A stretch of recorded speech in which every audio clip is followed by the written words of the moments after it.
And tonight, I'll go home, I guess, and watch. I guess. Are we going to watch tonight? I don't know. I don't know.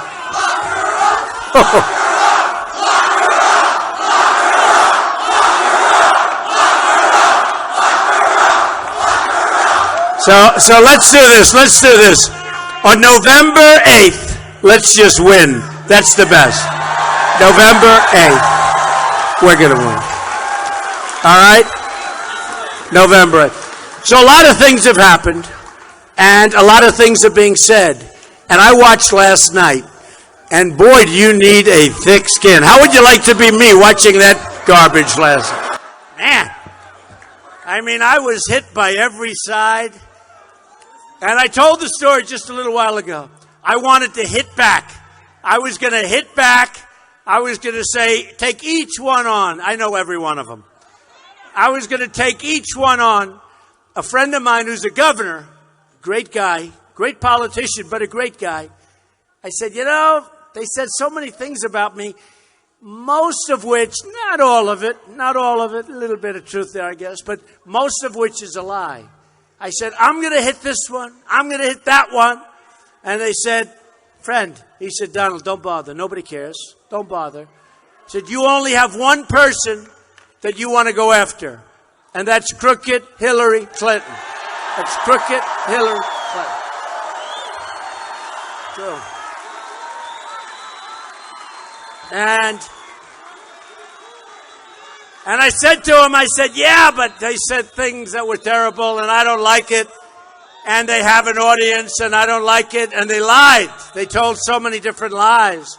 And I said, look, I have to, for instance, as an example. I was going to say, I was going to say friend or foe. It turns out to be a friend. Turned out to be a friend. Foe. It turns out to be a friend. Turned out to be a friend. Friend or foe? I always point. I say friend or foe. But some of our friends are a little bit noisy, right? But that's great. Great. It's so good. It's so good. Do we have a great country? Right? We have a great country. But we're going to make it greater than ever before. We're going to make it safe. We're going to build up our military. It's depleted.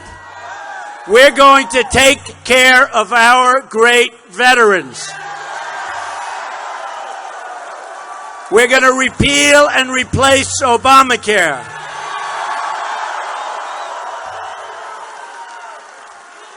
We are going to save our Second Amendment, which is under siege.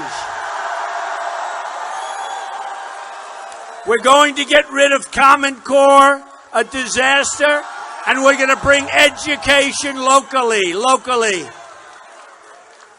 And you know what? We're going to strengthen up our borders. We're going to do so many things. We're going to make great trade deals.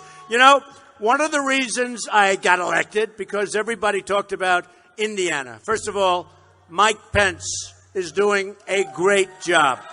Great guy. As soon as I met him, I felt good about him. I felt really good about him. But I went to Indiana, and they had an air conditioning company. You know who it is, right? Carrier. And they announced, he says Oreo. Well, that too, right? But what happens is but it's only them. I mean, look, I could talk about 1,000 companies. They're leaving our country. They're moving to Mexico. They're leaving our country. They're going to other places. We're not going to let it happen any longer. They're firing their employees. Then they make their product. They sell it across the border, which, by the way, will now be a very strong border. They sell it across the border. They sell it to the same place that they left. And nobody benefits, I will tell you, in this country. We end up with unemployment. We end up with no taxes. Mexico gets our business, all right? Oh, we're going to build a wall. We're going to build a wall. We're going to build a wall. We're going to build a wall. And it'll be a big wall. It'll be a beautiful wall. It'll be a wall that works. It'll be, I don't know if you saw, you probably did, but I got 16,500 Border Patrol agents endorsed me recently. First time in their history that they've ever endorsed a presidential candidate. And I have to tell you, their job is much easier having it the way. Right now, they just stand there and people walk right through, right? With me, they have to work. They got to say, sorry, folks, that's enough. We're not going to do this. But they endorsed me. And I asked them when they called. They were such great people. I've known them because I've been there. I went to Laredo. I went to a lot of places that people wouldn't sort of expect to see. And it can be a little bit rough. But these are great people. These are tough people, too. And they're great Americans. They love our country. And what happens is, I said very nicely, I said, how important is the wall? They said, Mr. Trump, you have no idea how important the wall is. It's a tool that we absolutely need. We've got to stop the drugs from pouring in. We've got to stop people from coming in illegally. Now, with that being said, all of us, with that being said, we have people coming into our country. We want them to come into our country, but they have to come in legally. They have to come in legally. We want them to come in, but they have to come in legally. Now, if you know what's going on, you saw where this beloved priest in France, his throat was cut and killed instantaneously, and he was loved. He was loved. And he was killed in France. You saw what happened a week before that. You saw what happened a week before that. You saw what happens in Germany. You see what's going on. The world is crazy. And I just see this article right here. Right here. Look at that. Cain, that's the choice that Hillary made. How bad a choice. By the way, how bad a choice is this if you think? She's trying to get the support of Bernie Sanders, who's exhausted. By the way, you know where Bernie is now? He's sleeping. He's exhausted. Hey, who can blame him? I mean, the guy, I was surprised, though, because in terms of legacy, there's no movement like we have. Nobody has our audiences. Nobody has our crowd. Nobody has even close. In terms of legacy, however, he would have had a far greater impact and legacy had he not made a deal. Really. He made a deal with the devil. He got nothing for making the deal. And he got a vice presidential candidate that was against, like, most of the things that he was talking about, which is really great disrespect. That's why I actually think a lot of the Bernie Sanders people we're going to get. We're going to have the Bernie Sanders people. I really believe that. More than people understand. And we're going to have a tremendous Democrat crossover. We're going to have a tremendous crossover of Democrats. And we saw that in New York. We saw it in a couple of places. In New York was interesting. So I win New York in like a landslide. Isn't it nice to know for you? Like, I know the people of Iowa well, and they know me well, but the people of New York really know me, and I won in a massive landslide. Isn't that nice when they know you when you win? I mean, do you ever see these guys where they know you and they lose? That's not good. So I won like in this big, beautiful landslide. But we're going to have something very special here. I think that, I don't know, there's something about it. And I don't know if you know this. I'm a big customer of John Deere, okay? Big. Millions. Sadly, I spend millions of dollars with John Deere. And it's a great company. But what happened, and I just see this, so it says Cain urges president to allow more Syrian refugees to resettle in the United States. Okay. Today, U.S. Senator Tim Kaine, a member of the Senate Foreign Relations Armed Services Committee, wants to have more, think of it, more Syrian refugees pour into the country. Now, Hillary Clinton, you won't believe this, Obama is letting them come in by the thousands. We don't know who they are, where they come from. There's no real documentation. You can't really prove it. So Obama is letting them come in by the thousands. Hillary Clinton wants 550%. You know, the press likes to correct me. So I've been saying 500% more. And they said, I'm wrong. I said, oh, here we go again. I'm wrong. And they said the real number is 550%. I couldn't believe it. Can you believe it? Hillary Clinton wants 550% more to come into our country. We don't know what the hell is going on. And by the way, I spoke to the governor. He's not thrilled, I want to tell you. But you know what they do? They put them all over the country. Nobody even knows where they're being put. So we don't even know what's going to happen. But all we know is we watch these people with the slashings and the throat cuttings and the cutting off of the heads and the drowning in steel cages, where they put them in steel cages and they drown. This has not happened since medieval times. You know, I loved history. And you'd read history and you'd see medieval times, rough stuff, okay? Medieval times where they chopped off the heads. Who ever heard of this stuff? All of a sudden, a few years ago, you saw it with a fine, wonderful young man. You know that. But all of a sudden, you see it again. And these are people, they have to be stopped. They have to be stopped. And they have to be stopped very, very strongly and very viciously if we have to. If we have to. I mean, I take a lot of heat. I take a lot of heat where they said during the debate to Ted Cruz, they said, what about waterboarding? Are you okay with it? And he had a hard time with that question.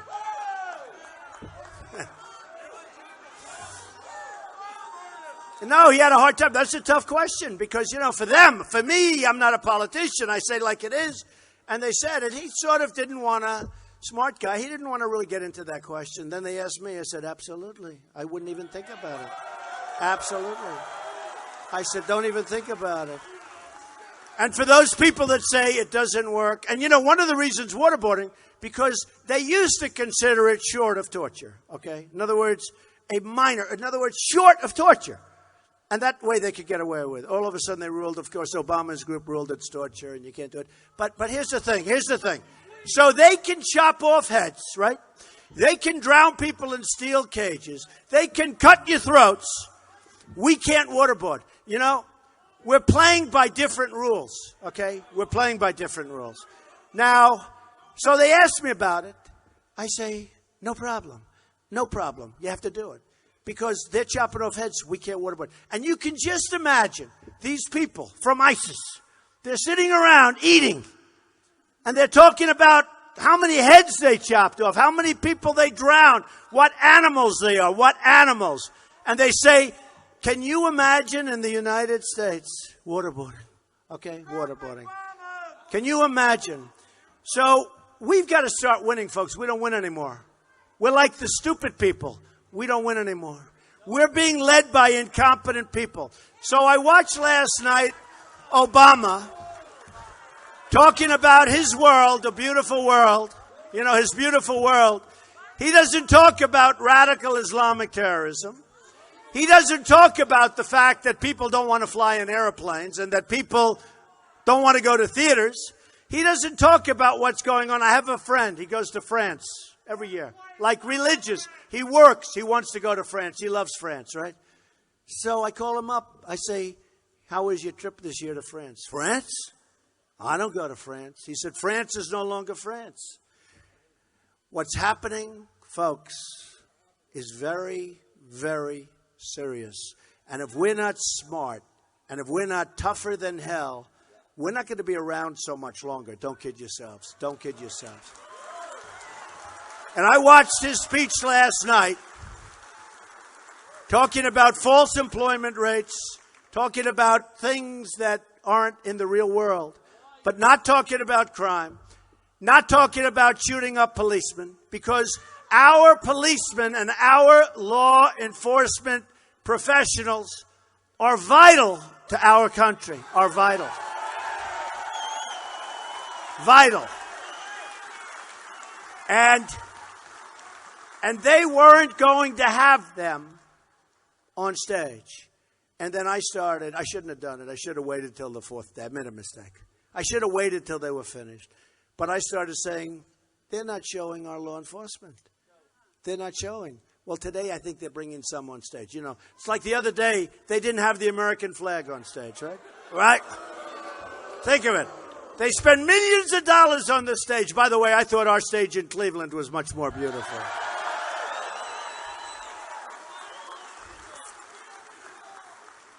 I also liked my children better than their stars. Dude. They did a good job. My wife and children did a great job, I'll tell you. They did a great job. They did a great job. I was very proud of them.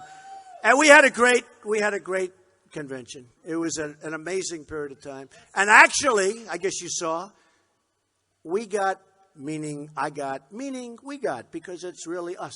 I view myself, and I say it all the time, but I view myself as a messenger. A very talented messenger, but a messenger.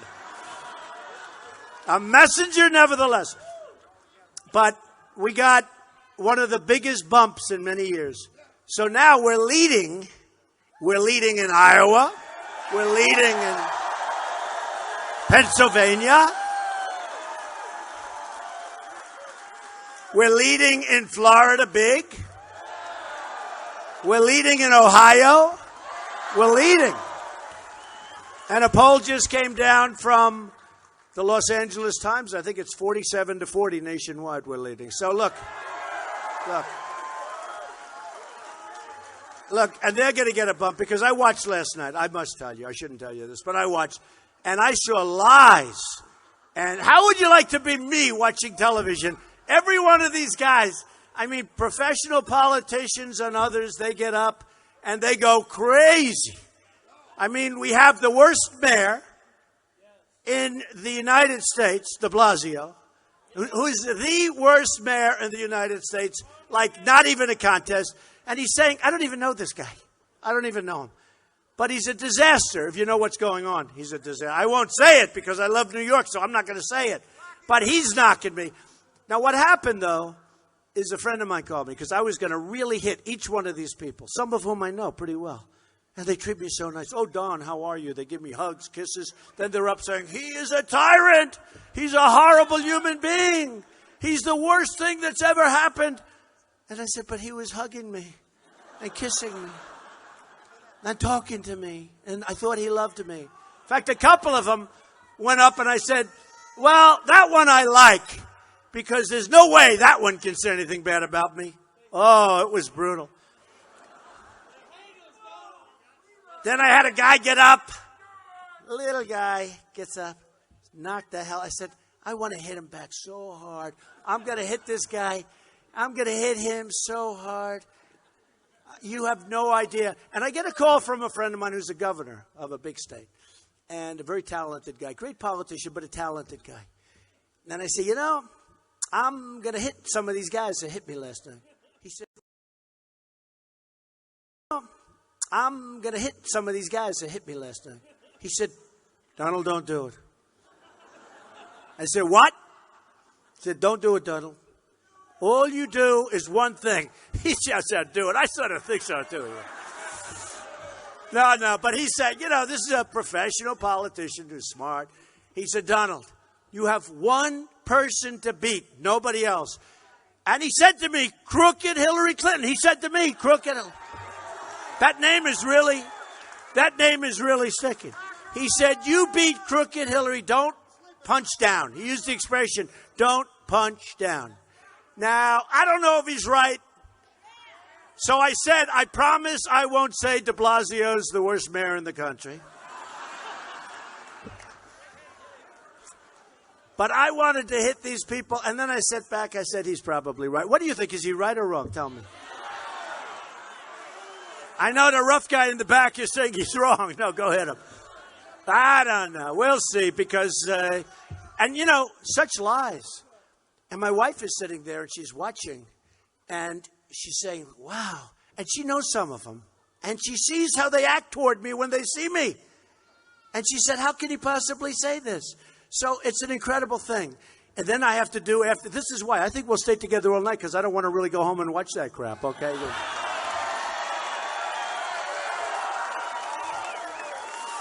So anyway, and so we had a tremendous bump We're now in first place, and we're leading most of the states. We're leading, most of the states that they call very important states in terms of winning. And we want to win because, our whole theme is make America great again. Make America great again. And I'm adding now because of when you look at Nice. How about Nice? How bad was that? When you look at the father, the priest, when you look at the things that are going on, when you look at San Bernardino, where she comes in, probably radicalizes the guy, and they go and they kill 14 people. And by the way, if somebody in that room on the other side had a gun, right? Would have been a whole different story, folks. They were sitting there, no guns, no nothing. The only ones that had guns were the two wackos that did all the shooting. And they threw a party for the birth of their baby. They threw them a party, these people that they killed. They gave them a party honoring the birth of their baby. And then they went back and they killed everybody and many people in the hospital. Or Paris. How about Paris? The toughest gun laws in the world, Paris. Can't have a gun. Toughest in the world, right? They talk about gun laws. What it means is that you're sitting ducks. That's what it means. The toughest gun laws in the world. And they go and they kill 130 people. And I'll tell you, whether it's San Bernardino, Paris, Orlando, how about that? How bad was that? And in that one, they went in and he went in to kill gays. He went in to kill people in the gay community. It's disgusting. It's disgraceful. We've got to be so tough. We've got to be so strong. We've got to be so vigilant. We've got to be so vigilant. People see that there are problems. In San Bernardino, they had in their apartment bombs all over the floor. People saw that. Why didn't they report them? Why didn't they report them? They didn't do it because they were afraid it might be profiling. Now, you know who told them that? A lawyer. Say, oh, just pretend it's profiling. But that's all it is. A lawyer said that because you have to report. They knew you had to report, but they said profiling. If a community isn't going to report when they know something's going to happen, those people have to suffer the consequences. That's all there is to it. Because we are all sitting ducks, and we can't be sitting ducks. I know a lot of the people in the room, you're not sitting ducks, I'll tell you that. Okay? So we have to get smart, and we have to get very, very tough. And we can't let this stuff happen. We can't let it happen. Now, let me tell you a little bit. So when companies want to move out, more and more companies, I hate to tell you, as we're standing here, people are negotiating from Iowa, but from many other states. I mean, I know. They're negotiating to leave the country. Companies are negotiating to leave the country. They've been working on this deal so long, our politicians in Washington, they don't have a clue. Number one, the ones that do are fully taken care of by lobbyists and special interests, okay? So they're not going to do anything anyway because it works for them. It works the system. The system is broken. The system is rigged. And I'm the one that first came up with that term because when I won Louisiana, I saw that I was getting fewer delegates than the guys that came in second, third, and fourth. I said, what is this? What do I know? It's the first time I ever did it. So I said, wait a minute. I went to Louisiana. I didn't love the whole thing with the caucus here because I should have won here. I mean, if you didn't have caucus, I would have won Iowa too. I hate to tell you. But when somebody walks into that room and they're grabbed by a lot of people, oh, didn't you know this and that and that and that? Okay, I'll vote for that one. But so I sort of you know what I'm talking about too. But I came in second. I did well. But we would have won. And by the way, I hear we're going to really, will you do me a favor? Can I have a great victory in Iowa? Because I want to talk about Iowa. I want to talk about the great victory. And I hate to say this, in New Hampshire, which I won, and I wouldn't have won maybe if I didn't learn the business in Iowa. Now, in all fairness, I came in second. It was very funny. So I came in second. And a very good guy who now endorsed me, and he's been great. He's doing well in Florida. He's running for the Senate, Marco, right? Marco Rubio. But Marco came in third. I came in second. And they said, Trump suffers a humiliating loss. I mean, there are 17 people. I came in second, and I never did it before, right? But boy, did I get good after Iowa. Right? Boy, did I get good. I started just running that table. But it was funny. I learned a lot. I learned a lot in Iowa. And first of all, I learned politics a little bit shaky business there. And where's my man, Jeff? Jeff is so good, our leader. Where is Jeff? He's here, too. Thank you, Jeff. Thank you, Jeff. We're going to have such a victory. But, if you think. So, I'm in Iowa, and we're going to take Iowa, and I learn what's going on, and then I go to New Hampshire, and if I didn't spend all of the time dealing with all of the professionals that I was dealing with right here, some of whom are right now in the room, I absolutely wouldn't be standing here right now.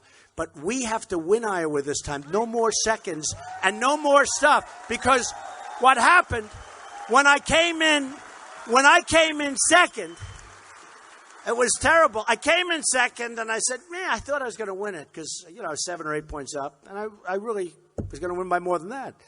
And I thought I was going to win it. And I came in. Kickoff ball with a deal like never before on Weber. Trump suffers humiliating defeat. I'm second out of 17 people, right? I said, it's not like it was a disaster. But they said, Trump in Iowa suffers a humiliating defeat. Marco Rubio, who I now love, okay? It's true. And he's doing great in Florida. And he's going to win in Florida. Okay. Marco Rubio. So they say, Rubio comes in third. A star is born. Brilliant. Unbelievable. No, do you remember? Am I right?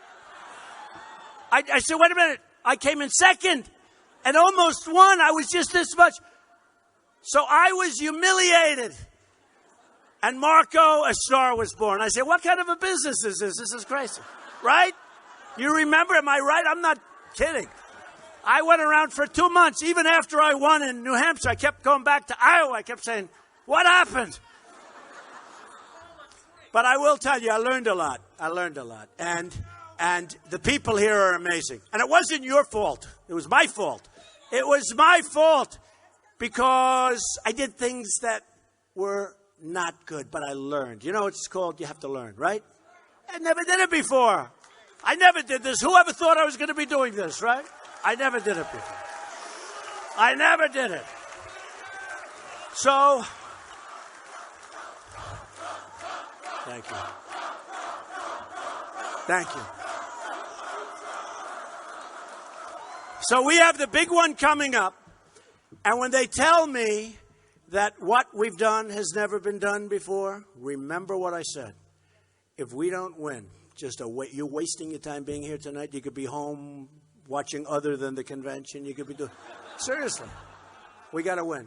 It's November 8th. You got to get everybody out there. We got to win. Now, look, just a couple of things. So I make statements to the press, and then I want to talk about the evangelicals, because the evangelicals were so great to me. Who's an evangelical in this room? All right. Heavy, heavy, heavy. Well, you'll like Trump. You're not voting for anyone else, okay? I'll tell you why in a second. But NATO, I said, hey, wait, I like NATO. NATO's great. But people that are in NATO, the countries, you got 28, many of them aren't paying their way, right? So I say, we're not like a country that's rolling in dough. We owe almost $20 trillion. Nobody even knows what $1 trillion is. What's $1 trillion? Guys, I have a friend, he's worth $5 billion. He said, let's see, $1 trillion. How many millions? Blah, blah, blah. It's a lot of money. We owe $20 trillion. We're going to be $22 trillion pretty soon because of the omnibus budget, which was a disaster, right? So NATO. So I say NATO's good, but it's obsolete because it doesn't cover terrorism. Everybody laughs. Oh, what does Trump know? What does he know? 3 days later, they're saying Trump was a genius in coming up with that statement. 2 weeks later, they announced that they're going, this is after years, that they're going to develop a division for terrorism. And it's on the front page of the Wall Street Journal. Do they mention my name? Yeah, about like a quarter of a sentence.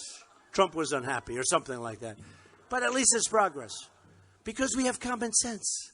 I never knew I knew a little bit about NATO, but I've been in business. But we have common sense. We know what we're doing. I also said, same question, asked by Wolf Blitzer of CNN. I said, Wolf, here's the story. It's obsolete because it doesn't cover terrorism, People laughed. 3 days later, one of the top people in NATO said, ha, ha, ha. Then 3 days later says, Trump is right. Because sometimes you're so close to something. You know the expression, you can't see the forest for the trees, right? That's it. They're so close. And now somebody comes along and says, hey, wait a minute. And now they develop, and it's on the front page of the Wall Street Journal, big story, NATO to develop. That's great. But you got to need different countries. I mean, it's a little, it's like different countries. But at least it's a good start. Then I said, because I heard this a long time ago, many of the countries that we protect in NATO that we're involved with aren't paying their bills. They're not paying. He says, pay up, suckers. We got a tough group. You're tough in Iowa. Says, pay up. See, in the real estate business, we call them delinquent. Right, with the rent. They're delinquent with their rent. Got to pay up. Well, they're delinquent. I mean, think of it. We're protecting these people, and we're protecting these countries, and they have the money, most of them. And if they don't, we do something. I mean, that's one thing. But they have the money. Some of them have a lot of money. But why should they pay up if nobody asks? Now, probably, here's some guy sitting at the head of the country, small country that many of you have never heard of. And they come in, they say, listen, we owe the United States X dollars. And the head says, well, have they asked us for the money? No. Do they want the money? No. Put it away. Why should we pay it? If they're so stupid, why should we put it away? Why should we pay it? If they're so stupid, why should we pay it? So I brought up the fact that you have many nations that don't pay. Now, here's the way the press covers it, because the press is so dishonest. Ugh. They say, headlines, Trump doesn't like NATO, will withdraw from NATO. They don't say anything about, pay your bills, right? Then we had Japan and Germany, Saudi Arabia, right? South Korea, 28,000 soldiers on the line. Wouldn't want to be there, right next to, boom, the madman. So you have 28,000 soldiers on the line, right? But you have all these countries. Now, who knows? Let's say go back 2 years, because I've been talking about this. But really, who knew that we were spending a fortune on protecting Japan? Did anyone in this room, 2 years ago, did anyone know? Raise your hand seriously if you knew. All right, that's 5%. Now people know. Hillary didn't know. She doesn't know anything. Hillary. Did you see where yesterday Hillary Clinton said yesterday, because her trade policies are a disaster, and TPP is not a good thing, I will tell you. It's bad. Trans-Pacific Partnership. But Hillary was totally for it. She said this is the gold standard. And then she saw me on television, I understand. And she heard me talking about it. She says, oh, boy, he's going to clobber me on that bed. You can't justify it because there's no monetary manipulation clauses. They have nothing. Plus, we should do deals with one country. Instead of all these countries, you got to see the lines. This way. 5,000 pages. And I guarantee you, nobody in our government read it. And those governments, they read every single word, every single comma. It's been analyzed. Every word. Is it plural? We have nobody to read. Just like Obamacare. Remember? Thousands of pages. Nobody in Congress read it. And now we have a mess. Now we have a mess. No, now we have a mess. So here's the story. So Trans-Pacific, we're going to reject. We've got to reject. It will be as bad as NAFTA and maybe worse, and it'll be very bad for Iowa. Now, just so you understand, I want trade. Somebody said back there, they said, do you like free trade or fair trade? I said, I can name 10 others. Here's what I like. I like trade where the United States makes a lot of money. That's what I want. It's very simple. To which some of these conservative eggheads, although I think I'm a lot smarter than they are, but we'll call them an egghead anyway, they'll write in the thing, Donald Trump is not a conservative. Why? Because I want to make money for the country. I want free trade. I want fair trade. I can name 10 different trades. There are many different forms. I don't want to use a name. And actually, they got a kick out of it. What is your trade policy? I want to make money for the country.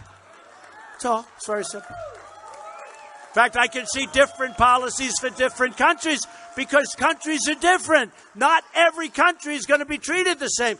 Countries are different. Some have lots of cash. Some don't have lots of cash. Some have unbelievable, valuable crops, or they have something that we want. There are lots of different deals you make. We want to make great deals for the United States. We're tired of being the stupid people. Okay.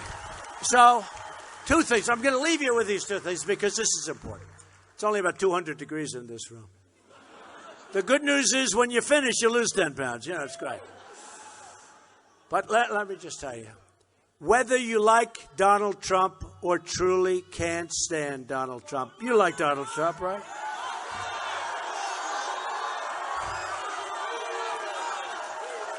Look at all the women. Look at all the women in this room. Look at all the women. I don't know. They say I poll so well with men. Men love me. I'd rather have the women like me, to be honest, by far. But I think that's going to be a sleeper. Since when don't they like me, and since when don't I? I have great respect for women, okay? And we're going to have safe borders, and we're going to have strong military. We're going to have the things that they want. But look at all the women in this room, right? Look at all of them. And they have signs, women for Trump. And then I see that I'm not polling well with women. I think we're going to poll great with women, frankly. I really do. Am I going to do okay with the women? Yes, huh?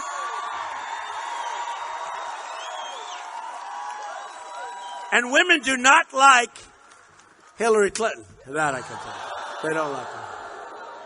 So I think we're going to do great. I think we're just going to do great with, we're doing very well now with Hispanics because I'm going to bring jobs back to this country.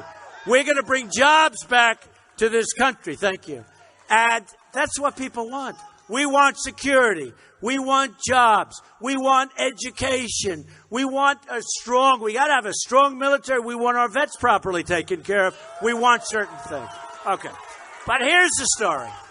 If you really like Donald Trump, that's great. But if you don't, you have to vote for me anyway. You know why? Supreme Court judges. Supreme Court judges have no choice. Sorry. Sorry. You have no choice. Justices of the Supreme Court. So Judge Scalia was a great guy. He died. Now already we have ties, right? We have ties. You see it already happening. Now, the next president of this country, thank you, the next president, remember, the next president could have as many as 4 or 5, which would be a lot, but that would be an all-time record. But for whatever reason, it falls this way. We'll probably have 3, could be 4, could even be 5. If you had crooked Hillary picking the judges, you will have, now remember this, if she picks the judges, you're going to end up with another Venezuela. You're going to be Venezuela. Large version, but you're going to be Venezuela. So I decided, because I was getting a little heat from conservatives, even though I'm more conservative than most of them, but I was getting heat because I haven't been a politician. And I came up with an idea. They said, supposing he puts in liberal judges. And I understand what they're saying. But they didn't do so well with the last 3 or 4 judges. You know, it's not like great. You look at what happened with Obamacare twice. Our conservative judge twice kept Obamacare. We could have killed Obamacare. Now we're stuck with it for a little while. But don't worry, it gets repealed. Don't worry. Can't make it anyway. It can't make it anyway because the increase is going to be so great in November. Now, don't let them change it to December. You're going to have an increase on your health care that is astronomical. You know, in Texas, going through Blue Cross Blue Shield, that is 60% increase. Okay? You're going to have a bigger increase.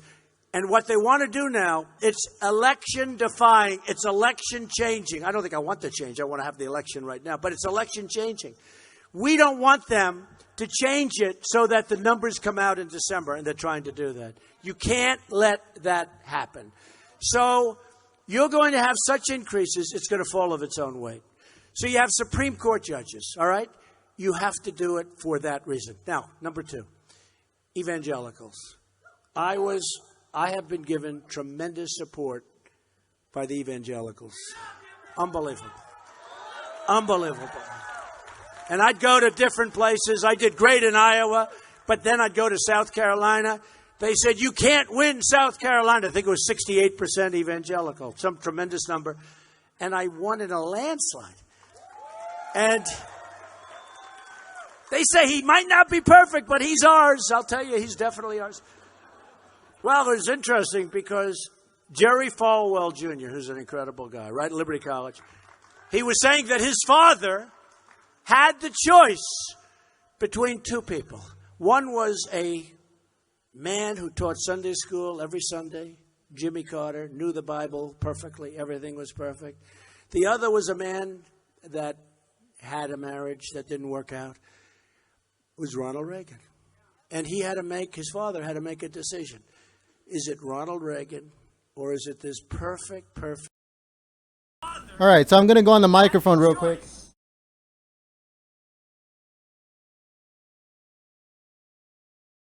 I really don't know what's going on in the background, and I am not about to find out through any mainstream media because they're giving out copyright strikes. You will notice that all of those guys that are streaming CNN, Fox, or anything like idiots are going to start falling like flies within the next 30 minutes. There's some random dude with like 600 subscribers streaming CNN with 25,000 people on his stream right now. It's so dumb. Not even those guys from you know who, they only have like 1,500 to 2,000 people on their stream.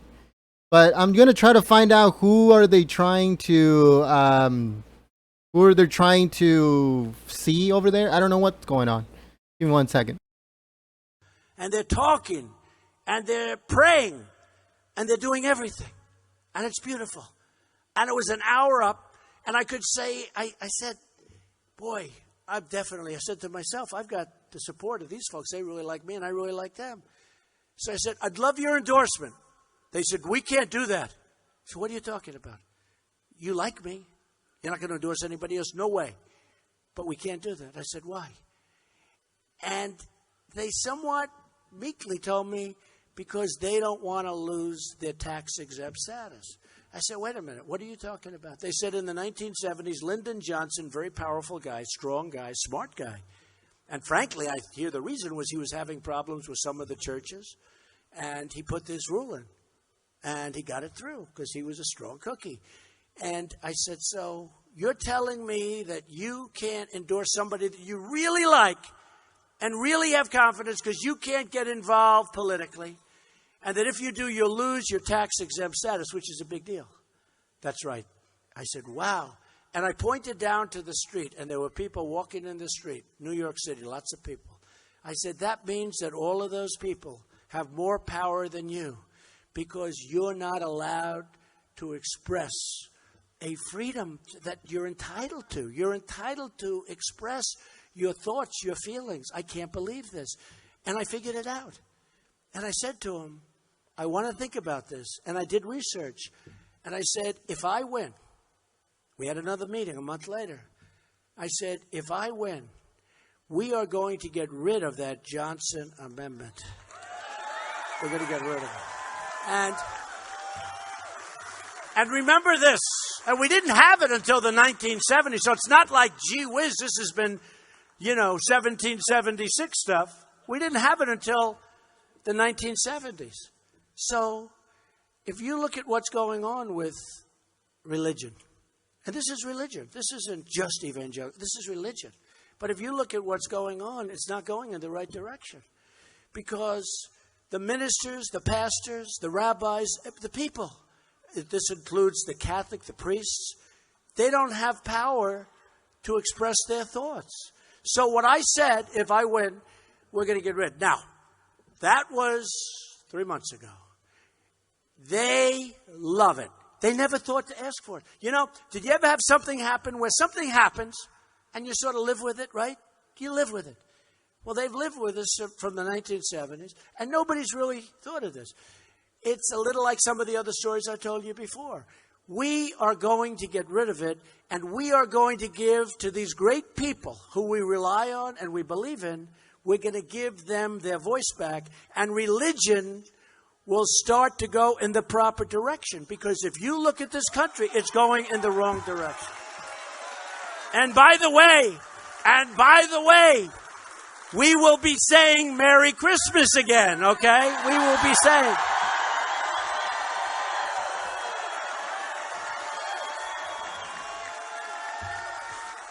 So I just want to thank you all.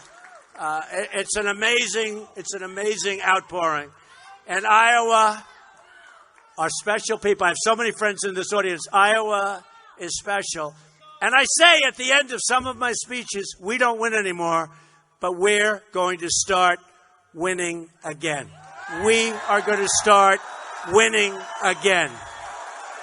We're going to win at every level. We're going to start winning again. Thank you all very much. Thank you very much. Have a good time. Thank you, everybody. Appreciate it. Thank you. Thank you.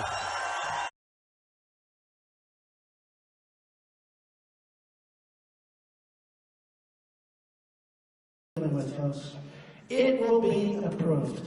I hope you don't have to get to watch, because that means that we as a movement are gone, and this country is going to be a mess, maybe forever, maybe forever. But what happened is he came out and he said, don't worry about it. I don't know, maybe it was a small group, maybe he was winking to him and saying what's going to really happen. But that's what's going to happen. He'll change a comma. So you take that comma out, put it over here. Okay, the deal is I made a better deal. You can't approve it. That will make NAFTA for Iowa and other places like baby stuff. So you can't do it. TPP is a disaster. Hillary Clinton called it the gold standard. She was all excited. And then she decided not to go against it, okay? She will approve that deal as sure as you're standing or sitting here. Thank you for all standing. You have all these seats and you're not even sitting. Hey, how many people get a standing, like the whole thing you're standing? I mean, and I don't even have a musical instrument. No instrument, right? No. You know what it is? Because you love the country, you want to do something. We're tired. We're tired of stupidity. We're tired of a lack of common sense. You want to see things happen. The one other thing I'm going to say to this for the evangelicals, okay? Who's evangelical in the room? So I've had tremendous evangelical support. I went to places that I was supposed to lose, and I won in landslides because the evangelicals like me. And they don't think I'm perfect. I'm Protestant, I'm Presbyterian. They don't think I'm perfect, but they like me. You know what they said? He may not be perfect, but he's going to get the job done, okay? It's pretty good. Jerry Falwell Jr. gives a great story. He's a phenomenal guy at Liberty University, and he endorsed me, and he was great. And he told the story of his father. And his father had a pastor, Jimmy Carter, and Ronald Reagan. Jimmy Carter was perfection. Taught Sunday school, knew the Bible every which way, everything was perfect. Ronald Reagan had a divorce, and he had other things. The father endorsed Ronald Reagan. He said, I have no choice, because I just have to do this. And he took a lot of heat, and then later on, they gave him a lot of praise, okay? He did a very good job. But here's what's going to happen. The evangelicals have been amazing. And I had 50 pastors and ministers and rabbis in my office numerous times. And they're so supportive. And these are tremendous men and women, very, very strong, tremendously powerful speakers, great speakers. Some of the biggest in the world, some of the best. I'm a big fan of Billy Graham and Franklin Graham's son is incredible. And Pastor Jeffers has been amazing. Pastor Jeffers, and he's the one. Pastor Jeffers gets on television, and he said, Donald Trump may not be perfect, but I'll tell you, he's our not perfect. And these guys said, I think that's good. But anyway, so I have like this tremendous group of people. And I had 50 of them in this big conference room in my office at Trump Tower. And they're all incredible. And they were praying and talking. And then I said, well, I'd love to get your endorsement. They go, what? I said, I mean, you love me. I can see. I get it. Well, we can't do that. I said, how is that possible? And they didn't even know, because they got so used to this. their voice has been taken away. Religion's voice has been taken away. And it was taken away by Lyndon Johnson in the 1970s because of a dispute he had, I think, with the church. And this was his way of silencing the church. He was a powerful guy, smart as heck, powerful guy. And it's sad. And somehow he got it through, and the evangelicals and other religions didn't do anything about it. And it's sad, it's sad, it's sad. So anyway, I said to him, I'd love to have some help. And they said, well, if we do that, we could lose our tax-exempt status. I said, whoa, that's big league. You're kidding. They said, no, it's very serious, and we would lose our tax-exempt status. And I thought about it for a while. And they didn't bring it up to me, I brought it up to them. They sort of got used to it. In other words, they got used to it. But what it did is it took away their voice of great people, of great people. And I said to them, you know what, I had another meeting. I said, you know what, I've never been so moved by words of great people that don't really have the right to use those words. And I said, basically, and I pointed down 30 stories below, and I said, so basically those people walking up and down the street have more power than you do, because you're not allowed to use your voice, because you're restricted from using your voice. And I said that if I win, and if I become president of the United States, we're going to get rid of that Johnson Amendment, and we're going to let the evangelicals, we're going to let Jewish people, we're going to let Catholics, we're going to let people have their voice. And I really believe that's one of the reasons that religion in this country is going in the wrong direction. I have to say it. And they said to me after that, they said, you know, it's amazing. We've been looking at this for years, but we never think about it. We don't, you know, and it's like they got used to it. Like, it's just like something they wouldn't have brought up. But I brought it up because I couldn't understand how these incredible people, with these this incredible power in a sense, how they were so timid outside.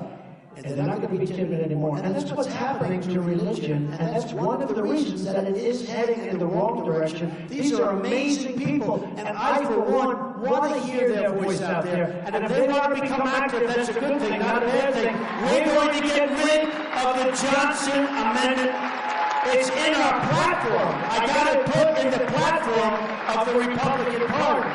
It's in the platform of the Republican Party. And we're going to do it. And I'm very excited about that. I figure that's one way I'm getting to heaven. I figure that's one way. That was a mosquito, by the way. I don't like mosquitoes. That's the second time that's happened to me. That was a mosquito flying over my head. I said, I'm getting that mosquito out of here.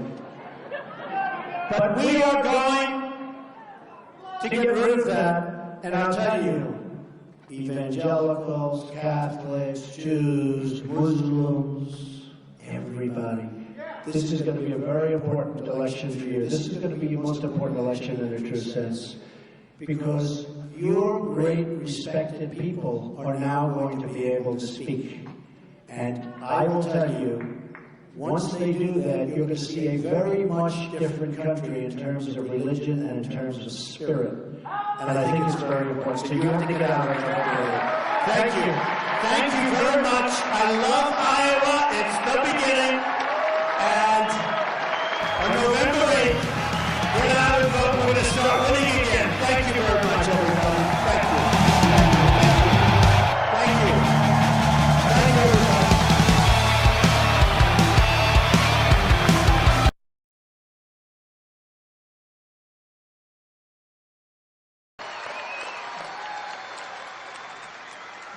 We have amazing people in our country. We have amazing leaders. By the way, General Flynn, how great is he? That's the guy we want. First time I saw him, I met him at a ballroom. They were honoring a certain person.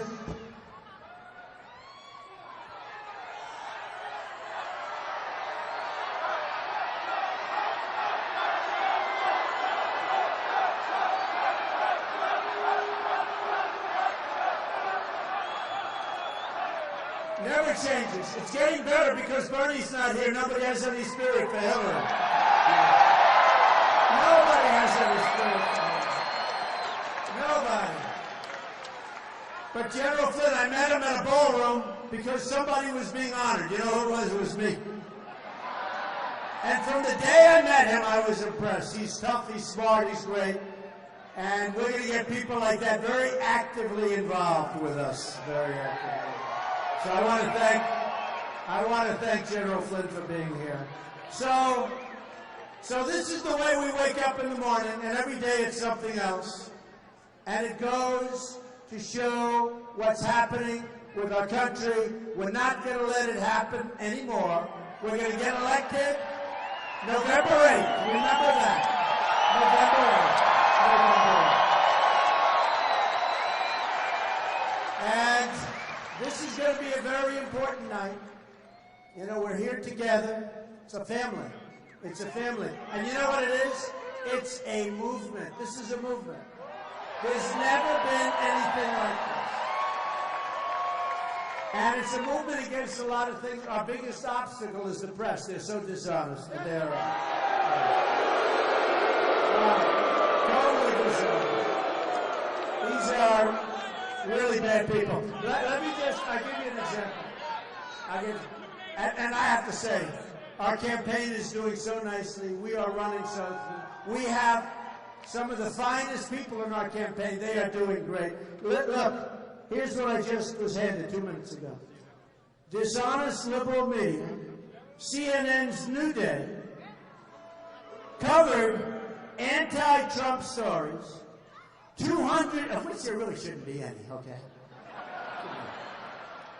You know, yesterday, speaking of it, a great gentleman, a great gentleman, met me backstage in Virginia. We were in Virginia. Same thing, sold out, packed house. We had to send 5,000 people outside, couldn't get in. And this gentleman, an amazing guy, came to see me backstage. And he presented me with, right, the Purple Heart. The Purple Heart.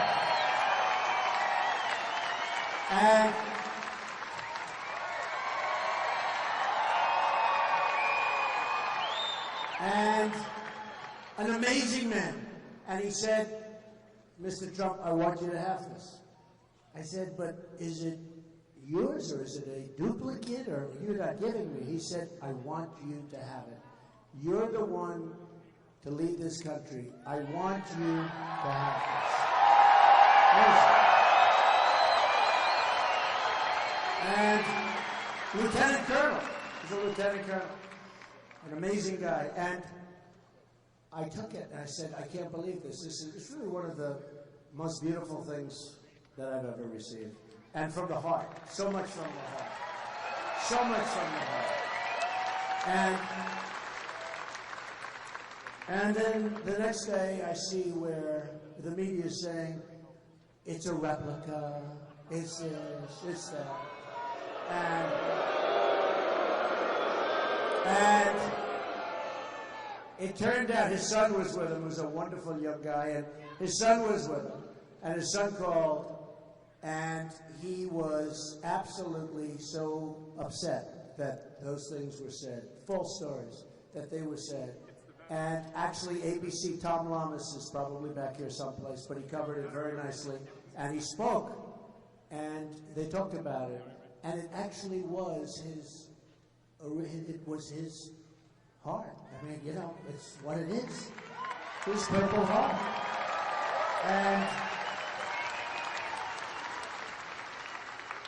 And I just want to tell you, it was so beautiful. And you know, how it gets cheapened by the media so much. They cheapen things. They cheapen things.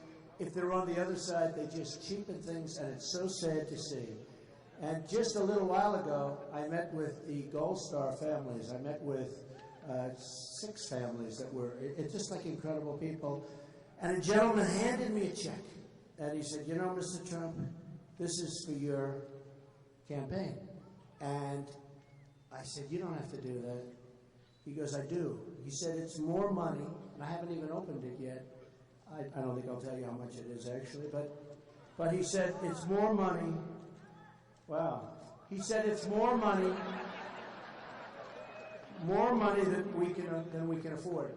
But I want you to have it for your campaign. And yeah, I think it's important. Where is it? Where are they? Where are those families? Where are they? Where are those families? Does anyone know? They're incredible. And I just thought it was amazing. And the love in that room for this country is beyond belief, believe me. Gold Star families, the love in that room was so incredible. So, you know, it's been an amazing period of time for me. The people of this country are so incredible. Now what we need is leadership. Okay? Now what we need is leadership. So listen, dishonest liberal media, CNN's New Day covered anti-Trump stories, of which, honestly, they're mostly false, okay? It's like the commercials. You ever see these negative ads? She's done, Crooked Hillary's done hundreds of millions of dollars of commercials. We haven't started yet. I think I've spent zero, and we're doing nicely.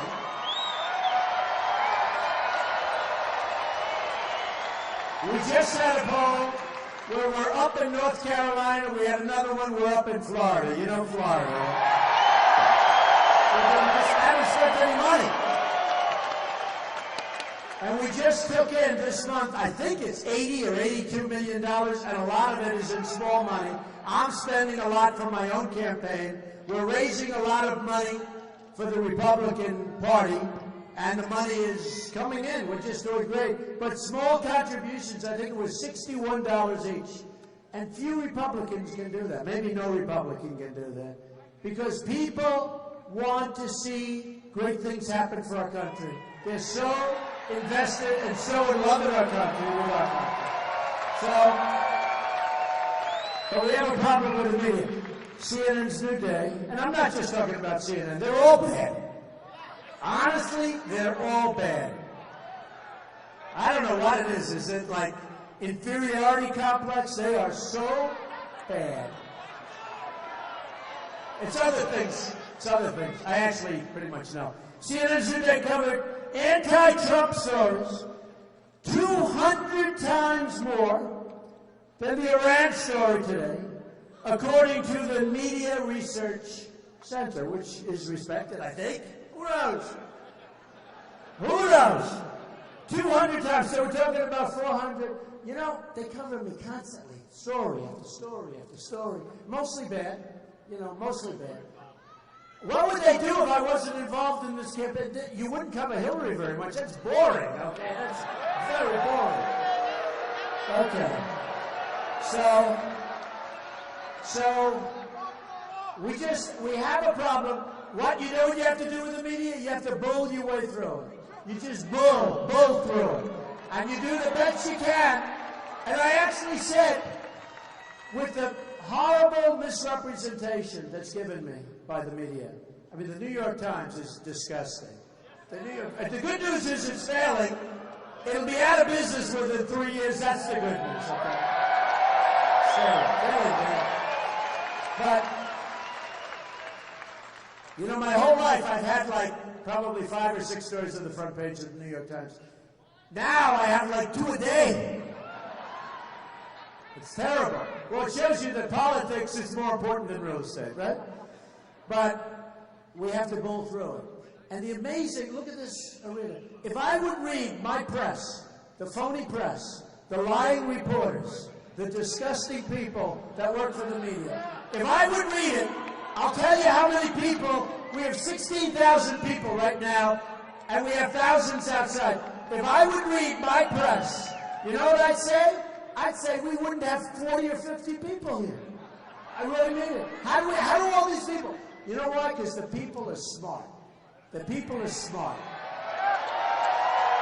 Yeah. So true. So I just think it's like an amazing thing. We're on a journey together. It's a journey like has never taken place in this country, actually. They say, what do I know? That's what they say. They say a number, Bill O'Reilly, a number. Large number of those people, even if they dislike Trump, which they all do just about. But a large number of them said this is the single greatest political phenomenon they've ever seen. And they'll love that. So,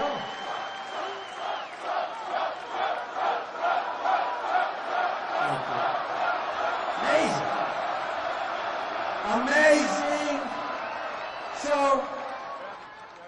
So we're going to do a lot of things for this country. We're going to bring back our jobs to start off. You know, this area has been devastated by your manufacturing jobs moving to Mexico and other places, all right? Not going to happen, folks. Not going to happen. Not going to happen. Some company wants to move to Mexico. We wish them a lot of luck. When they make their product and they want to sell it back into your area, into Jacksonville or anywhere else in the United States, they're going to pay a 35% tax to get the product back into this country. Okay? Not going to happen anymore, folks.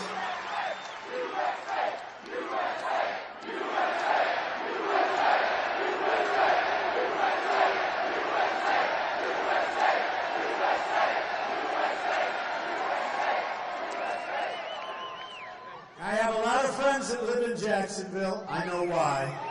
I know why. So, you look at what's going on with our government. You look at the way our leaders are controlled by special interests. Our leaders are controlled by lobbyists. They get a lot of money. I mean, I've hired some over the years, in all fairness. They do a very good job. But our leaders are controlled.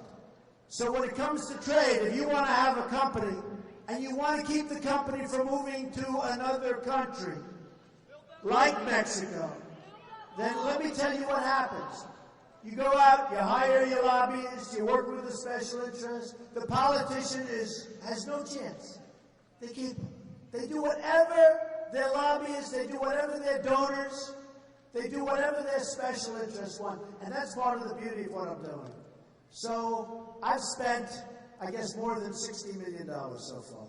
Now, that sounds like a lot, but it's a lot less than other guys have spent, and they came in 7th place, okay? It's like, well, maybe I watch it because it's my money as opposed to, but it's like, who would you rather have representing you? The guy that spent the least and comes out first, or the person that spends the most and comes out? Who would you? I don't know.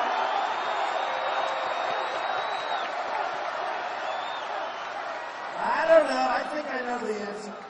So, if you look at your area, you need the one that comes out first. Hillary, by the way, her husband signed NAFTA, the single worst deal, maybe in the history of trade, but certainly in this country. Okay? Bill Clinton signed NAFTA. He cleaned you out. He cleaned New England out. He cleaned New York State out. He cleaned Ohio. You got to see Ohio, parts of Ohio. And by the way, we're going to take care of our miners. We're going to take care of our steel workers. We're going to take care of people that want to work, and they want to work where they want to work. We're going to have an amazing thing happen in November, you know.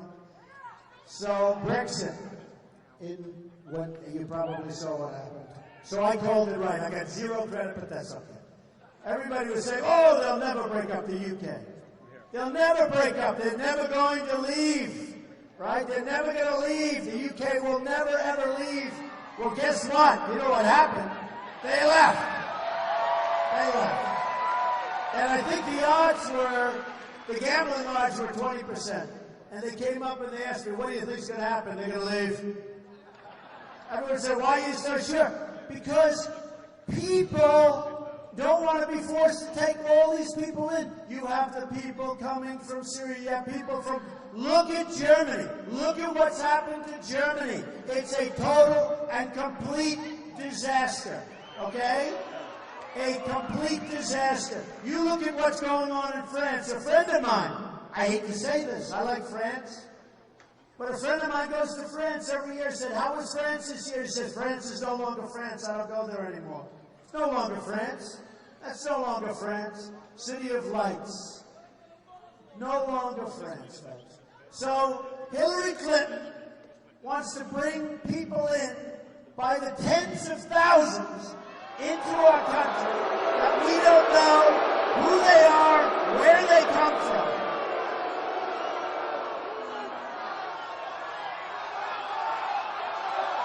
Not going to happen.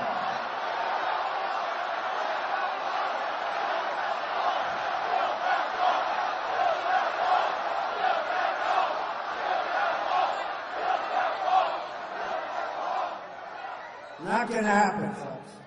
It's not going to happen. We have enough problems. Soon we're going to be at $20 trillion in debt. Our debt has doubled under Barack Obama, who is grossly incompetent, who is a terrible president, and he is grossly incompetent. He doesn't know what the hell he's doing. Obama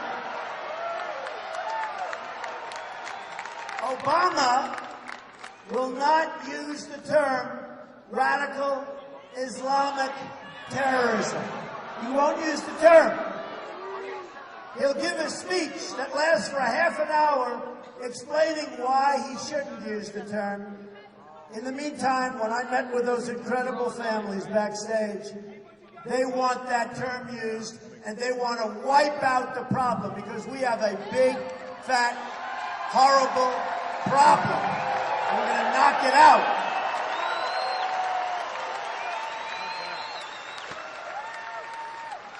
So, we're going to knock it out, folks. You know, if you don't name what the problem is, if you're afraid to say what the problem is, if you don't want to talk about the problem, like Crooked Hillary, she said, well, you know, I forced her to sort of say this, but she hasn't used it yet. She said she would do it. She would do it. Well, so far she hasn't. But, folks, if you're unwilling to talk about the problem, you're never going to solve your problem. And believe me, that's the real deal. That's not the JV, like he said. That's the real deal.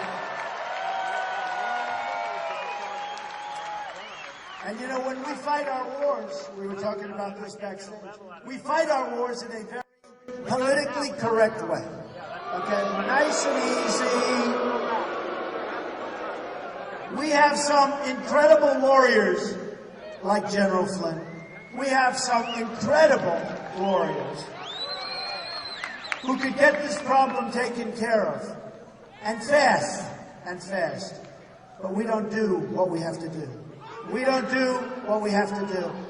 And we're going to make our country safe again, and we're going to make our country great again, and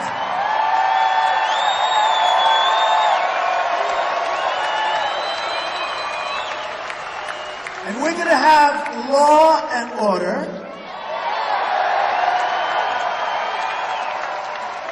and we're going to respect our police, because you have to respect our police. We're not going to shoot our police. We're not shooting our police. It's never been so dangerous to be a policeman or woman. It's never been so dangerous. When you look at Dallas, when you look at all of the different places. 2 weeks ago in my speech, I named all these different cities where police people have been killed. Policemen, policewomen, they have been killed.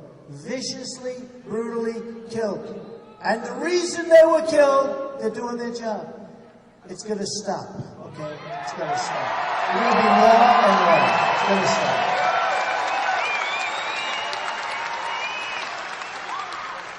And the police are going to be careful. They're going to be careful. We don't want to have problems. We don't want to do something wrong. Whether it's a mistake or you have somebody that has a really deep-seated hatred, which happens.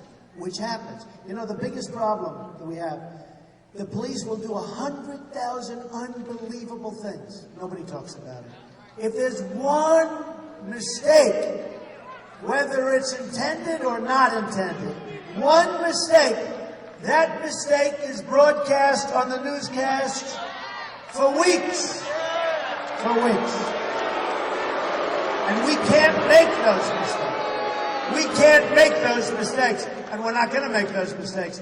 But our police, we have to cherish our police. We wouldn't be here tonight without our police. Wouldn't be here tonight.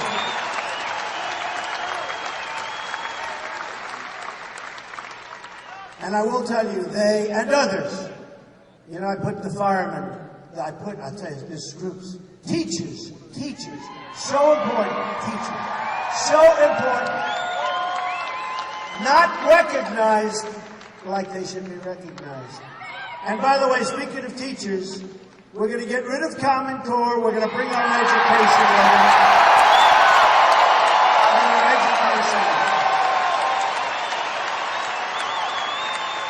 You know, the United States, out of the top 30 countries, the United States is just about last in education, right?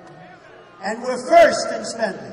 And not only are we first, but we're first by a lot. Second doesn't even exist. We spend so much more per pupil than anybody else. So we're first in spending, and we're like number 30 in terms of the list. Okay. Now, other countries, Norway, Sweden, China, different countries, they're at the top. Spend much less money than we spend. Wouldn't it be nice if we could turn it around? Wouldn't it be nice if we could be one of the top at least? Wouldn't it be nice? What a difference that would make. And obviously, our system is not working now. But we're going to get our system to work, okay? All right. So here's what we're doing. We're going to have strong borders. We need them. Without borders, we don't have a country.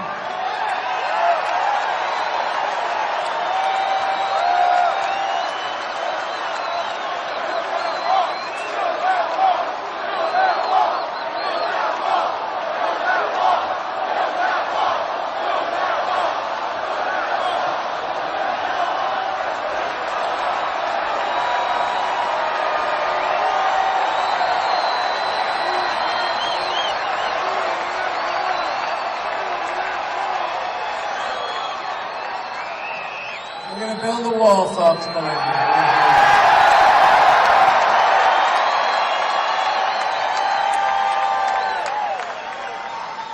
It's taller and taller every year, doesn't it? Taller and taller. And I won't put you through the exercise. I'll tell you myself, Mexico is going to pay for the wall.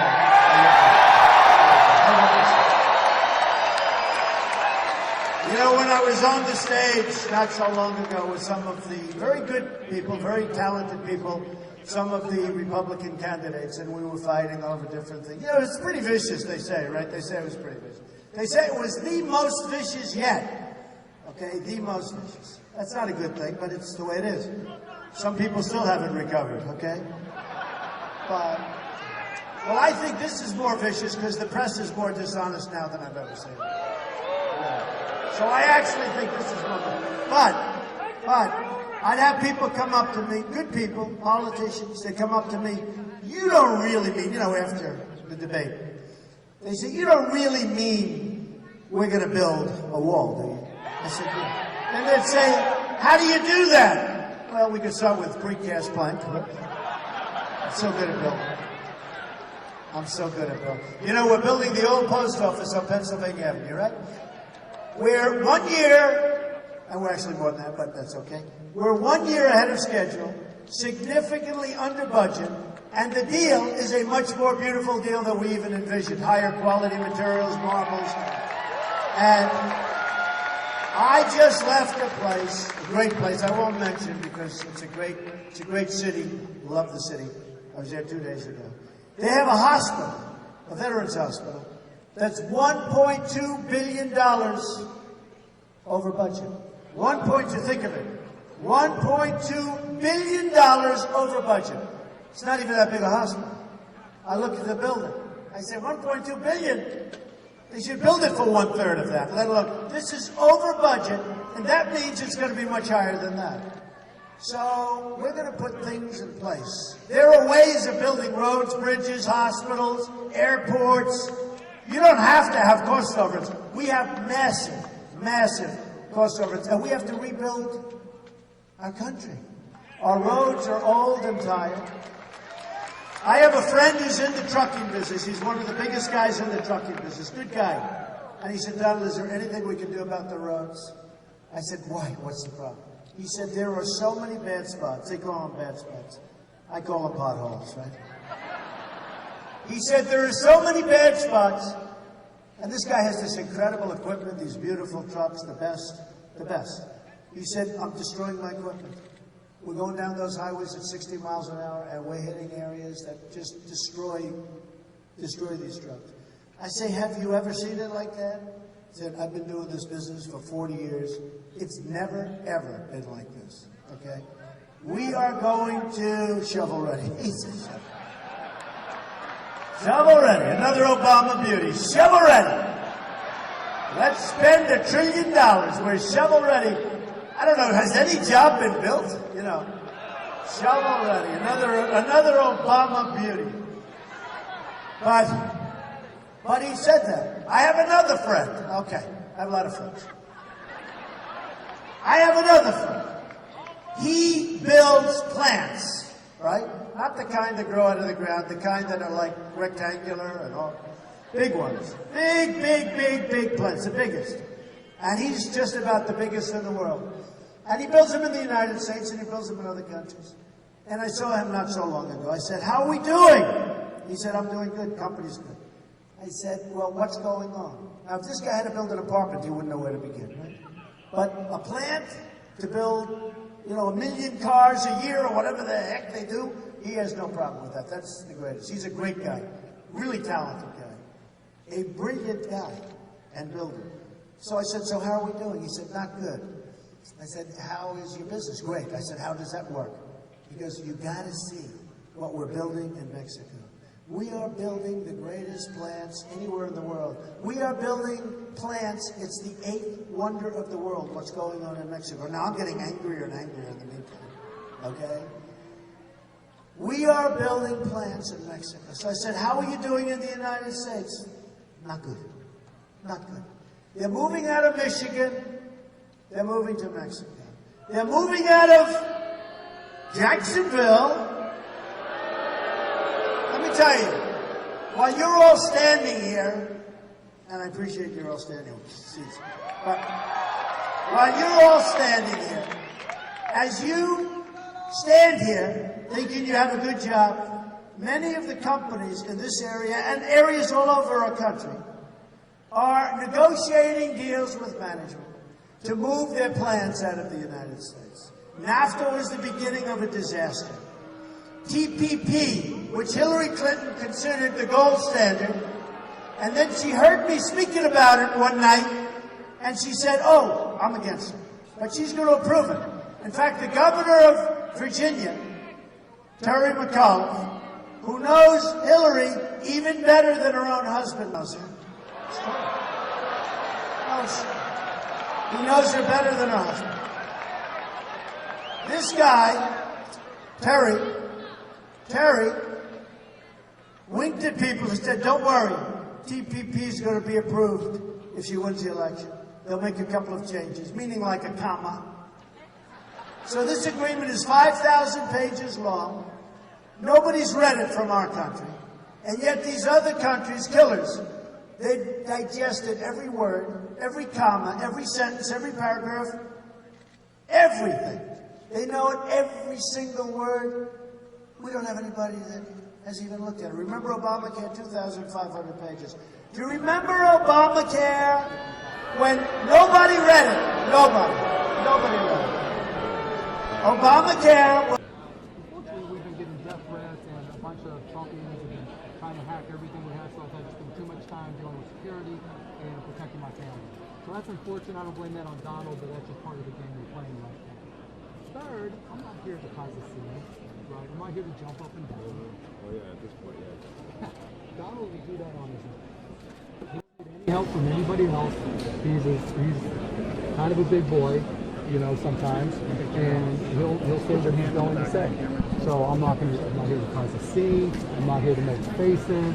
I'm not here to stare him in the eyes. I haven't practiced a stink eye. I don't have a little dance move. I'm not going to do anything like that. He's good enough at that on his own. Are you sitting in the front? I don't have any. All invites a day in court. So Donald Trump and I strongly stand with the families on 9/11. My hope is Congress will take up this measure and override the president's veto. Did you give the Canadian a heads up? Governor, one question here. He doesn't have any time, I'm sorry. No, I'm with Fox. I'm sorry. Yeah. Okay, you got it. Call Bobby.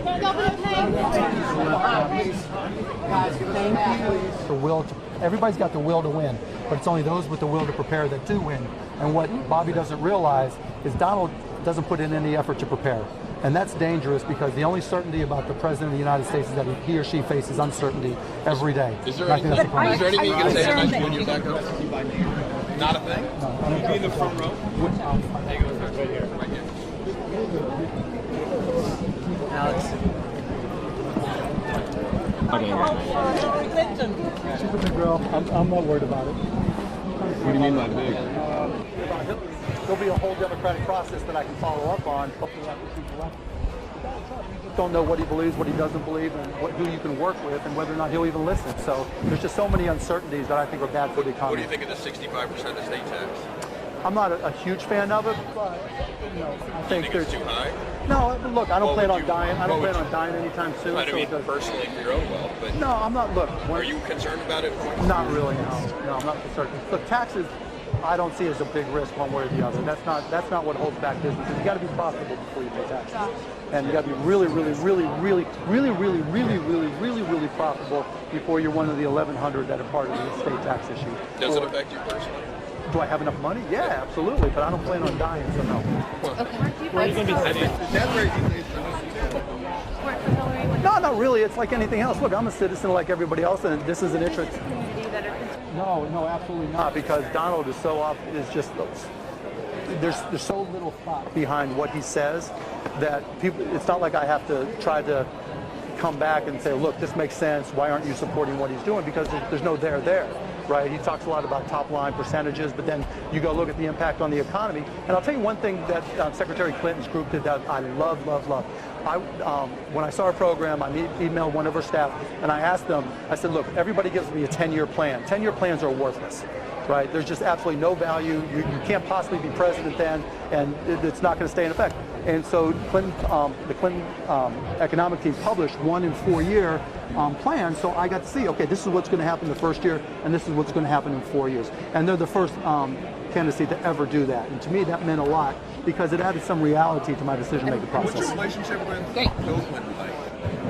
You say hi. You know, when I see him. Okay. Where are you going to be sitting? You going to run in 2020? No. You think I want to put it with shit? 2024? No. Where are you going to be sitting? I don't know if I'll find out. I know, but it's fun. It's interesting. Yes, you got the Donald Trump. Mark, a quick question from New Zealand. Mr. Cuban, a quick question from New Zealand. What kind of impact would Donald Trump as president have on small countries like New Zealand? It'd be a crapshoot because we don't know how he's going to deal with the treaties that support our allies. So I'd be concerned. Like the Trans-Pacific Partnership, things all like the that. above, yeah. Because if without support, so yeah, that's one of the reasons I couldn't possibly vote for Donald Trump because we don't know where he stands in terms of the balance of power in the world. You have to be able to deal with every country in the world and understand their concerns. And I don't think he puts in the effort to learn what matters to New Zealand, what matters to Fiji, what matters to Australia, et cetera, in that part of the world, or anywhere in the world. And I think that's a real issue. And if he says one thing that is just offensive to somebody who is in a position of power and has weaponry, and they decide to take a terrible step, our allies are going to freak out. Like what we saw with you and the Jennifer Flowers issue, if you kind of acted like that with other world leaders. That's comedy. The issue that you're talking about has been an issue from the beginning. I'm sorry? And I feel like what you're talking about has been an issue from the beginning about the fact that he hasn't done enough research to be actually. That's true, and that's been my issue. But how is it that he's hasn't been able to get as far as he has. You know, there's a lot of people who I think aren't voting for him but are voting against Hillary Clinton. A lot of this campaign has to do with marketing as opposed to substance or policies or. What is it that you're hoping to hear tonight? I'm not hoping to hear anything. I'm just here to hear. This is a historic event. And I'm like everybody else. You guys are here to see what's going to happen. You consider running for governor in Texas in 2018. We're good. Let's go. Will you be making?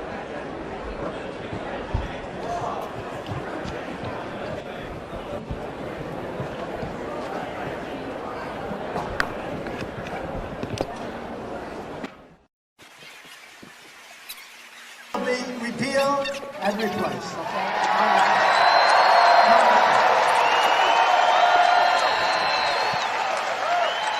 Nobody read it. Remember that? Not one politician, nobody read it. And you remember the guy that came out of one of the schools, Harvard, Yale, something. Do you remember the guy's a wise guy? And he thought he was in French, but they had the little cell phone camera on. He was among friends, but the friend certainly did a number on him. And turned him in, and he was saying it's a whole joke, right? This was the designer of Obamacare. This was the man that sort of created Obamacare. And that's exactly correct. That's Harvey. That's exactly correct. So remember, you know, we tend to forget all these things, but we'll bring them up. But here you have a guy that said it's a phony deal, and yet we keep it. Remember this. On November 1st, new rates are going to come out. They're going to be astronomical. You know, in Texas, going through Blue Cross Blue Shield, they just had an increase of 60%, 60%. New rates are coming out on November 1st. The president wants to have that date delivered after. He wants it to be after, anytime after the election. Because it's election defying. The number that you're going to have to pay If I called you Coach Knight. for your Indiana, we just call you Coach. That's good. That suits me. I think he's about ready for you over there. Okay. So, all right. Good to see you. Thanks for everything. Governor, was Bobby Knight, was Coach Knight helped in the debate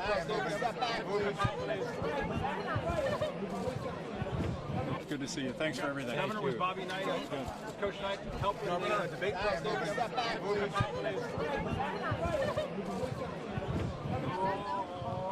Be careful of the old guy.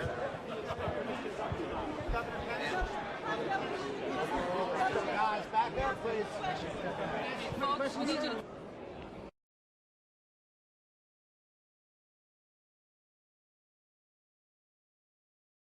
Is going to be such an increase that it is election changing.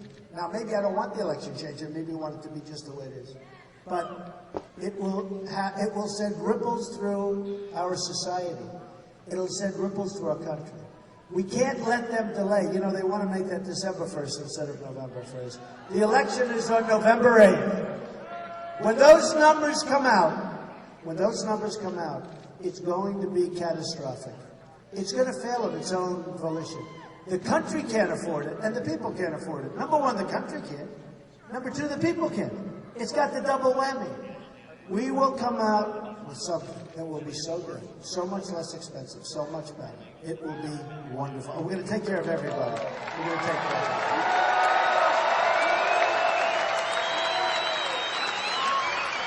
So, when it comes to trade, we're going to make great deals. Carl Icahn endorsed me. So many people endorsed me. So many great business people. We're going to make great deals. They're going to be fantastic deals. Right now, we use political hacks to make our deals. We are going to make fantastic trade deals. Our jobs are going to start coming back. We're going to start making things again in this country, okay, folks? We're going to make things in Jacksonville. We're going to make things all over Florida. We're going to make things in Ohio and Pennsylvania. We're going to make things in Michigan. We're going to bring our car companies back. We're going to make Apple iPhones in this country. You watch. And you know what I'm saying, and I don't have to play games.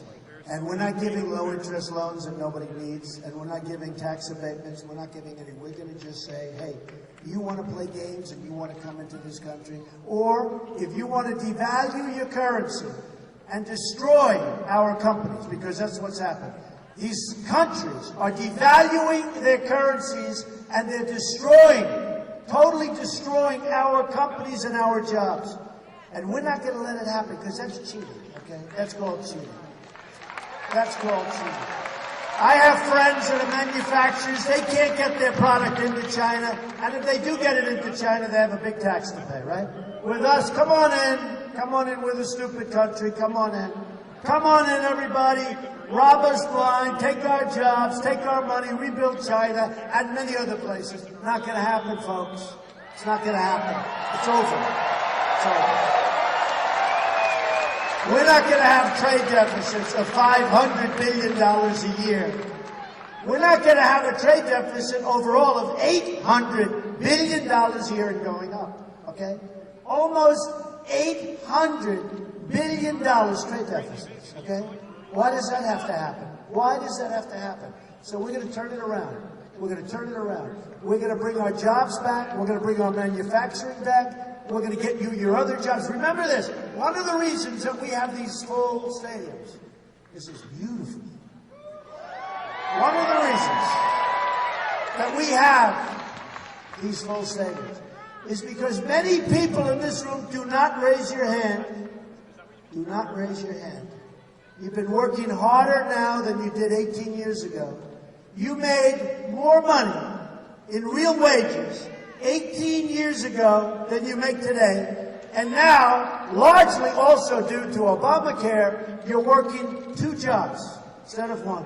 We have part-time workers all over the place. The phony 5% number, it's a phony number. Because what happens is when people stop looking for a job because they give up, after 4 or 5 months they can't find it. They stop. They're considered statistically employed, okay? So your real number is close to 20% unemployment. And just take a look. This is all good. We have lots of problems. Our military is depleted. We're going to fix it. Our borders are bad. We're going to fix it. We're going to build that wall. Believe me.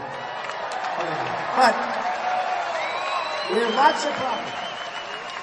But I'm not filling up stadiums because of problems. I'm filling them up because people don't have jobs.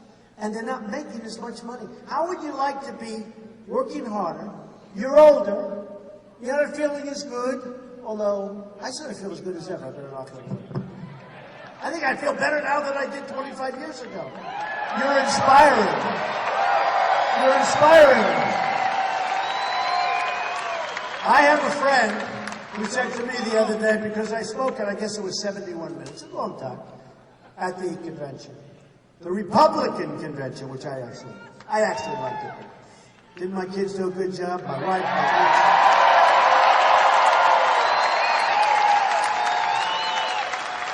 And I spoke for 71 minutes, but about 26 of those minutes were like standing ovations, right? It was like these massive standing ovations, and it was really great.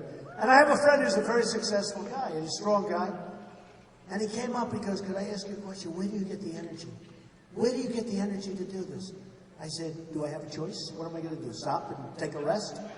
And then come back an hour later and finish it up? I said, what do we, But we do. You have energy when you love what you're doing. Now, I've always loved real estate, and I've always had a lot of energy. I've had great stuff. I mean, I built a great, great company. Some of the greatest assets in the world. Some of the greatest real estate assets in the world. But I built this great company, but I love doing it.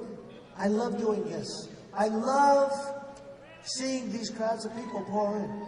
And I want to do, somebody said, why are you doing it? And I say, because, seriously, we're going to make America great again. It's going to be easy. It's going to be easy. It's going to be easy. That's why I'm doing it. Believe me, I can think of other places I'd rather be. I can think of other places.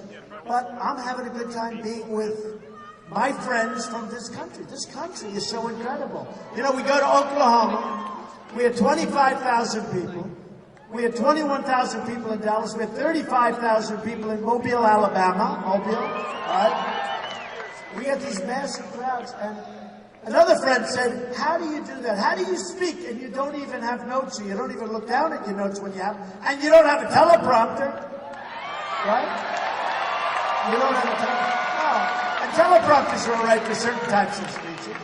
You know, when you have a serious policy speech, I guess it's okay. But you don't have a teleprompter. Did you ever see Hillary Clinton? If she speaks in front of 24 people, she's got the teleprompter.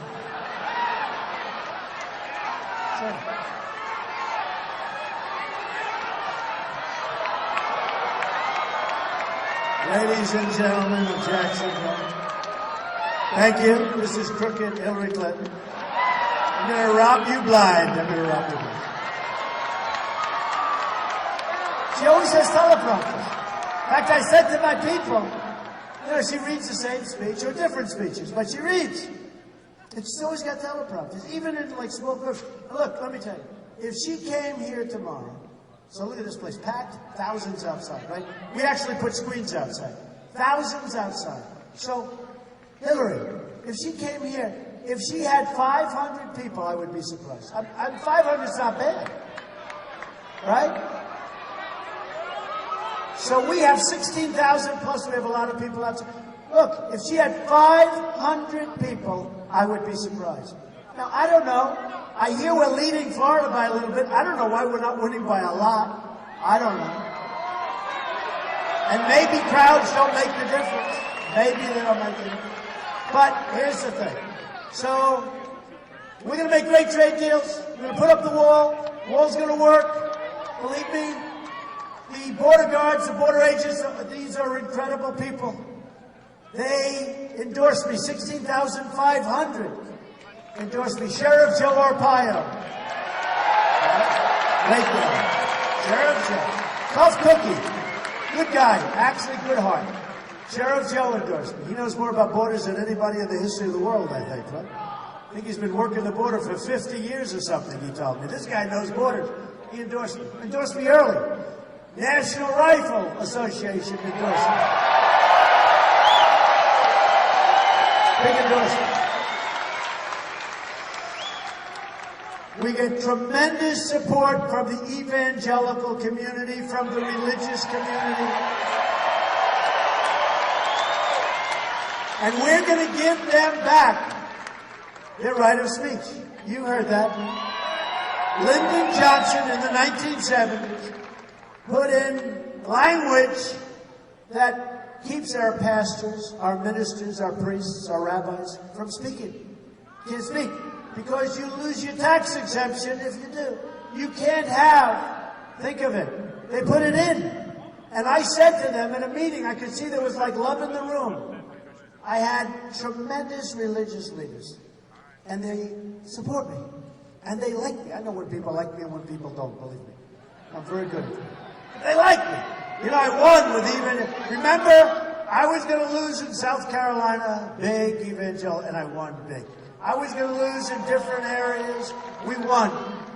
We had such unbelievable support, evangelical support, tremendous evangelical support. But I asked them, we are going to take out the language because basically they're being silenced. And I don't want my minister or my pastor to be silenced. I think they should have a right to speak. And that goes for all religions. So we're going to get that taken out. Very important. And remember this also. That to me is very important. If you're religious, if you're really any evangelical, I say. But if you're Jewish, anybody, we're going to get it taken out.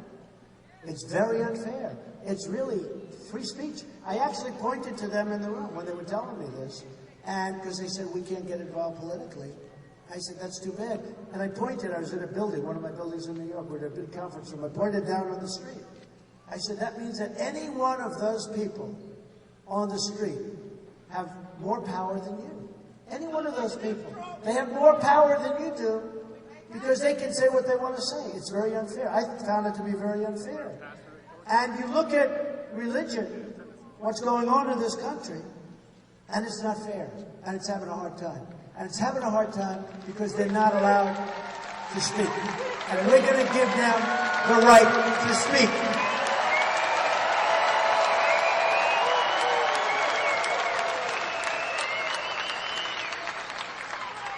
So you got to go vote. And I have to tell you, the last time, evangelicals did not vote. If they voted, it could have been a much different election. They did not vote. And you know, when you think of the power, think of it as a group of people. Women, 50%. Men, 50%. Religion, probably like 80%, 80, 85%. Think of the power. And it's good power. It's positive power. And we're going to make sure that works. So listen. Supreme Court justices. If you dislike me intensely, if you say, I would never in a million years vote for Donald Trump, you have to. You have no choice. Have no choice. Sorry. Because when Crooked Hillary puts Bernie recommendations on the Supreme Court, we've got ourselves another Venezuela, folks. We're going to have a Venezuela, and it's going to be bad. So you have Justice Scalia, and I put together a list from Heritage, from some of the great groups, right? From some of the great groups. We put together a highly recommended list of high quality, the highest quality judges. And we picked 11. Possibly we'll put 4 more, we'll have 15. We're going to pick from outside or inside of that group.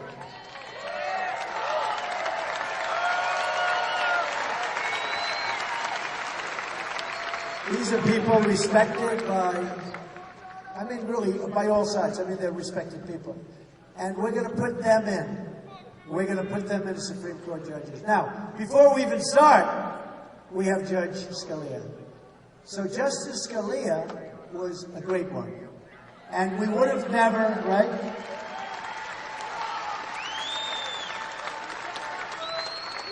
We went to the Federalist Society. Highly respected people. That's what they do. More than anything, what they do. And they recommended these people. And they're recommending a few more. And we're going to pick from that group. And we're going to have unbelievable justices of the Supreme Court. So important. And honestly, it's one of the most important things that can happen in this election. And it could be that this president, whoever the next president is going to better be.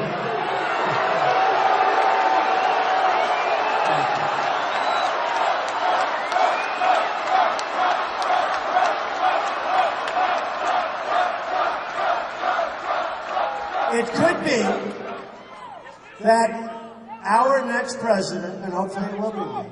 You have to go out and vote on November 8th, or it's not going to be. But it could be that this president will have 3, 4, and maybe even 5 choices. It could break the all-time record for choices during the 4 term, because that's the way the cards seem to be falling. So it looks like it's going to be a minimum of 3. On your first day you have 1, because you're replacing Justice Scalia. So important. You have to do that. You have to do that. So here's what's going to happen. Here's what's going to happen. Our country, thank you. He says you're going to win, but the country doesn't win.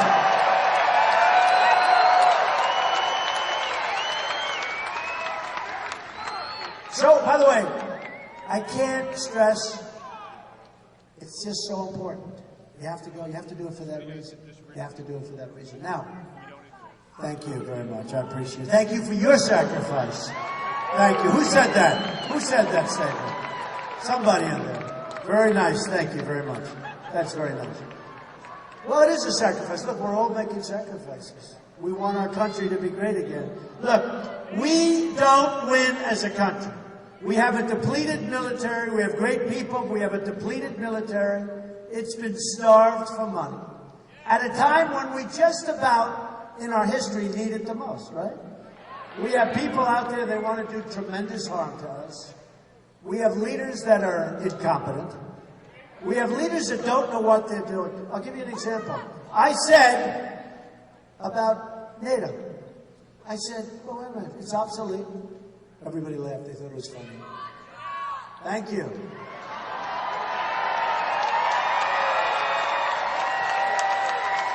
I said about NATO, it was asked of me by one of the very good commentators, actually, but I said about NATO that it's obsolete. Now, I mean, I have to admit, I'm not a student of NATO. I did deals. They came out of my ears. Deals. Buildings. That's what I did for years. And did well. I built this great thing. But you know what? I have common sense and I have business sense. So they said, what do you think of NATO? What do you think? But I know plenty. And they said, what do you think of NATO? I said, it's obsolete. I said, it's obsolete. And why is it obsolete? Because it doesn't cover terrorism. We need terrorism covered. Everybody laughed. They had a good time laughing. Ha, ha, ha. Isn't that funny? It's obsolete. Turned out that like 4 days later, after they stopped laughing, people that were very close to it said, you know what? Trump's right. Trump's right. And then a few weeks later, on the front page of the Wall Street Journal, there was a big story. And it said something to the effect that NATO to open terrorism unit. Right? I said, wow, that's good. That's good. And one of their top people, probably a very good person, one of their top people to be named as its head. Great. I said, wow, they're making some progress. That's good. Now, in the story, they only mentioned me in about a half a sentence, maybe even less. I think about an eighth of a sentence. They said something like, Donald Trump wasn't happy. Okay, that's fine. At least they mentioned me. Normally they don't. Then I also said, NATO, they're not paying their bills. I wasn't even sure, but I had read something, and it makes sense. Because I said, why would they pay their bills when nobody else pays us what they owe us? Including, by the way, the United Nations. Okay? When was the last time you saw the United Nations make a settlement of some war? You don't see it. It's like a country club, folks. And we're spending a fortune, and it can have a tremendous use. It can be a great thing. I'm not knocking it. But right now, it's like a country club. We pay for a tremendous percentage of it, and we always get the wrong end of it. I almost said, I didn't want to. We're getting the wrong end of it. It's a United Nations. But anyway, so then we talk about NATO. And I said, no. NATO, you have 28 countries. And the countries, many of them aren't paying what they're supposed to be paying. And I want them to pay. If they don't pay, what are we doing? Sort of funny. We're defending them, and they're not paying. Figure that one out. So we're defending, and then I said, no, they got to pay. So the newspapers left that out, Washington Post in particular. They left that out about the payment. They said, Donald Trump wants to get rid of NATO. I don't want to get rid of NATO. But you always have to be prepared to walk. It's possible. Okay? Then they said, what happens if one of these countries, take a smaller one that nobody in this room's ever heard of, gets attacked by Russia? Are you saying you're not going to protect them? I say, well, let me ask you, have they paid? Have they paid? And a lot of these countries are very rich countries. A lot of these countries have good money. But they don't pay. You know why? Because nobody asks. I know store owners like that. They don't ask. They don't get paid. You know what they do? They go up to the president or whoever it is in the country, and they say, we owe the United States billions of dollars. And he goes, did they ask us for the money? No, they haven't. Don't pay it. I'm just going, yeah, why not? Why should you pay it? So you have this case where they don't pay. So I said, obsolete. They're working on that. But you need different countries. Because for terrorism, we're talking about a whole different group of countries. Okay? The terrorism that we know. Meaning radical Islamic terrorism.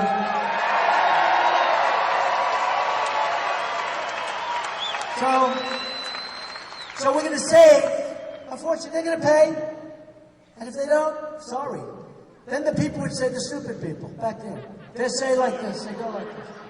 They go, but we have a treaty to protect these countries. We have a treaty. I said, that's right. And we have a treaty where they're supposed to be paying and they're not paying. So we gotta go. Now, it sounds cold.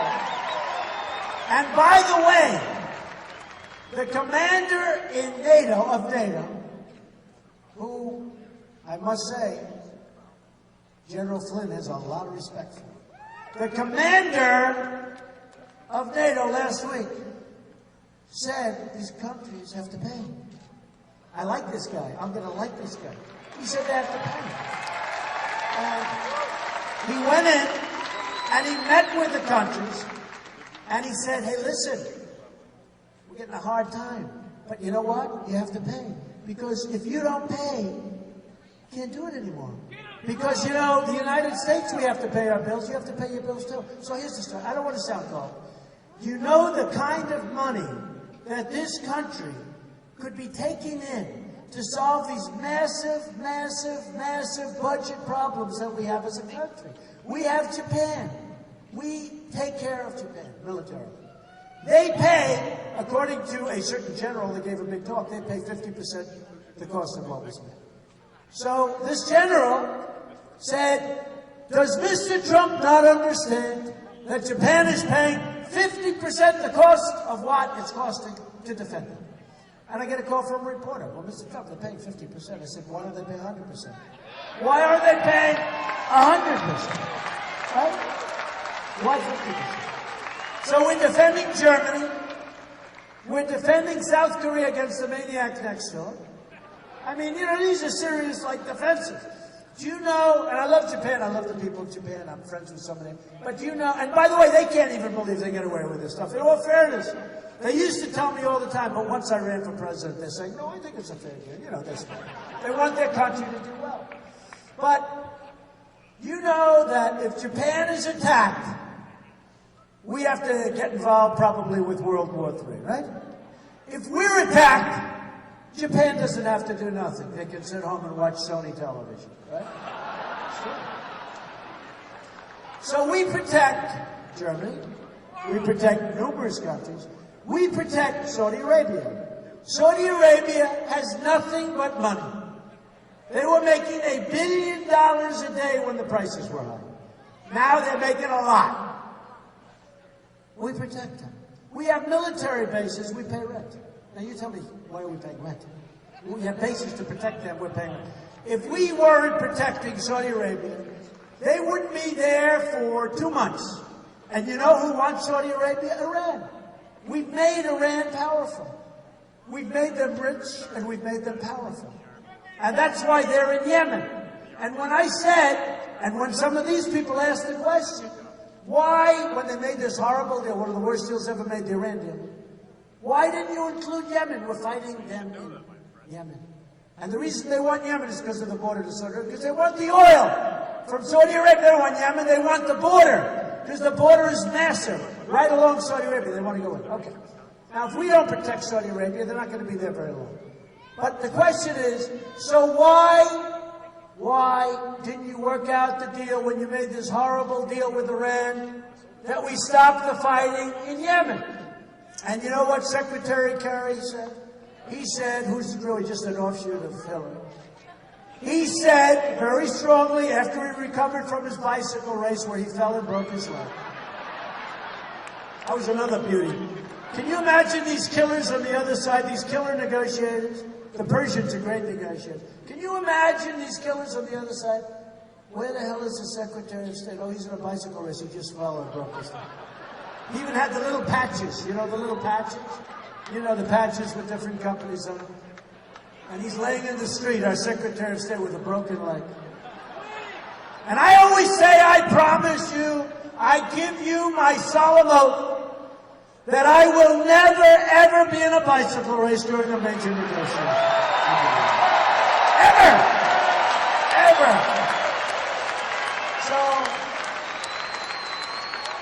So they said, why didn't you, one of the guys right back there, that one right there, why didn't you make a deal with Yemen? And you know what his answer was? It was too complicated. Too complicated. Too complicated. And it took forever to make this deal to start off with. Okay, here's the story, folks. Thank you for coming out. November 8th is very important. You got to get out and you got to vote. Florida's sold. They're going to spend a lot of money on phony ads. And we did it once before. Don't forget, in the primaries, I was hit with every nasty ad. I couldn't breathe. I wanted to see an Ivory soap ad. I wanted to see a Special K ad. I wanted to see any ad. But it was all negative Trump ads, and most of them were really false. Some were correct, actually. Most of them were false. But here's what we're going to do. You got to get out on November 8th. You got to get all your friends out. You got to...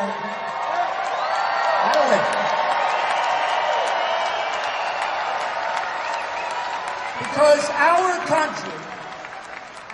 country that we love and that we cherish does not win anymore at anything. We're always losing.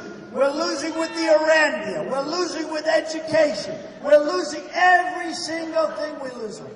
Our military's depleted. Our vets, we love our vets, are not properly taken care of, and we're going to take care of them. We're going to take care of our vets.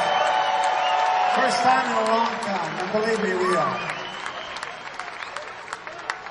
And folks, we're going to start winning again. We're going to win. We're going to win. With our military, we're going to knock the hell out of ISIS.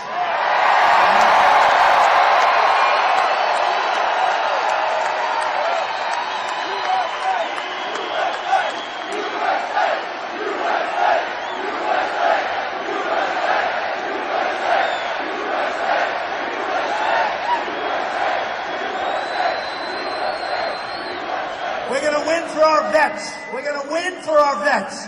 We're going to win at the borders. We're going to have people come into our country. We're going to have millions of people come in, but they're going to come into our country legally. We're going to win on our border.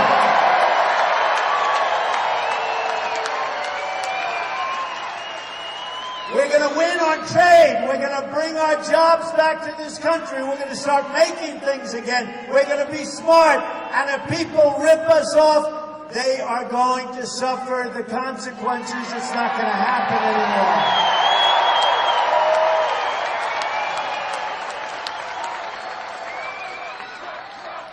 We're going to protect our Second Amendment. We're going to get rid of Obamacare and replace it.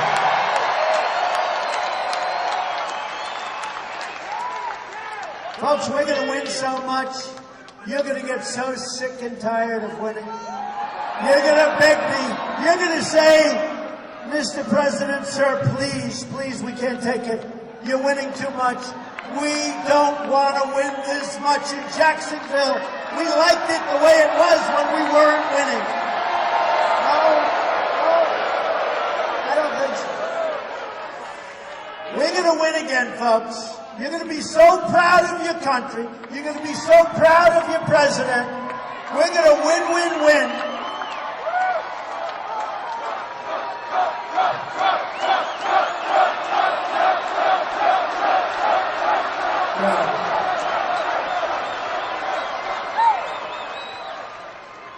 Folks, we're going to put America first.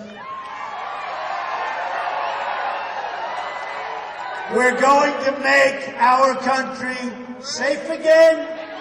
We're going to make our country great again, as sure as you're standing here.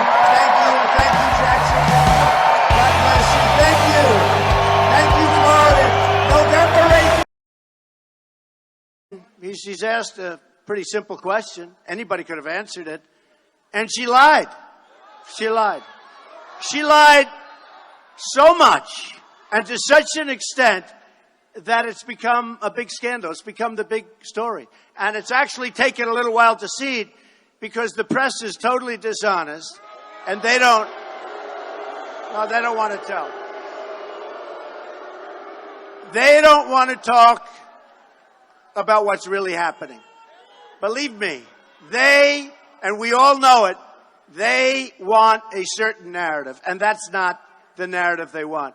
But what she did is lied so badly, and you have the FBI director saying she lied, right? Said she lied. said she was negligent, said all of these things, and now she's running for president. Shouldn't happen. Shouldn't be allowed. Shouldn't be allowed to happen. So again, I look and I'll never forget the scene this morning. And remember this: Iran. I don't think you've heard this anywhere but here.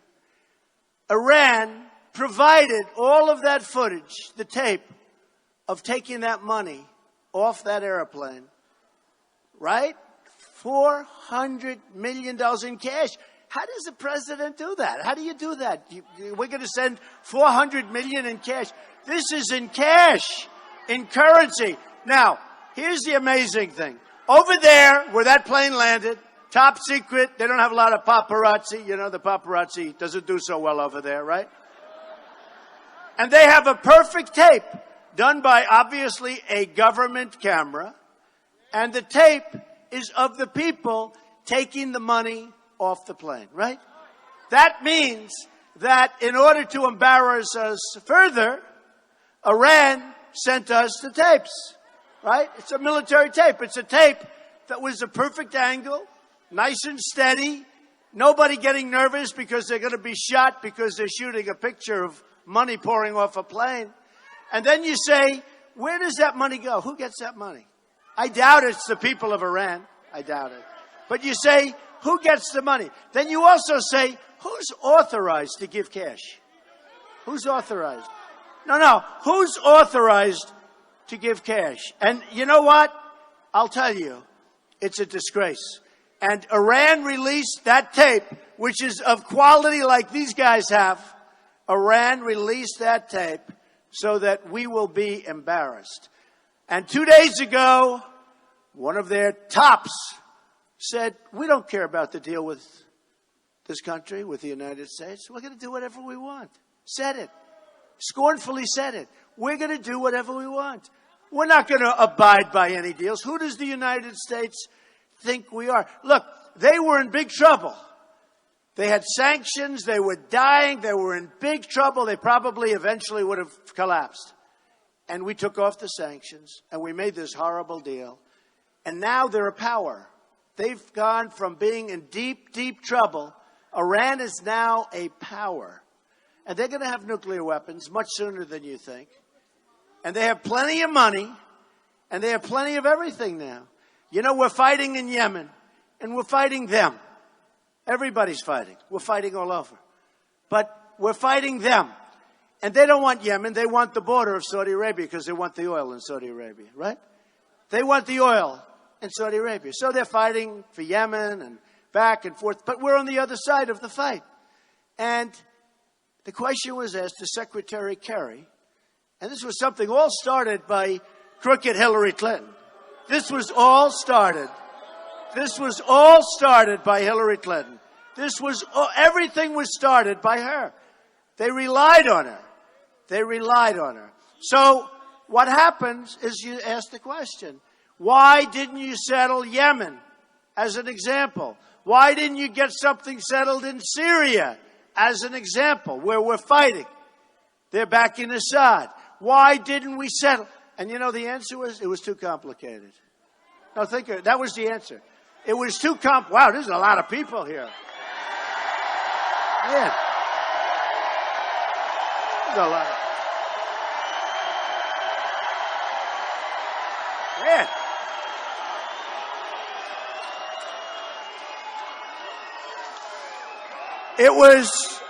Folks, it was too complicated, they said. It was too complicated.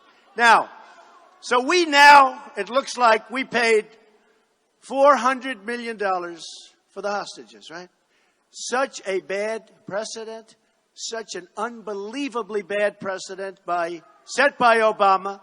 Now, 2 more have been kidnapped since then. You know that, right? So you got 2 more. Where is it going to end? Where is it going to end? What we're doing is insane. We have a president that doesn't know what the hell is going on. And I don't think he likes me too much.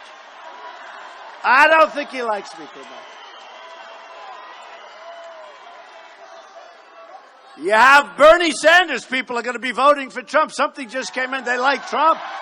They like Trump. They like Trump.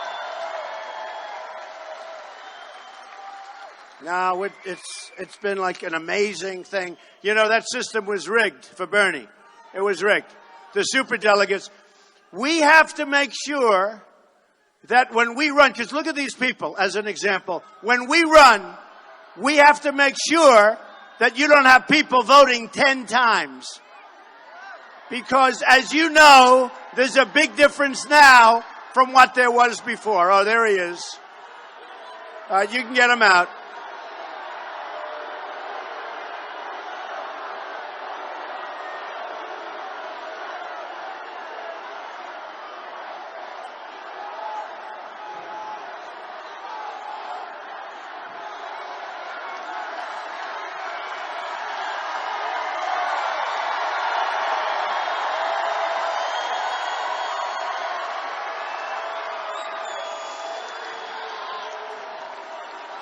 You know what that is?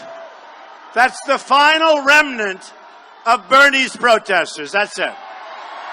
Final. You know, they used to send the protesters, and here's the good thing. In all fairness, Bernie's people had spirit, and they would come and they would protest, and I love those people because they'd always show how big the crowd is, because the cameras never move. The cameras aren't showing up there. Watch. You know, you'll see like 3 rows. They don't go. But when you have a protester, the cameras, they turn like pretzels, right? They turn like pretzels. So that is, we're getting down to the final remnants. You know, we don't have it. It's not like the old days. Now we have bigger crowds. They have bigger crowds today than we've ever had. We've always had the biggest crowds. It's a movement. We're going to get rid of Obama. We're going to get rid of Hillary. We're going to get rid of crooked Hillary Clinton. Going to be gone. So, wouldn't that be embarrassing to lose to crooked Hillary Clinton? That would be terrible. You know, the historians and the certain pundits, they say what we've done as a group, because we've done it. This is our movement, everybody.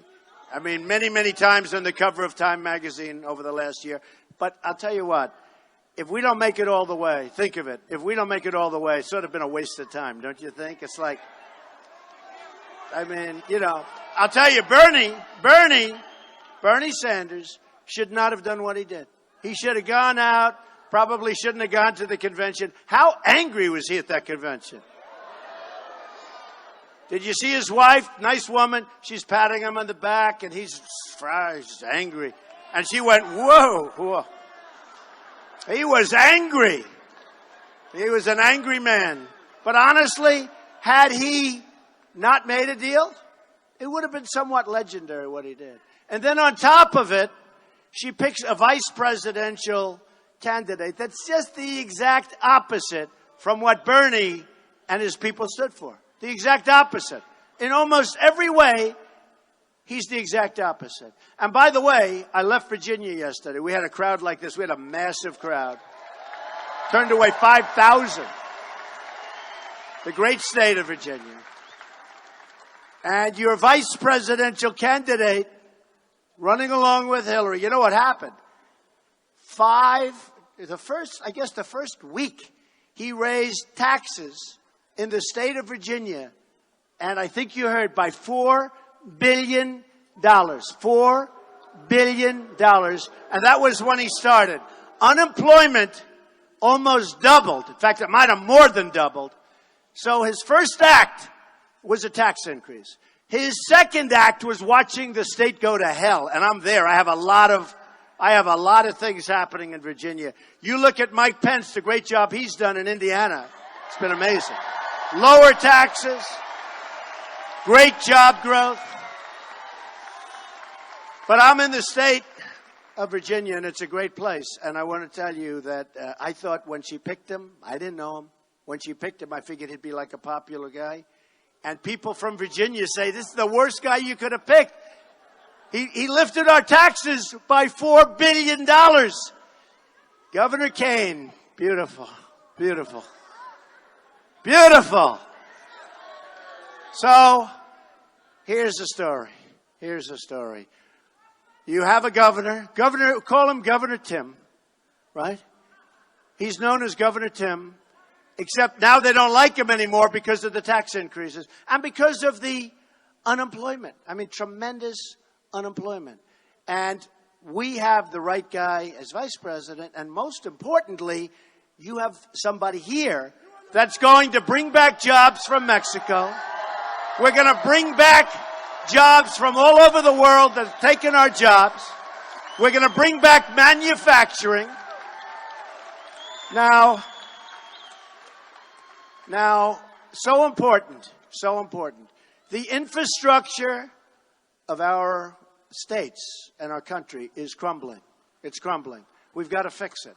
We've spent trillions of dollars in the Middle East. We have airports. You have airports in the Middle East, the likes of which you've never seen in this country. Our airports, I mean, you take a look at what we have as airports, like third world countries. You go to China, you go to different places in the Middle East, you'll see things, folks, I've been. You'll see things that you've never seen before. You'll see roads, you'll see highways, you'll see trains that go hundreds of miles an hour as opposed to 60. Cluck, cluck, cluck. Because we spend our money so stupidly. We spent our money trying to do something in the Middle East that nobody's been able to say what they've tried to do. Okay? Now, we shouldn't have been there, but we shouldn't have gotten out the way Obama got out. And Hillary. Because a lot of things happened, but one of the things that happened was ISIS. So, we have a depleted military. We are going to rebuild our military. We're going to rebuild it. Bigger and better than ever before. Right now, our military, do you notice they have fighter jets? I saw it the other day, a documentary. The jets are 18 to 20 years old. They don't make parts for them anymore because the planes are so old. So they go to the plane graveyards and they go to museums to take parts off these planes, to put them and to give them to our great pilots to fly. And fly and sometimes against the competition. This is the United States. This is what has happened. You look at your space program. This is what's happened to the United States. This is where we are right now. And on top of that, we owe almost $20 trillion. It's doubled in the last 8 years. Doubled. So, we're going to do things. Now, you ready? We're going to have strong borders, right? Strong borders. Strong. We're going to have...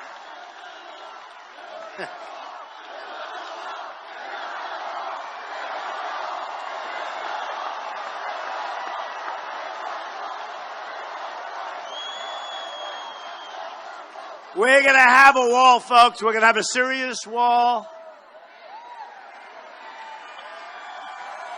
It's a high ceiling. That'll do. That'll do. Remember when the former president of Mexico would say, we're not going to let you build the wall, right? Then, about 2 months ago, he said, there's no way we're going to pay for that F wall, right? They used the F-bomb. They used the F-bomb on live television. And I said, boy, is he in trouble. He just used the F-bomb on live television. I said, I can't believe it. But he used it. And can you imagine if I would have used it? Would have been the electric chair.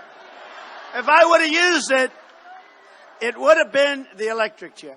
So he used the F-bomb. And I said, well, that's okay. Because he used to sit there and say, there's no way you'll have the wall. Now he says there's no way that they will pay for the wall. Okay? That means he knows the wall is going to happen. True. You know, when I won the state of New Hampshire, it was a beautiful thing, and I went and I got to know the people so well. And I said, what's your biggest problem? They said, heroin. They said heroin. They said heroin. I said, what? They said heroin. You know, it just doesn't seem to go. The beautiful trees and streams and rivers and little beautiful roadways and incredible people. And their youth is being poisoned. And their people are being poisoned. And you have the same thing here. They all have it. Everybody has it. But you have the same thing here. You have it all over the country. And the drugs are pouring in mostly from the southern border. And we do nothing about it. 16,500 special people, just like incredible people. The Border Patrol agents have endorsed Trump. They've never endorsed anybody before. Sheriff Joe. You know Sheriff Joe. Tough cookie, Sheriff Joe Arpaio. He endorsed Trump. Now we're going to have a real border. We're going to have a real border. It's going to be a border that you're going to be proud of, but it's going to be a border where people can come into our country, but they're going to come in legally through a process. They're going to come in, and they're going to come in legally. We're going to have great people come into our country. We're going to have great people. So Hillary Clinton wants to allow 550% more people coming in from Syria and other places than we have right now. And when you look at what's going on, folks, you know, we can be politically correct. We can be very nice. We can do all of these things. But look, when you look at what's going on right now, we can't take it. We've got to stop being the stupid country run by very stupid people. We've got to stop.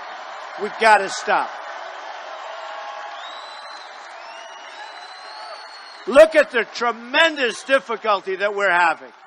So, I said to a friend the other night, who's actually a Democrat, always votes Democrat, but I know he's voting here. We're going to have a lot of switch. We're going to have a lot of people switching over. In New York during the primary, I mean, the biggest problem we have is a dishonest press. You know, it's so dishonest. It's the single biggest problem we have in terms of victory, because they put a false spin on everything. For instance, they don't say we have, now it's almost getting to where it's full, because I just see. But they don't say that we have thousands of people outside trying to get in. They don't say the crowd that's here. Every time I go home, my wife will ask, how was the crowd? I'll say, it was amazing. I said, didn't they show it? They never show it. They don't show it. It would be great. Just show behind me, fellas. Just show behind me.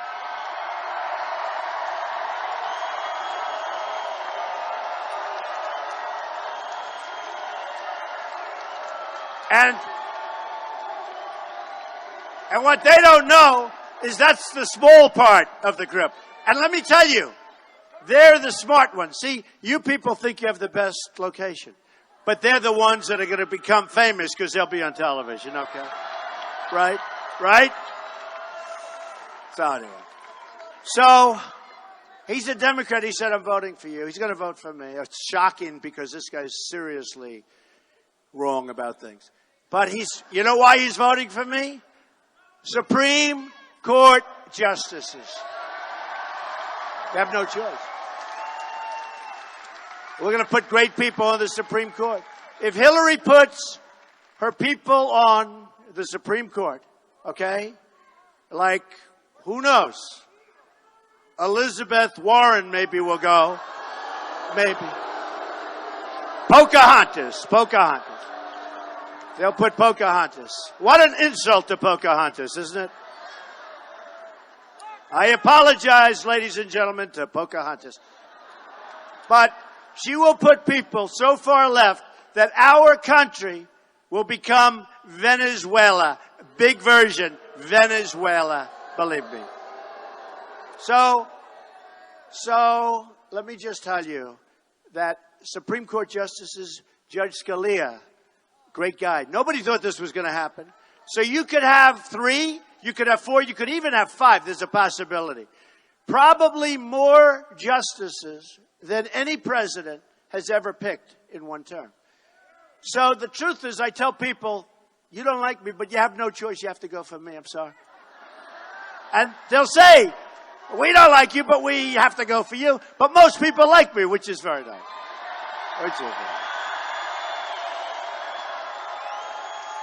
The other reason So Supreme Court, remember this, November 8th, you got to get out there, Supreme Court judges. And you know, it's interesting. I have a great group of people headed up by Karen. Where's Karen? She's great. Where is Karen? She's amazing. Look at her. She's a star. You know, and by the way, I endorsed Marco Rubio. He endorsed me. He's doing well. Go for Marco. All right.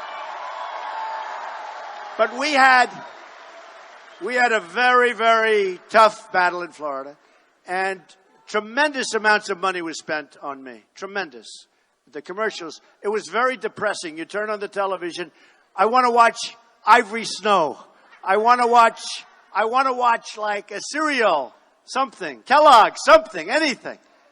All it was negative hit. And I told my people, there's no way we can win Florida. There's no way. And negative. And those commercials were so false, just like Hillary's commercials. They're so false. They're so false. Like she's got the one with blood coming out of her eyes. And I meant her nose, or her ears, or her mouth. But these people are perverted, and they think it was another location. Unbelievable. And you know the truth? I cut it short because I was talking about either taxes or economic development. So I said, or whatever. And I wanted to get back on the subject. I should have finished it out. It would have been much better. So they lied. Then they put a reporter on, and nobody's better to people with disabilities than me. I spend millions and millions of dollars on buildings taking care of people with disabilities.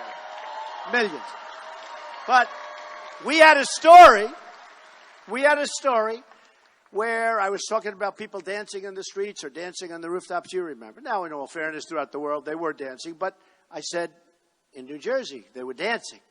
And, no, I said, when the World Trade Center came down. Nice. Real nice. So, here's the story. By the way, those people that knocked down the World Trade Center, most likely, under the Trump policy, wouldn't have been here to knock down the World Trade Center, just so you understand. So you know what the word grovel is, right? When you're groveling. In other words, you're trying to tell something, you're trying to make something up, you're groveling. So you have the story with the blood. Now I tell you about the grovel. So I had a reporter wrote a good story for making my case. Because it was a long time ago. It's like 15, 16 years from the time we started this narrative. So it was a long time ago. And it was during the World Trade Center. Right after the World Trade Center, this reporter wrote a story talking about people dancing in the streets or on rooftops or something. It was pretty good. So we used it. And then the reporter, after I'm sure he was given tremendous pressure, he worked for, I believe, the Washington Post, and he worked for the New York Times, and he worked for different things. Terrible. Terrible. Totally dishonest. That's okay. But the reporter, all of a sudden, remembered it totally different from his story. And he was groveling. I won't make the motions because if I do, they'll say something, you know. But I really spread this word. So he was groveling and trying to change his story. And going, you know, well, maybe not. And so I'm not doing this. I'm not doing it. But just listen to this. So I didn't know the reporter. But then it came out that the reporter said he knew me. He met me. He met me, 1988. He met me. And I knew who he was. I didn't know who he was. I didn't. And if I did, and he was handicapped, he had a problem with something, and he was handicapped. Must be a nice guy. Didn't speak to him, but must be a nice guy. But he said, Trump knows who I am. I interviewed him twice or something when he was in a newspaper. You know how many reporters, you know how many of these people I meet on a daily basis? Okay? So here we are, many, many years before this happened, and then before the World Trade Center, and then many years even before that, because you're talking about many years when the story was written, and then you go back another 15, 16 years. So he said, I know him. And I knew that he was, I knew exactly what he looked like, okay? Now here's the story, folks. I didn't know him. And if I did know him, nobody, remember what I said, people with disabilities. I spend millions of dollars on ramps, on all sorts of things in buildings. In some cases, many cases, things I don't have to do. But I am a tremendous fan. So they put up this phony ad, Hillary Clinton, and they show him.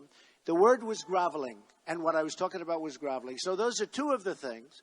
Then they do another ad. When I went to Scotland, I wanted to see what kind of a job my boy did, Eric, because he rebuilt Turnberry. Eric!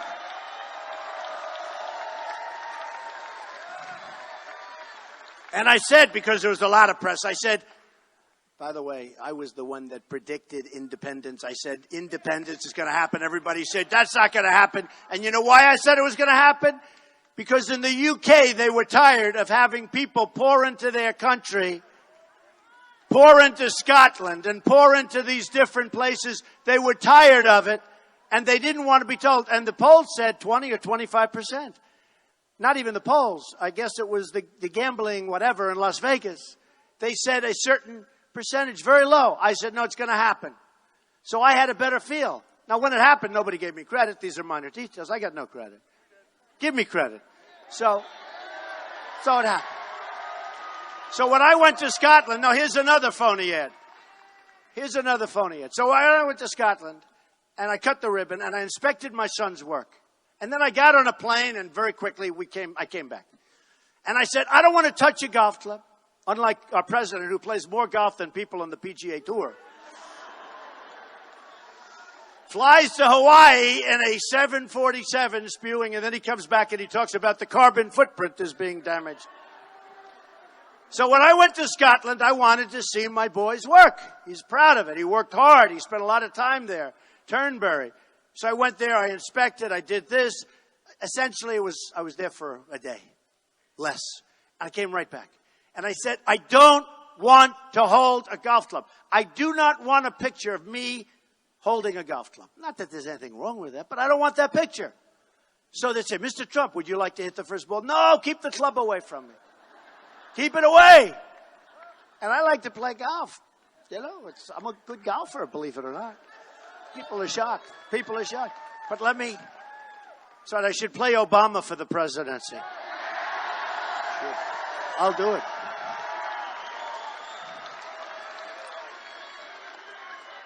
Then I'd be assured of winning, okay? So let me just say, I don't want to hold a golf club. Okay. So my son, he did a fantastic job. I was very proud of him. I was there with Ivanka and Don, but Eric was in charge of this project. And I was very, very proud of the job he did. And, you know, when you got to back your kids, right? You don't want him to do this work, and he's working all the time and back and forth and living there. And then you say, I'm sorry, I can't go. As parents, we have to back our children, right? So anyway, I went to Scotland. I was there for a very short period. I came right back, right? Long flight, came right back. And I see an ad by crooked Hillary Clinton. And they have me talking about two things. I was asked a question at the news conference.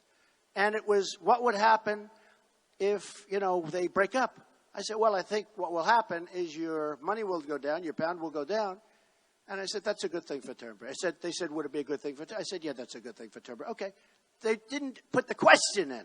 They only put the answer. So everyone thought I was talking about that. Then they have me hitting a golf ball from a clip that's 2 years old. They took it.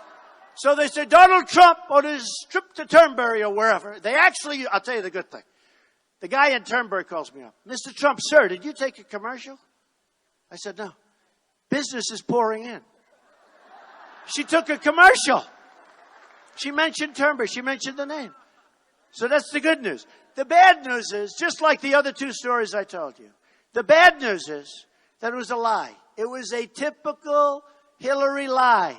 So they have me hitting a golf ball, having a good time. I didn't hit a golf ball. I didn't get near it. But they show me in the ad. Now, simple things, but I like to tell you, because they're dishonest people, just like the press is so dishonest. And I like to tell these stories. Okay? I like to tell them. The good news is it's been great for the place. So look, here's the story.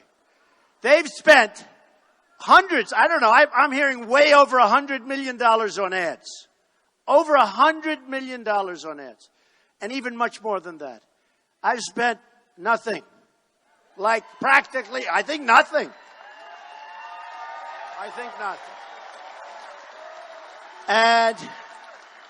And we're doing very well. So they've spent all of this money, and despite the fact that we get a totally false narrative, we get a totally false press. They've spent, think of this, way over $100 million. I've spent nothing. But we're building up a lot. So we just announced, I think, but we just announced the numbers. And I figured we would have raised 20 million. By the way, I'm putting up a lot of money. And, you know, I funded my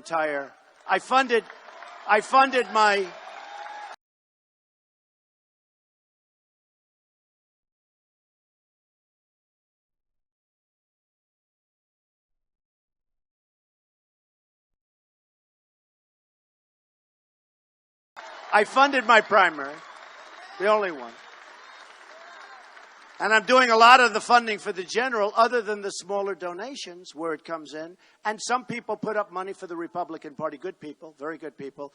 I think with hedge funds, Hillary Clinton's raised about $48 million. And I've raised, I think it was 19,000. I'm trying to figure who gave me 19,000. So it's 48 million something, and it's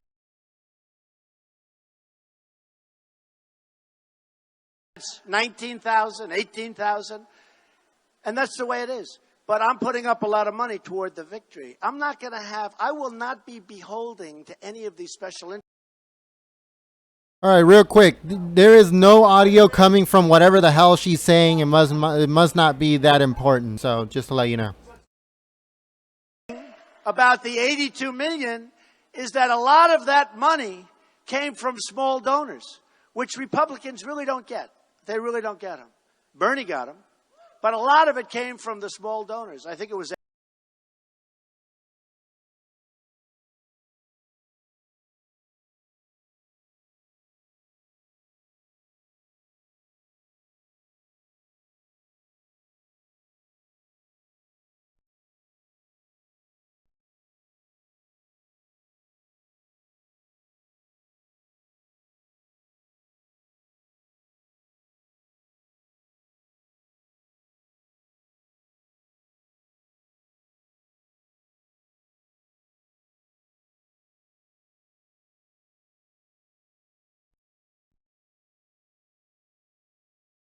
All right, so I'm trying to figure it out. There is no audio coming from the feed. So just give me 1 second.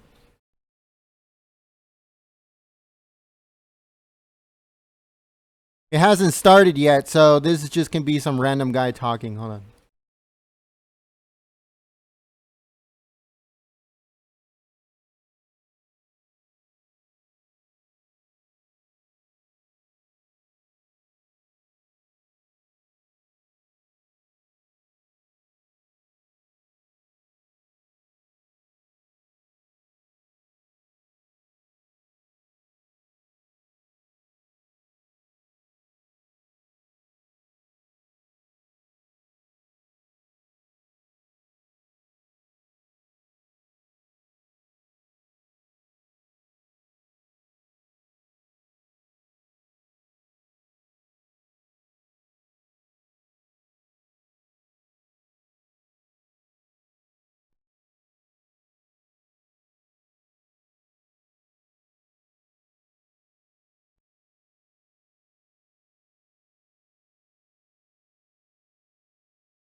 The format tonight. We made changes in the format 4 years ago.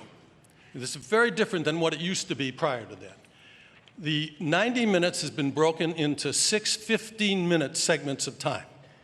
Lester Holt will start each of those 6 segments by asking a question to one of the candidates. That candidate will have 2 minutes to answer. The other candidate will have 2 minutes to respond and answer. And then for the next 10, 11, or 12 minutes, depending upon how things go, we want the candidates to actually debate, to talk to each other, to challenge each other on the issues. The moderator is and we get some answers, rather than the old 2-minute thing that we used to see in the old debates. Only Lester Holt knows the questions that will be asked. The commission does not know. We have no control over it, and of course the candidates do. Now, the last thing I have to do tonight is to be the public scold. And what I mean by that is, by all estimations, could be as many as 100 million people watching around the world in the United States what happens on this stage tonight.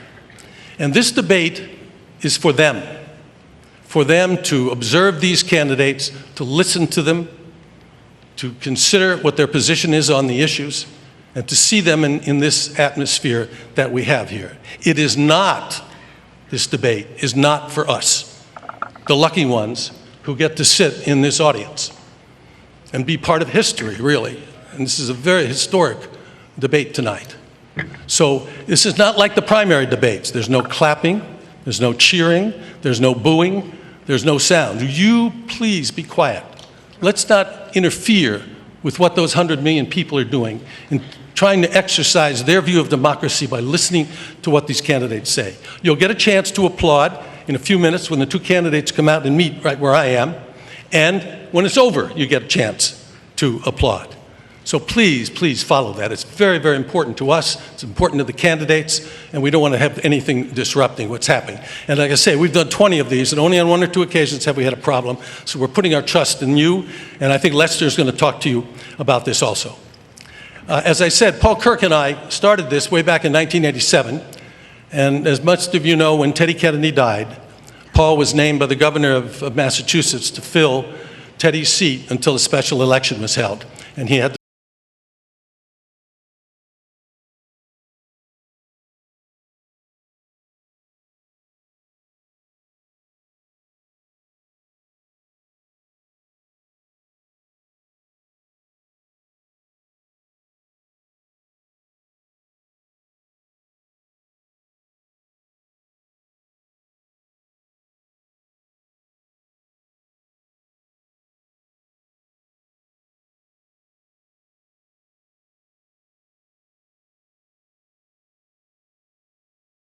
government, from political parties, or from any public entities. So we therefore rely on a number of corporations and individuals and foundations that have been really generous in allowing us to put these debates on. And I'd like to list the names of our 2016 national sponsors: the Anheuser-Busch Companies, the Howard G. Buffett Foundation, the Kovler Fund, Crowell and Mooring, AARP, and the National Governors Association. Would you please join me in thanking them for the work that they've done? Now, in addition to putting on these debates, we have this time around incorporated a lot of social media aspects into some of what you will see in the coming debates, and certainly some of what you see here tonight. And that's involved a lot of partnerships that we've developed with technology companies, social media companies, and others that you will see listed there in your program. I encourage you to take a look at that and see some of the ways in which we bring the educational aspect of these debates to a much wider audience through the work that we do with these partners. The next thing I would say is, some of you might wonder, well, what does the Commission on Presidential Debates do when it's not?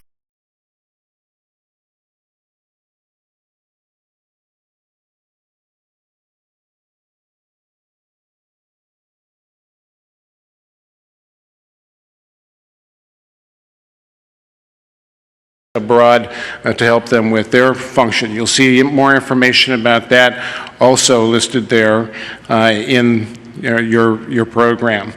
And then finally, I would join with everyone who has complimented our friends here at Hofstra. We could not have done this in the record time that it took Hofstra to pull this together without some incomparable leadership from the president of that institution. It's my pleasure to introduce President Stephen Rabinowitz.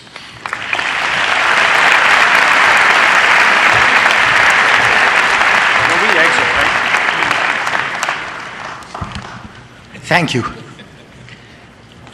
I have a very simple task, which is to tell you who really is responsible for this event coming off in such a short period of time, even though I get the credit and I was on the television shows and the radio shows. So, first, I want to welcome you on behalf of the entire Hofstra community. We have 11,000 current students, and we have more than 134,000 alumni.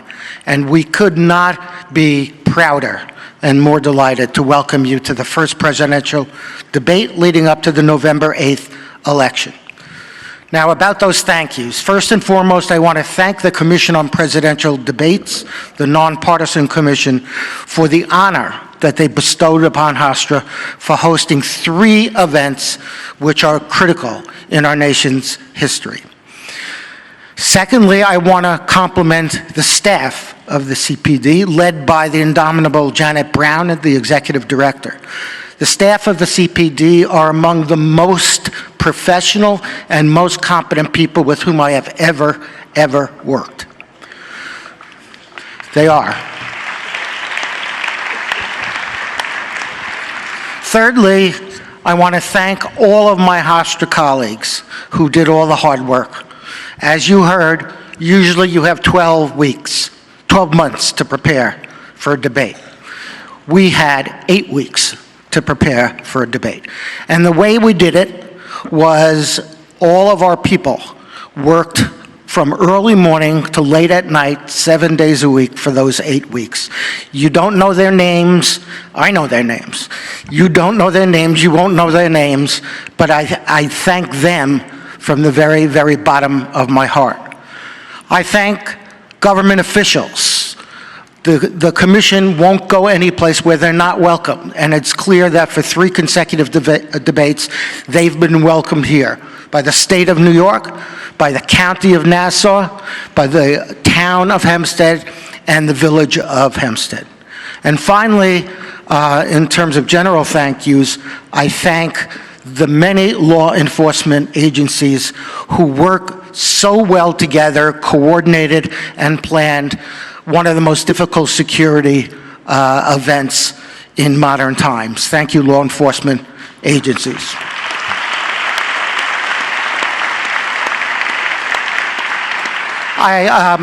I would like to ask you to join me in especially recognizing 2 generous supporters who helped Hofstra in significant part fund the expenses of this debate. The first, I am proud to say, is our debate sponsor. He is a son. He's an alumnus of the university, and he's currently the vice chair of its board of trustees. Join me in thanking David S. Mack. David?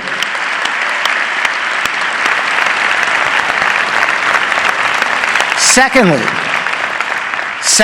I ask you to join me in recognizing now an ex-trustee, Trustee Emeritus, also a graduate of Hofstra University, former CEO of Pantone, our debate benefactor, Lawrence Herbert. Larry?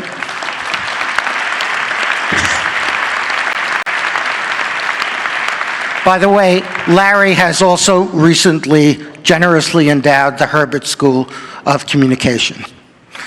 Thank you, Larry.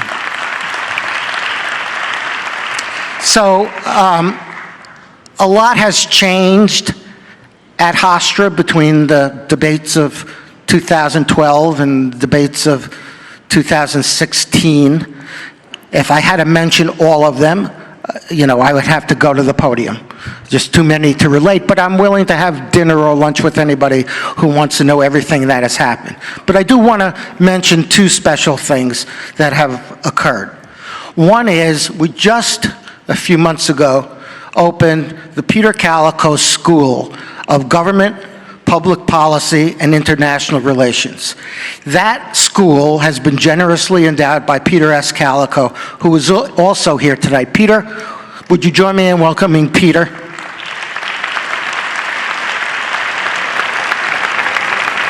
The point of this school and Peter's motivation was to ensure that Hofstra University retains its status as one of the most prestigious places at which to study the American presidency. And this is just one example of the kind of program we have. The other thing I will mention about what has happened recently in the university is that we have formed or created a Center for Entrepreneurship. And what's special about that center at Hofstra is that they will benefit not only from their own resources, but from the resources of our law school, our business school, our School of Engineering and Applied Science, and of course, our very, very successful medical school. So while we have made changes, one thing has remained constant. and that is we have some of the nation's very brightest, most altruistic, most public-spirited college students in America. You cannot spend time with these young people and feel pessimistic about the future. You spend time with these young people, you have to feel optimistic about the nation's future. And we host this debate and the past 2 debates for them. So there were 7,500 students who signed up for the seats available to Hofstra students in this debate hall tonight. 7,500 out of 11,000 students. And I have to say that every single student, I say this with pride, Hofstra pride, every single student who has a ticket and is sitting in this debate hall tonight, who is eligible to vote, has already registered to vote, and promises to vote in the November 8th election.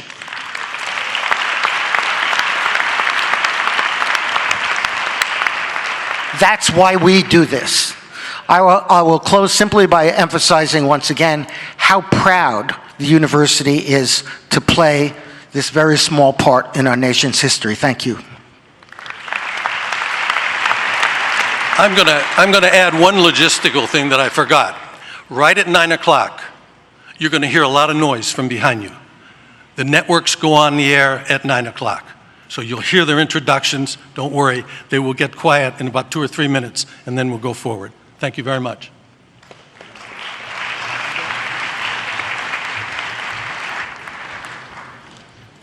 There's one additional piece of housekeeping, and that is if you could please turn off your cell phones or anything else, pagers, whatever.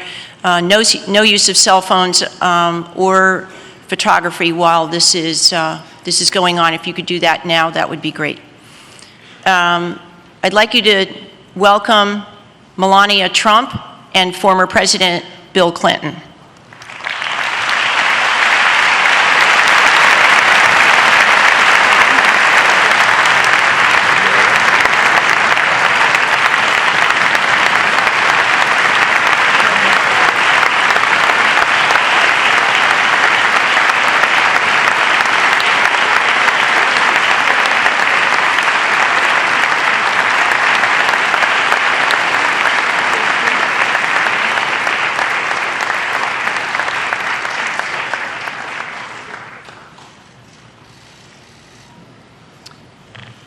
If you could take your seats again, thank you very much.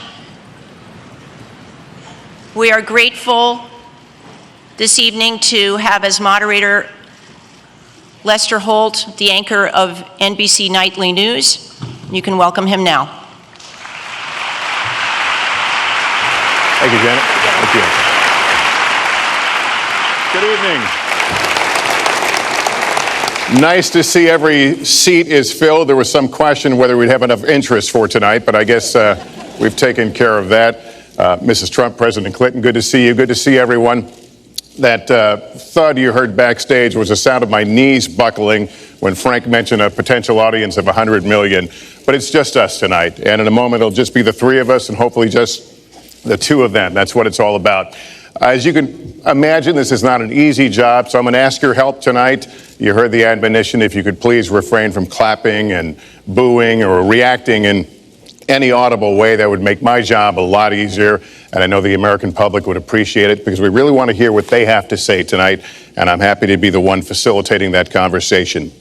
So what's going to follow are some awkward moments of silence. I'm going to take my seat here in my office for the evening, and I'll give you a 1-minute warning when we're about to come up on the air.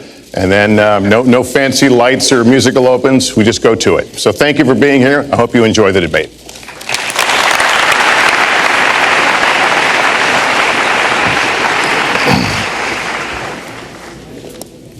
Okay, so right here, Mr. Holt, spare IFP, that knob for turning it on.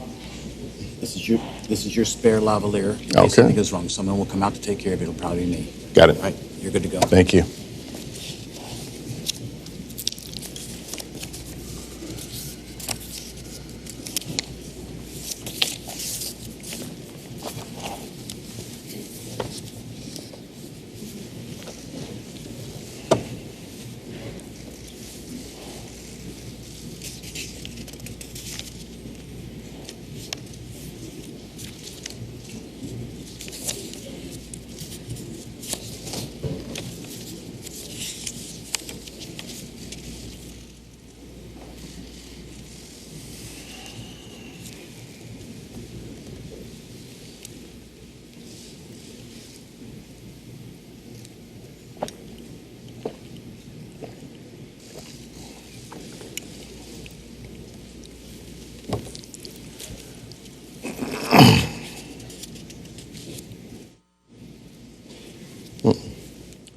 Not hearing you.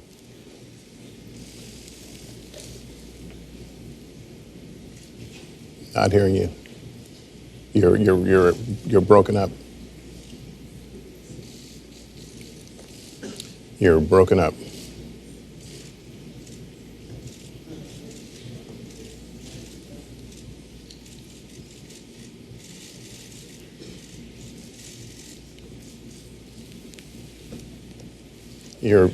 Say it again. Repeat. Okay. Okay.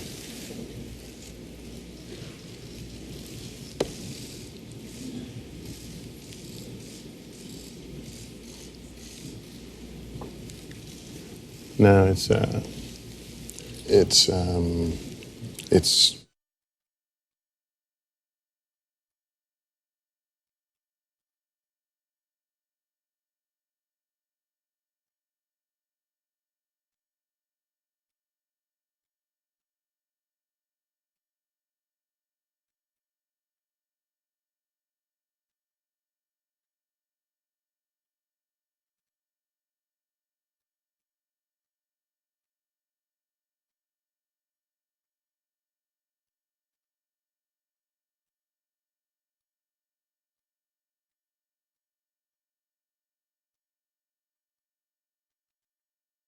It hasn't even started and they're already having technical difficulties down there.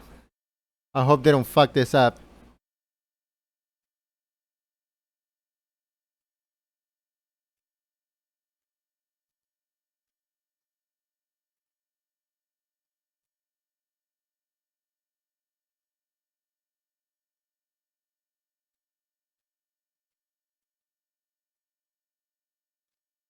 You set up your wired now, so when you stand up. Gotcha. Yep, got you good. Thank you.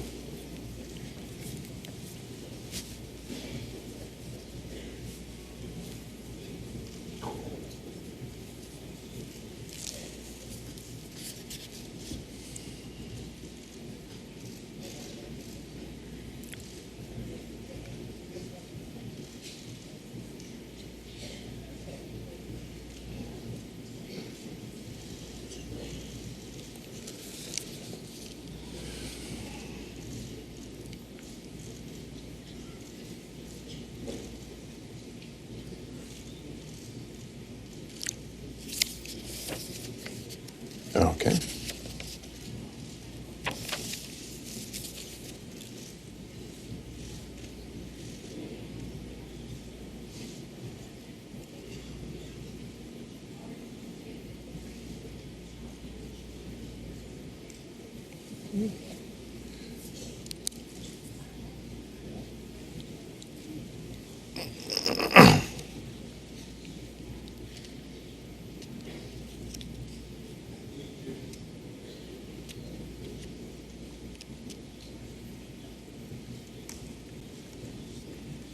Hillary is putting on her Depends, folks. She's getting some like extra diapers on or something. No bathroom breaks. No bathroom breaks.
We're 1 minute away. 1 minute away.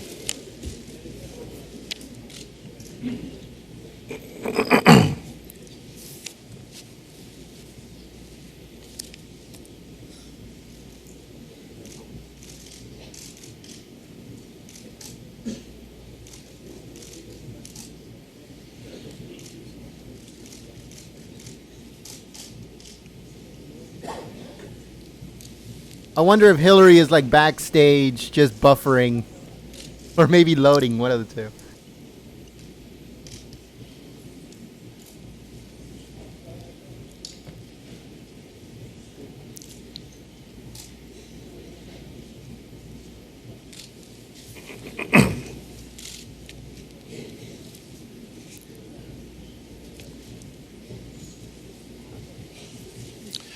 Good evening from Hofstra University in Hempstead, New York. I'm Lester Holt, anchor of NBC Nightly News. I want to welcome you to the first presidential debate.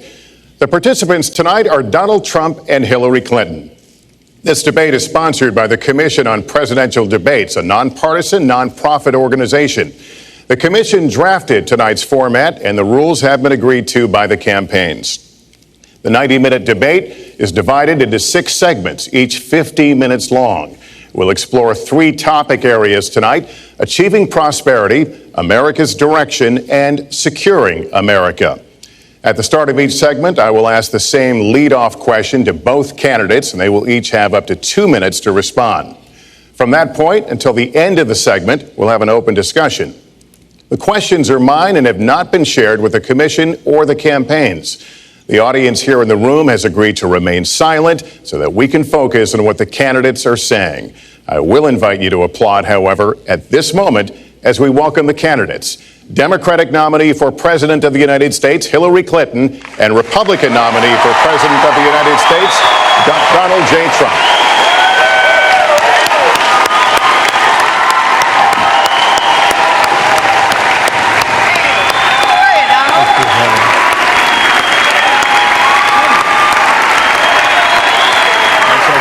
Good luck to you. Mr. Trump, good luck to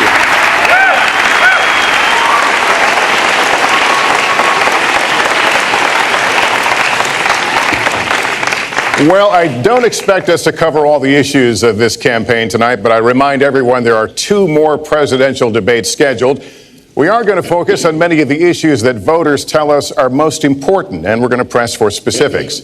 I am honored to have this role, but this evening belongs to the candidates and just as important to the American people.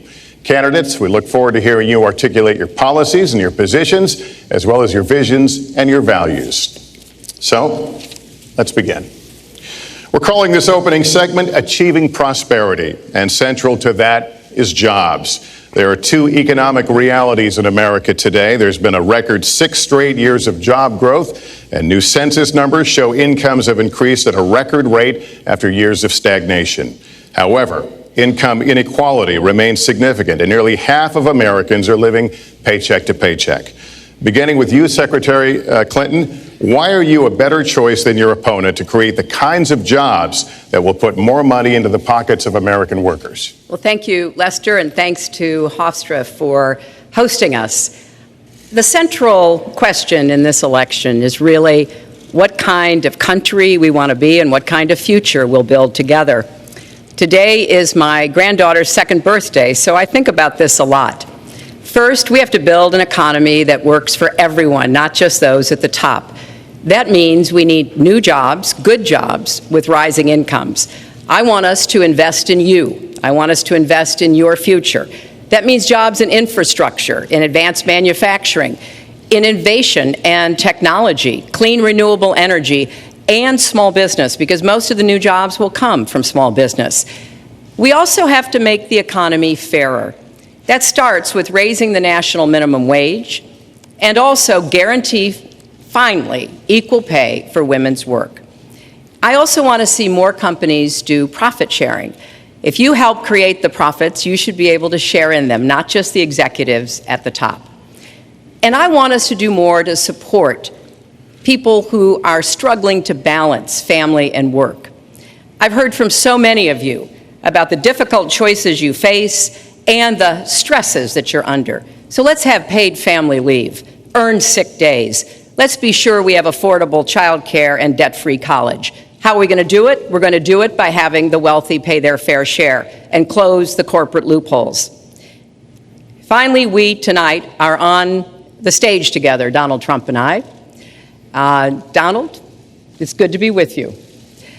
We're going to have a debate where we are talking about the important issues facing our country. You have to judge us.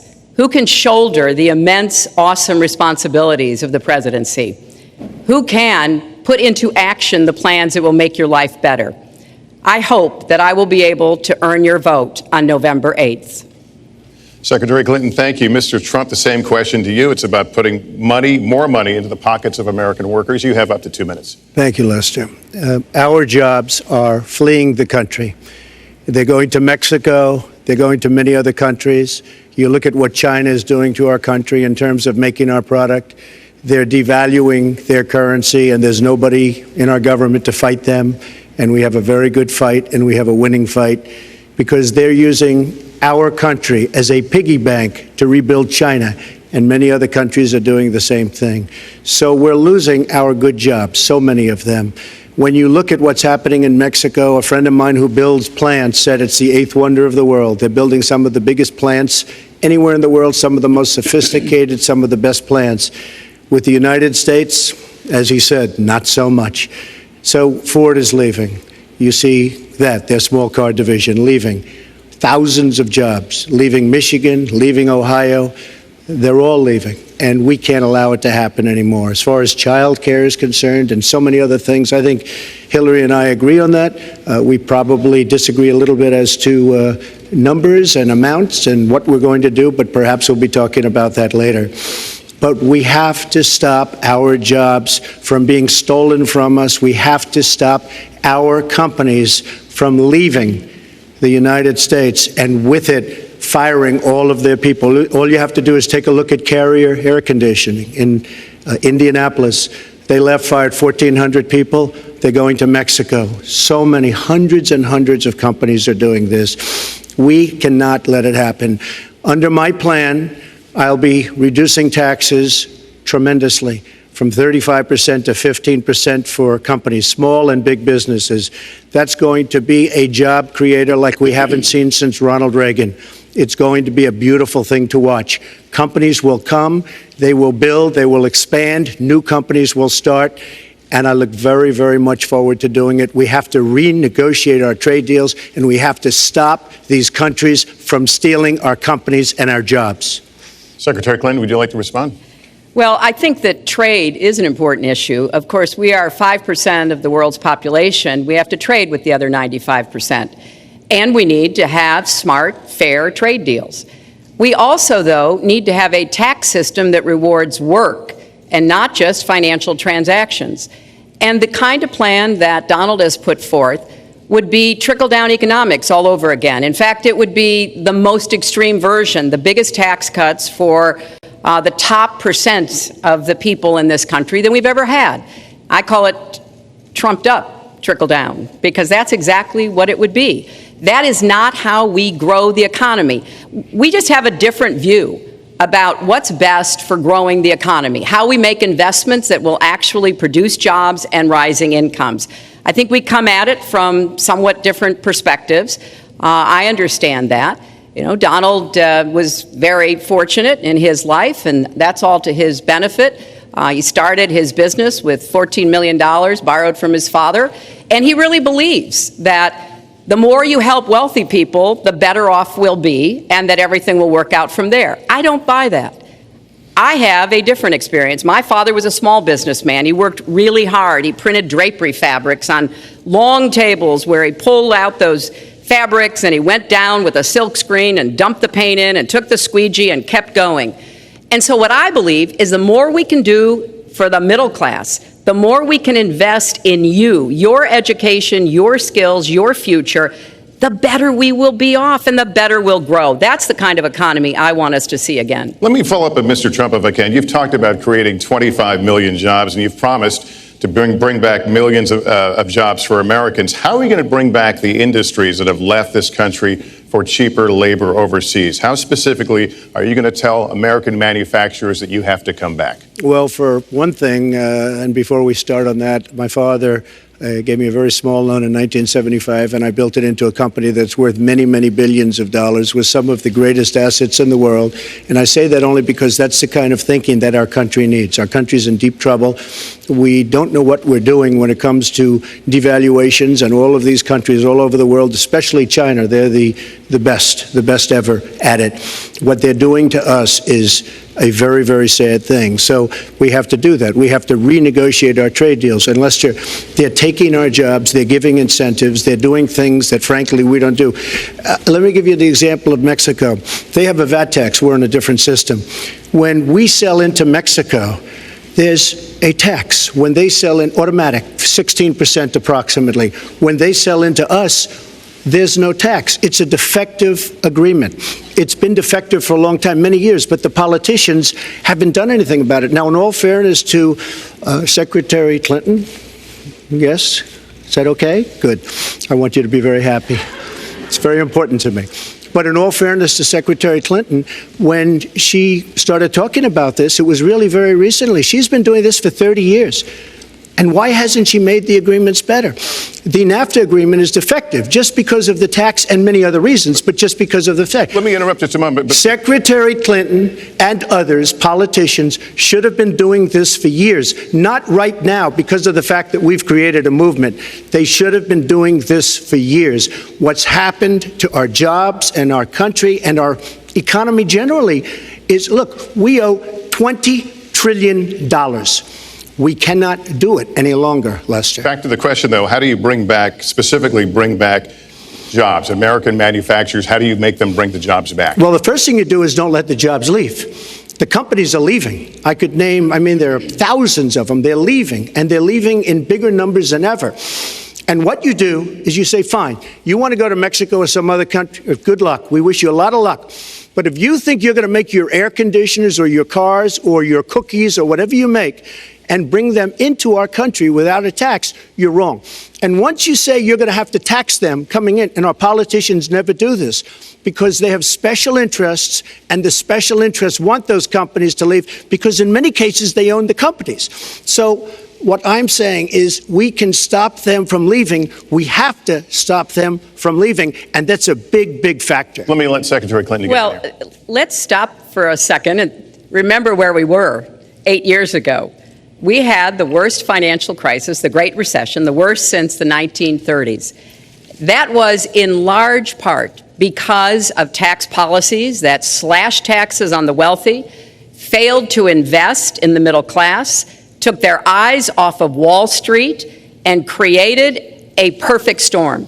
In fact, Donald was one of the people who rooted for the housing crisis.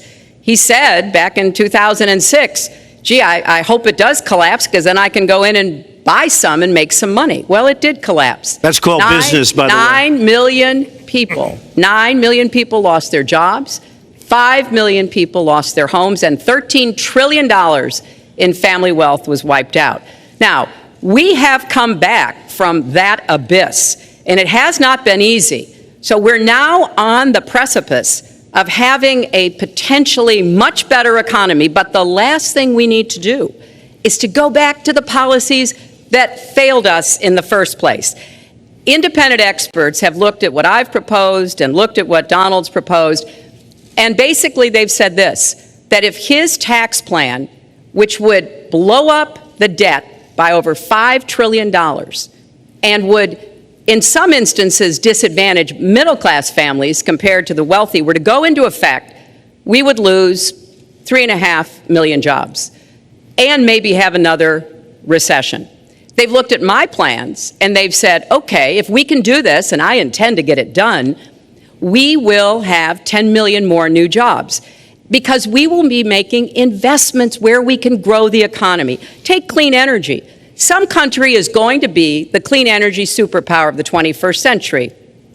Donald thinks that climate change is a hoax perpetrated by the Chinese. I think it's real. I did not. Science is real. I do not say that. And I think it's important that we grip this and deal with it, both at home and abroad. And here's what we can do.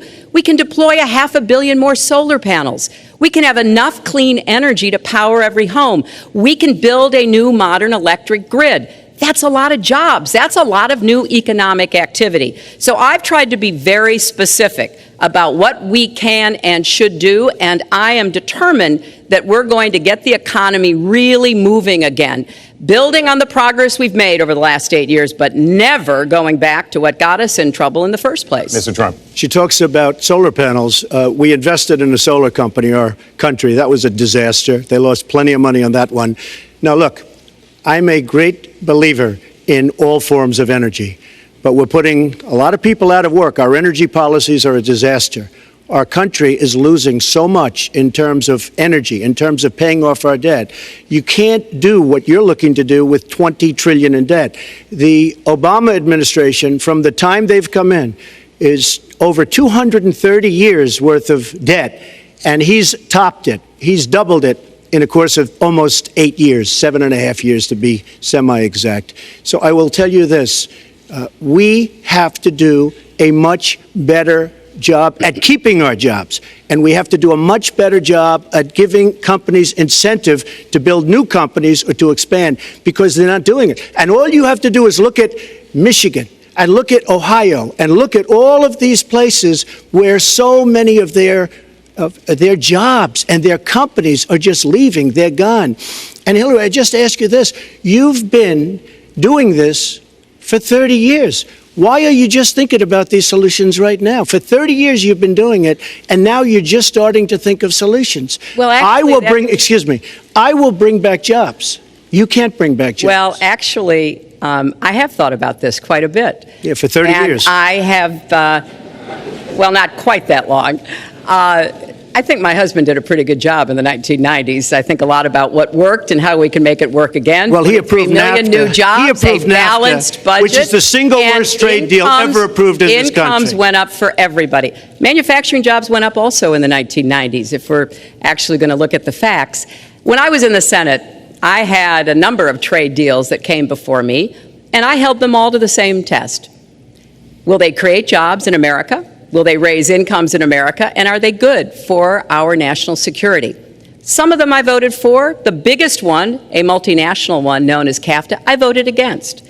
And because I hold the same standards as I look at all of these trade deals. But let's not assume that trade is the only challenge we have in the economy. I think it is a part of it, and I've said what I'm going to do. I'm going to have a special prosecutor.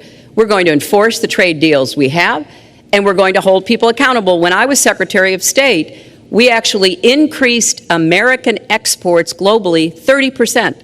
We increased them to China 50%. So I know how to really work to get new jobs and to get exports that help to create more new jobs. Well, you haven't done it in 30 years or 26 years. Well, any number you I've want been to a senator, You Donald, haven't done it. And You haven't I done have it. been a And excuse Secretary me, of State, and I have Your done husband signed a lot. NAFTA, which was one of the worst things that ever happened Well, to the that's your manufacturing opinion. industry. That is your You go to opinion. New England, you go to Ohio, Pennsylvania, you go anywhere you want, Secretary Clinton, and you will see devastation where manufacturing is down 30, 40, sometimes 50%. NAFTA is the worst trade deal maybe ever signed anywhere, but certainly ever signed in this country. And now you want to approve Trans-Pacific Partnership. You were totally in favor of it. Then you heard what I was saying, how bad it is, and you said, I can't win that debate. But you know that if you did win, you would approve that, and that will be almost as bad as NAFTA. Nothing will ever top NAFTA. That is just not accurate. I was against it once it was finally negotiated and the terms were laid out. I wrote about that in... You called it the gold standard. You called it the gold standard of trade deals. You said it's the finest deal you've ever seen. No. And then you heard what... Was against it once it was finally negotiated and the terms were laid out. I wrote about that in... You called it the gold standard. You called it the gold standard of trade deals. You said it's the finest deal you've ever seen. No. And then you heard what I said about it, and all of a sudden you were against it. was against it once it was finally negotiated and the terms were laid out. I wrote about that in... You called it the gold standard. You called it the gold standard of trade deals. You said it's the finest deal you've ever seen. No. And then you heard... was against it once it was finally negotiated and the terms were laid out. I wrote about that in... You called it the gold standard. You called it the gold standard of trade deals. You said it's the finest deal you've ever seen. No. And then you heard what I said about it, and all of a sudden you were against it. Well, Donald, I know you live in your own reality, but that is not the facts. The facts are, I did say I hoped it would be a good deal, but when it was negotiated, which I was not responsible for, I concluded it wasn't. I wrote about that. So is it President Obama's fault? Is it President Obama's fault? Even announced. Look, there are Secretary, is it President Obama's fault? There are because he's pushing it. There are different views about what's good for our country, our economy, and our leadership in the world. And I think it's important to look at what we need to do to get the economy going again. That's why I said new jobs with rising incomes, investments, not in more tax cuts that would add $5 trillion to the debt. But you have no plan. Oh, I do. Secretary, in fact, you have no plan. A book about it. It's called Stronger Together. You can pick it up tomorrow. That's about all you... Folks, at the bookstore or at an airport near you. We're going to move to... But it's because I see this. We need to have strong growth, fair growth, sustained growth. We also have to look at how we help families balance the responsibilities at home and the responsibilities at business. So we have a very robust set of plans, and people who have looked at both of our plans have concluded that mine would create 10 million jobs and yours would lose us 3.5 million jobs and explode You are the going debt, to approve one of the which biggest would tax have cuts a in recession. history. You are going to approve one of the biggest tax increases in history. You are going to drive business out. Your regulations are a disaster, and you're going to increase regulations all over the place. And by the way, my tax cut is the biggest since Ronald Reagan. I'm very proud of it. It will create tremendous numbers of new jobs. But regulations, you are going to regulate these businesses out of existence. When I go around, Lester, I tell you this, I've been all over. And when I go around, despite the tax cut, the things that business and people like the most is the fact that I'm cutting regulation. You have regulations on top of regulations, and new companies cannot form, and old companies are going out of business, and you want to increase the regulations and make them even worse. I'm going to cut regulations, but I'm going to cut taxes big league, and you're going to raise taxes big league. End of story. Let me get you to pause right there, because we're going to move into the next segment. We're going to talk taxes. That can't be left Please to stand. Take 30 seconds. And then we're I going to go kind on. of assumed that there would be a lot of these charges and claims. And so we have taken the homepage of my website, HillaryClinton.com, and we've turned it into a fact checker. So if you want to see in real time what the facts are, please go and take a look. And take a look at mine also, and you'll see. Not add a penny to the debt, and your plans would add $5 trillion to the debt. What I have proposed would cut regulations and streamline them for small businesses. What I have proposed would be paid for by raising taxes on the wealthy, because they have made all the gains in the economy. And I think it's time that the wealthy and corporations paid their fair share to support this country. Well, you just opened the next segment. Well, look, could I just finish? I think I should. I'm going to give you a chance right here. Website, and you take a look at her website. She's going to raise taxes $1.3 trillion. Mr. Trump, and look at her website. You know what? It's no different than this. She's telling us how to fight ISIS. Just go to her website. She tells you how to fight ISIS on her website. I don't think General Douglas MacArthur would like that too much. The next segment, we're continuing the subject of... Well, at least I have a plan to fight ISIS. No, you're telling the enemy everything you want to do. No, we're not. See, you're telling the enemy everything you want to do. No wonder you've been fighting. No wonder you've been fighting ISIS your entire adult life. Folks, go to the fact checkers. Get to work. You are unpacking a lot here, and we're still on the issue of achieving prosperity. And I want to talk about taxes. The fundamental difference between the two of you concerns the wealthy. Secretary Clinton, you're calling for a tax increase in the wealthiest Americans. I'd like you to further defend that. And Mr. Trump, you're calling for tax cuts for the wealthy. I'd like you to defend that. And this next 2-minute answer goes to you, Mr. Trump. Well, I'm really calling for major jobs because the wealthy are going to create tremendous jobs. They're going to expand their companies. They're going to do a tremendous job. I'm getting rid of the carried interest provision. And if you really look, it's not a tax. It's really not a great thing for the wealthy. It's a great thing for the middle class. It's a great thing for companies to expand. And when these people are going to put billions and billions of dollars into companies, and when they're going to bring $2.5 trillion back from overseas, where they can't bring the money back because politicians like Secretary Clinton won't allow them to bring the money back because the taxes are so onerous and the bureaucratic red tape. So what is so bad? So what they're doing is they're leaving our country, and they're, believe it or not, leaving because taxes are too high and because some of them have lots of money outside of our country, and instead of bringing it back and putting the money to work because they can't work out a deal to, and everybody agrees it should be brought back, instead of that, they're leaving our country to get their money because they can't bring their money back into our country because of bureaucratic red tape, because they can't get together, because we have a president that can't sit them around a table and get them to approve something. And here's the thing. Republicans and Democrats agree that this should be done. $2.5 trillion. I happen to think it's double that. It's probably $5 trillion that we can't bring into our country, Lester. And with a little leadership, you'd get it in here very quickly, and it could be put to use on the inner cities and lots of other things, and it would be beautiful. But we have no leadership. And honestly, that starts with Secretary Clinton.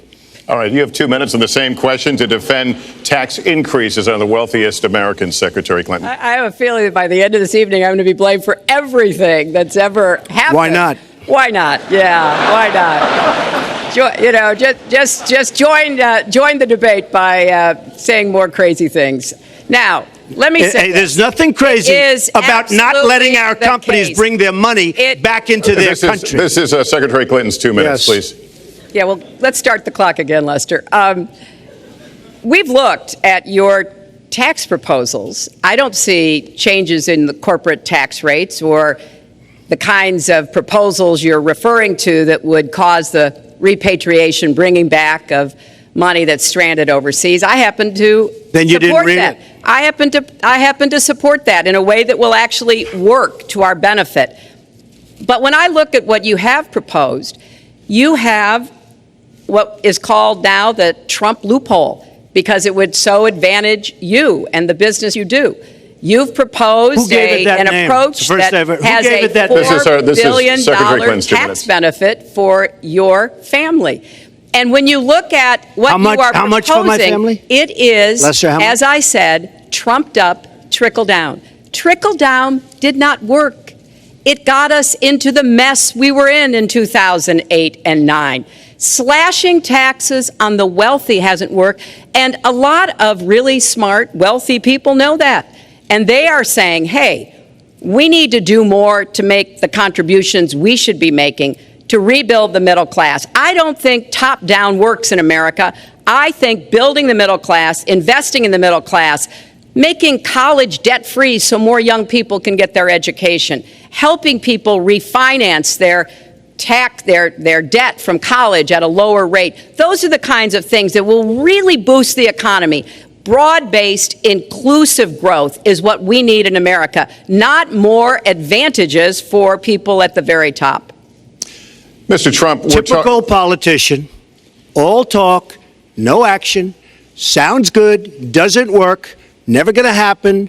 Our country is suffering because people like Secretary Clinton have made such bad decisions in terms of our jobs and in terms of what's going on. Now, look, we have the worst revival of an economy since the Great Depression. And believe me, we're in a bubble right now. And the only thing that looks good is the stock market. But if you raise interest rates even a little bit, that's going to come crashing down. We are in a big, fat, ugly bubble. And we better be awfully careful. And we have a Fed that's doing political things. This Janet Yellen of the Fed. The Fed is doing political by keeping the interest rates at this level. And believe me, the day Obama goes off and he leaves and he goes out to the golf course for the rest of his life to play golf, when they raise interest rates, you're going to see some very bad things happen because the Fed is not doing their job. The Fed is being more political than Secretary Clinton. Mr. Trump, we're talking about the burden that Americans have to pay, yet you have not released your tax returns. And the reason nominees have released their returns for decades is that voters will know if their potential president owes money to, who he owes it to, and any business conflicts. Don't Americans have a right to know if there are any conflicts of interest? I don't mind releasing. I'm under a routine audit, and it'll be released. And as soon as the audit's finished, it'll be released. But you will learn more about Donald Trump by going down to the federal elections, where I filed a 104-page, essentially financial statement of sorts, the forms that they have. It shows income. In fact, the income, I just looked today, the income is filed at $694 million for this past year. $694 million.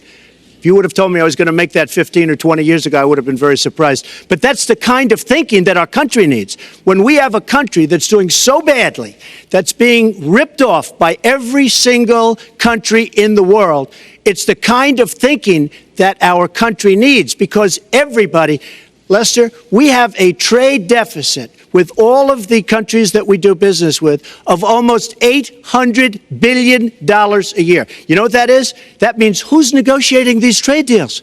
We have people that are political hacks negotiating our trade deals. The IRS says an audit of your taxes, you're perfectly free to release your taxes during an audit. And so the question, does the public's right to know outweigh your personal? Well, I told you, I will release them as soon as the audit. Look, I've been under audit almost for 15 years. I know a lot of wealthy people that have never been audited. I said, do you get audited? I get audited almost every year. And in a way, I should be complaining. I'm not even complaining. I don't mind it. It's almost become a way of life. I get audited by the IRS, but other people don't.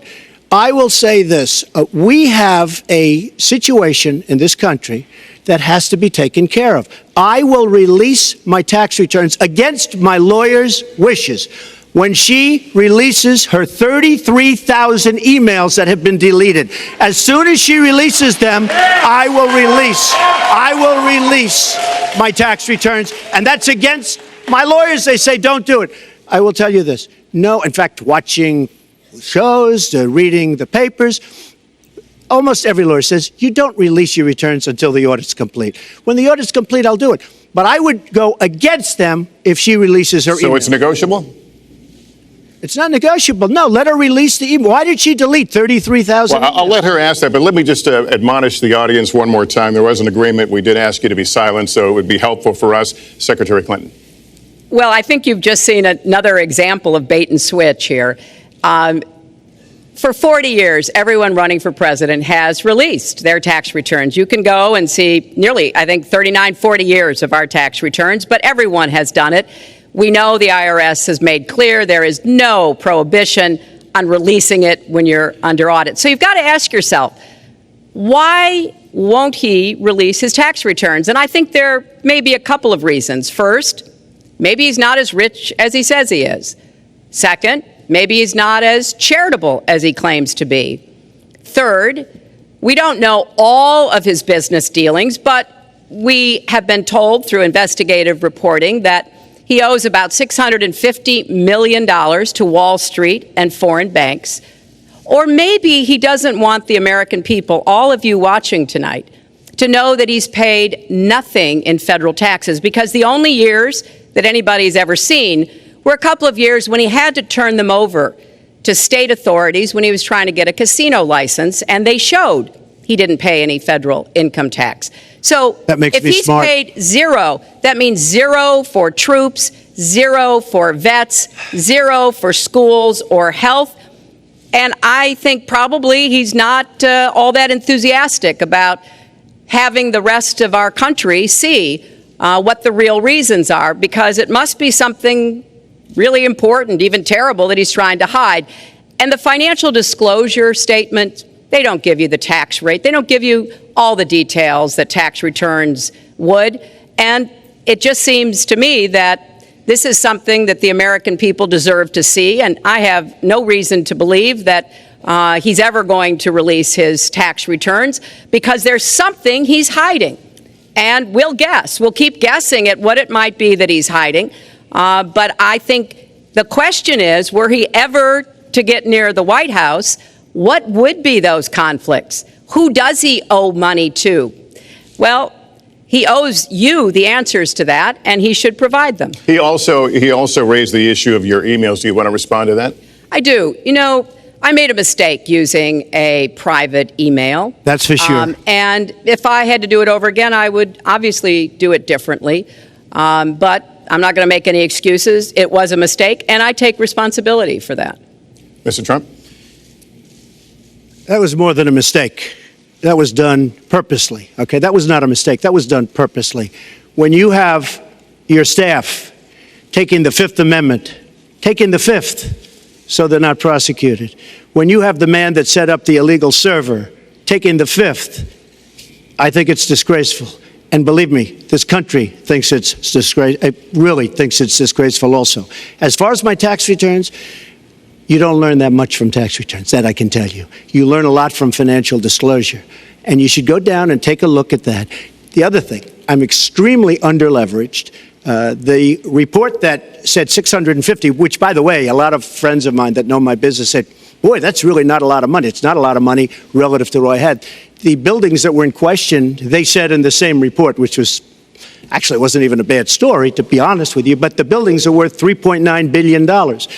And the 650 isn't even on that. But it's not 650. It's much less than that. But I could give you a list of banks. I would, if that would help you, I would give you a list of banks. These are very fine institutions, very fine banks. I could do that very quickly. I am very underleveraged. I have a great company. I have a tremendous income. And the reason I say that is not in a braggadocious way. It's because it's about time that this country had somebody running it that has an idea about money. When we have $20 trillion in debt and our country's a mess. You know, it's one thing to have $20 trillion in debt and our roads are good and our bridges are good and everything's in great shape. Our airports are like from a third world country. You land at LaGuardia, you land at Kennedy, you land at LAX, you land at Newark, and you come in from Dubai and Qatar and you see these incredible, you come in from China, you see these incredible airports, and you land, we've become a third world country. So, the worst of all things has happened. We owe $20 trillion, and we're a mess. We haven't even started. And we've spent $6 trillion in the Middle East, according to a report that I just saw, whether it's 6 or 5, but it looks like it's 6. $6 trillion in the Middle East. We could have rebuilt our country twice, and it's really a shame. And it's politicians like Secretary Clinton that have caused this problem. Our country has tremendous problems. We're a debtor nation, we're a serious debtor nation, and we have a country that needs new roads, new tunnels, new bridges, new airports, new schools, new hospitals, and we don't have the money because it's been squandered on so many of your ideas. Let you respond, and we'll move to our because next. you haven't paid any federal income tax for a lot of years. And the other thing I think is important It would be squandered too, believe me. If your main claim to be president of the United States is your business, then I think we should talk about that. You know, your campaign manager said that you built a lot of businesses on the backs of little guys. And indeed, I have met a lot of the people who were stiffed by you and your businesses, Donald. I've met dishwashers, painters, architects, glass installers, marble installers, drapery installers, like my dad was, who you refused to pay when they finished the work that you asked them to do. We have an architect in the audience who designed one of your clubhouses at one of your golf courses. It's a beautiful facility. It immediately was put to use, and you wouldn't pay what the man needed to be paid, what he was charging you. Maybe he didn't do a good job, and I was unsatisfied with his work, which our country should do too. The thousands of people that you have stiffed over the course of your business not deserve some kind of apology from someone who has taken their labor, taken the goods that they produced, and then refused to pay them? I can only say that I'm certainly relieved that my late father never did business with you. He provided a good middle-class life for us, but the people he worked for he expected the bargain to be kept on both sides.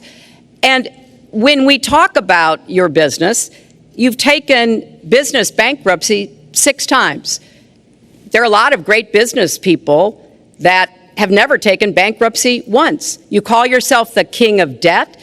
You talk about leverage. You even at one time suggested that you would try to negotiate down the national debt of the United States. Well, sometimes there's not a direct transfer of skills from business to government, but sometimes what happened in business would be really bad for government. Let's let Mr. And Trump we need to be very clear about that. Look, it's all words, it's all sound bites. I built an unbelievable company, some of the greatest assets anywhere in the world, real estate assets anywhere in the world, beyond the United States, in Europe, lots of different places. It's an unbelievable company. But on occasion, 4 times, we used certain laws that are there. And when Secretary Clinton talks about people that didn't get paid, first of all, they did get paid a lot, but taking advantage of the laws of the nation. Now, if you want to change the laws, you've been there a long time, change the laws. But I take advantage of the laws of the nation because I'm running a company. My obligation right now is to do well for myself, my family, my employees, for my companies. And that's what I do.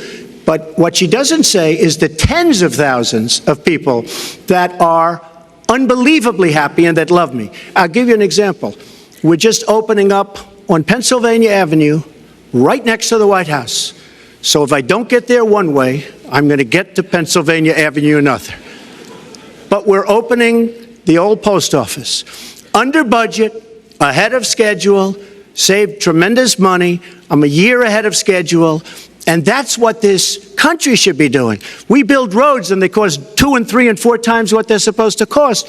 We buy products for our military and they come in at costs that are so far above what they were supposed to be because we don't have people that know what they're doing. When we look at the budget is bad to a large extent because we have people that have no idea as to what to do and how to buy.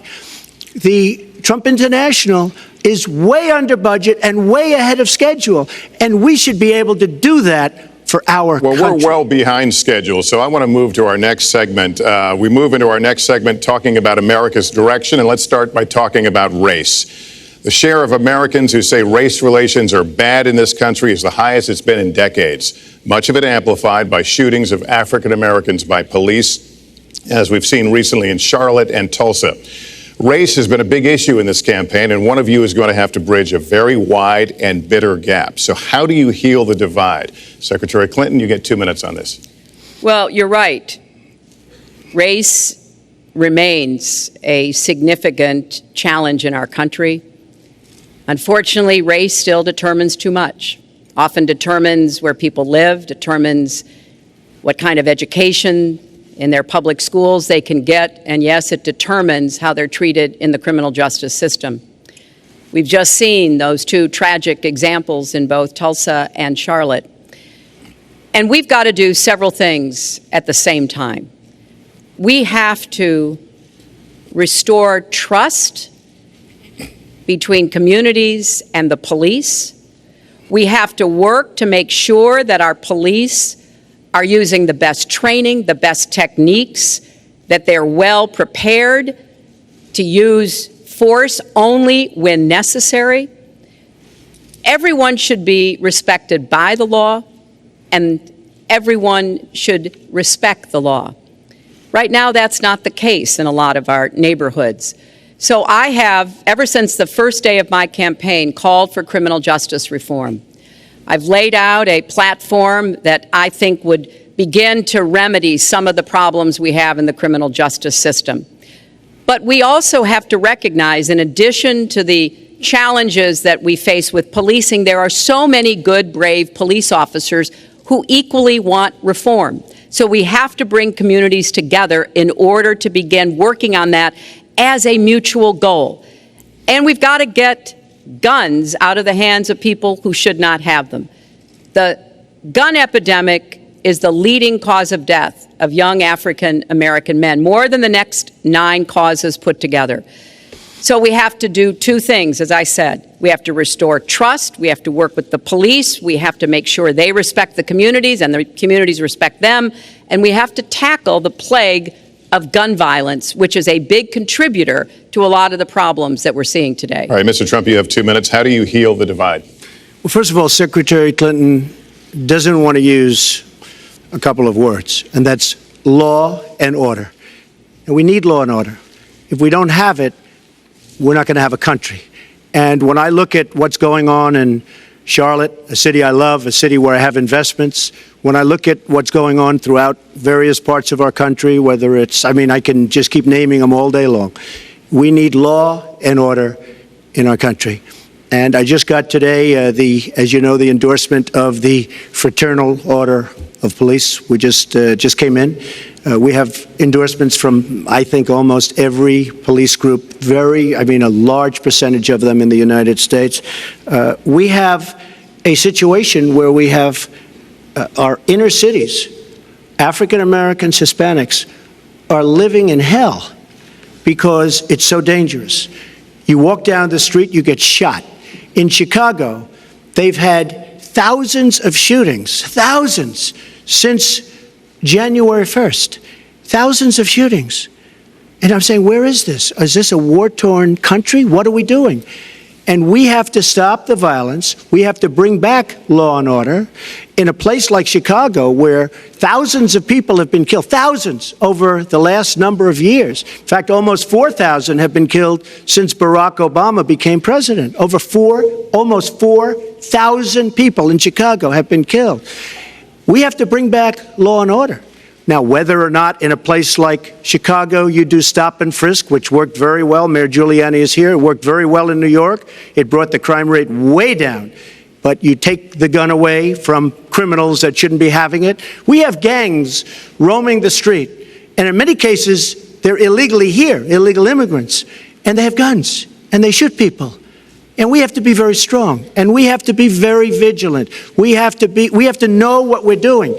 Right now, our police, in many cases, are afraid to do anything. We have to protect our inner cities because African American communities are being decimated by crime. Your 2 minutes expired, but I do want to follow up. Stop and frisk was ruled unconstitutional in New York because it largely singled out Black and Hispanic young men. No, you're wrong. It went before a judge who was a very against police judge. It was taken away from her, and our new mayor, refused to go forward with the case. They would have won an appeal. If you look at it throughout the country, there are many places where the argument is that it's a form of racial profiling. No, the argument is that we have to take the guns away from these people that have them and that are bad people that shouldn't have them. These are felons. These are people that are bad people that shouldn't be. When you have 3,000 shootings in Chicago from January 1st, when you have 4,000 people killed in Chicago by guns from the beginning of the presidency of Barack Obama, his hometown, you have to have stop and frisk. You need more police. You need a better community relation. You don't have good community relations in Chicago. It's terrible. I have property there. It's terrible what's going on in Chicago. But when you look, and Chicago's not the only, you go to Ferguson, you go to so many different places. You need better relationships. I agree with Secretary Clinton on this. You need better relationships between the communities and the police because in some cases it's not good. But you look at Dallas where the relationships were really studied. The relationships were really a beautiful thing. And then 5 police officers were killed one night very violently. So there's some bad things going on, some really bad things. Secretary Clinton, but we need, Lester, we need law and order. And we need law and order in the inner cities because the people that are most affected by what's happening are African American and Hispanic people. And it's very unfair to them what our politicians are allowing to happen. Secretary Clinton. Well, I've heard Donald say this at his rallies, and it's really unfortunate that he paints such a dire, negative picture of Black communities in our country. Oh. You know, the vibrancy of the Black church, the black businesses that employ so many people, the opportunities that so many families are working to provide for their kids. There's a lot that we should be proud of and we should be supporting and lifting up. But we do always have to make sure we keep people safe. There are the right ways of doing it, and then there are ways that are ineffective. Stop and frisk was found to be unconstitutional, and in part because it was ineffective. It did not do what it needed to do. Now, I believe in community policing, and in fact, violent crime is 1/2 of what it was in 1991. Property crime is down 40%. We just don't want to see it creep back up. We've had 25 years of very good cooperation, but there were some problems, some unintended consequences. Too many young African American and Latino men ended up in jail for nonviolent offenses, and it's just a fact that if you're a young African American man and you do the same thing as a young white man, you are more likely to be arrested, charged, convicted, and incarcerated.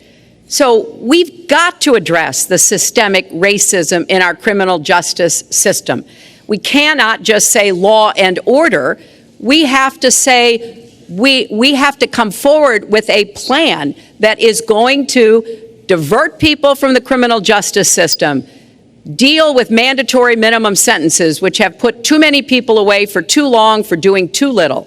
We need to have more second chance programs. I'm glad that we're ending private prisons in the federal system. I want to see them ended in the state system. You shouldn't have a profit motivation to fill prison cells with young Americans. So there are some positive ways we can work on this.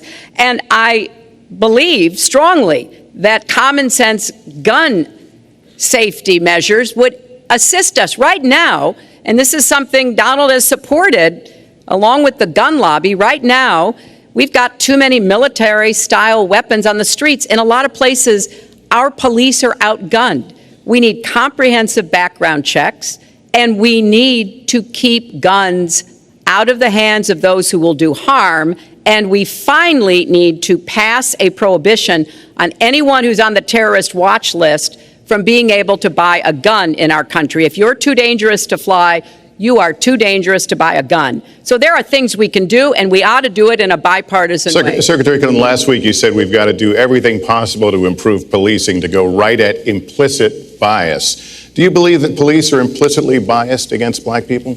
Lester, I think implicit bias is a problem for everyone, not just police. I think, unfortunately, too many of us in our great country jump to conclusions about each other. And therefore, I think we need all of us to be asking hard questions about, why am I feeling this way? But when it comes to policing, since it can have literally fatal consequences, I have said in my first budget we would put money into that budget to help us deal with implicit bias by retraining a lot of our police officers. I've met with a group of very distinguished, experienced police chiefs a few weeks ago. They admit it's an issue. They've got a lot of concerns. Mental health is one of the biggest concerns because now police are having to handle a lot of really difficult mental health problems on the street. They want support. They want more training. They want more assistance. And I think the federal government could be in a position where we would offer and provide that. I'd like to respond. Please. First of all, I agree, and a lot of people, even within my own party, want to give certain rights to people on watch lists and no-fly lists. I agree with you. When a person is on a watch list or a no-fly list, and I have the endorsement of the NRA, which I'm very proud of. These are very, very good people, and they're protecting the Second Amendment. But I think we have to look very strongly at no-fly lists and watch lists. And when people are on there, even if they shouldn't be on there, we'll help them. We'll help them legally. We'll help them get off. But I tend to agree with that quite strongly. I do want to bring up the fact that you were the one that brought up the word super predator about young black youth. And that's a term that I think was it's been horribly met, as you know. I think you've apologized for it. But I think it was a terrible thing to say. And when it comes to stop and frisk, you're talking about taking guns away. Well, I'm talking about taking guns away from gangs and people that use them. And I really don't think you disagree with me on this, if you want to know the truth. I think maybe there's a political reason why you can't say it, but I really don't believe. In New York City, stop and frisk, we had 2,200 murders, and stop and frisk brought it down to 500 murders. 500 murders is a lot of murders. Hard to believe. 500 is like supposed to be good. But we went from 2,200 to 500, and it was continued on by Mayor Bloomberg, and it was terminated by current mayor. But stop and frisk had a tremendous impact on the safety of New York City, tremendous beyond belief. So when you say it has no impact, it really did. It had a very, very big impact. Well, it's also fair to say, if we're going to talk about mayors, that under the current mayor, crime has continued to drop, including murders. So there you're is... wrong. You're wrong. No, I'm not. Murders are up. All right, you check. New York has done an excellent job, and I give credit. I give credit across the board, going back to mayors, to police chiefs, because it has worked, and other communities need to come together to do what will work as well. Look, one murder is too many, but it is important that we learn about what has been effective and not go to things that sound good that really did not have the kind of impact that we would want. Who disagrees with keeping neighborhoods safe? But let's also add, no one should disagree about respecting the rights of young men who live in those neighborhoods. And so we need to do a better job of working again with the communities, faith communities, business communities, as well as the police, to try to deal with this problem. This conversation is about race, and so, Mr. Trump, I have to ask you. But I'd like to just respond, if I might. Please, 20 seconds. I'd just like to respond. Please respond, then I've got to follow up. Look, the African-American community has been let down by our politicians. They talk good around election time, like right now, and after the election, they said, see you later, I'll see you in 4 years. The African-American community, look, the community within the inner cities has been so badly treated. They've been abused and used in order to get votes by Democrat politicians, because that's what it is. They've controlled these communities for up to 100 years. Mr. Trump, unbroken. And I will tell you, you look at the inner cities, and I just left Detroit, and I just left Philadelphia, and you've seen me, I've been all over the place. You decided to stay home, and that's okay.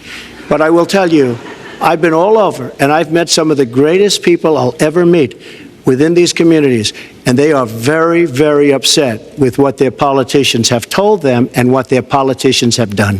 Mr. Trump, I think Donald just criticized me for preparing for this debate.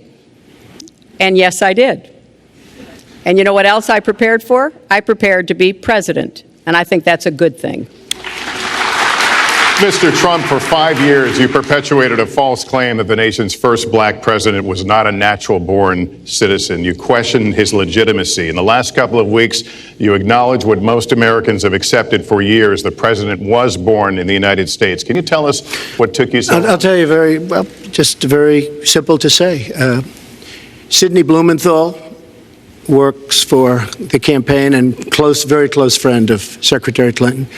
And her campaign manager, Patty Doyle, went to, during the campaign, her campaign against President Obama, fought very hard, and you can go look it up and you can check it out. And if you look at CNN this past week, Patty Solis Doyle was on Wolf Blitzer saying that this happened.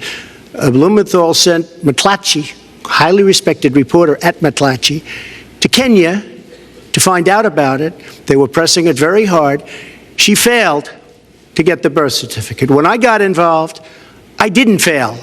I got him to give the birth certificate. So I'm satisfied with it, and I'll tell you why I'm satisfied with it. That was in because I want to 2011. get on to defeating ISIS, because I want to get on to creating jobs, because I want to get on to having a strong border, because I want to get on to things that are very important to me and that are very important to the country. I'll let you respond. That's important, but I just want to get the answer here.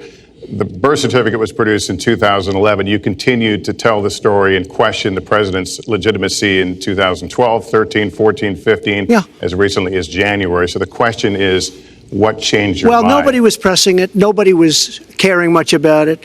I figured you'd ask the question tonight, of course, but nobody was caring much about it. But I was the one that got him to produce the birth certificate, and I think I did a good job. Secretary Clinton also fought it. I mean, you know, now everybody in mainstream is going to say, oh, that's not true. Look, it's true. Sidney Blumenthal sent a reporter. You just have to take a look at CNN last week, the interview with your former campaign manager, and she was involved. But just like she can't bring back jobs, she can't produce. I'm sorry, I'm just going to follow up, and I will let you respond to that because there's a lot there. But we're talking about racial healing in this segment. What do you say to Americans? Well, it was very, I say nothing. I say nothing because I was able to get him to produce it. He should have produced it a long time before. I say nothing. But let me just tell you, when you talk about healing, I think that I've developed very, very good relationships over the last little while with the African American community. I think you can see that. And I feel that they really wanted me to come to that conclusion, and I think I did a great job and a great service, not only for the country, but even for the president, in getting him to produce his birth certificate. Secretary Clinton. Well, just listen to what you heard.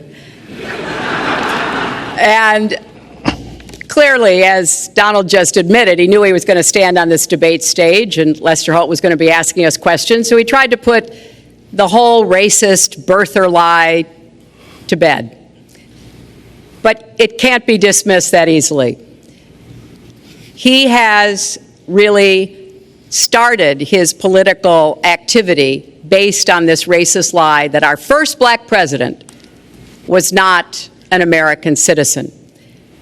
There was absolutely no evidence for it, but he persisted. He persisted year after year because some of his supporters, people that he was trying to bring into his fold, apparently believed it or wanted to believe it.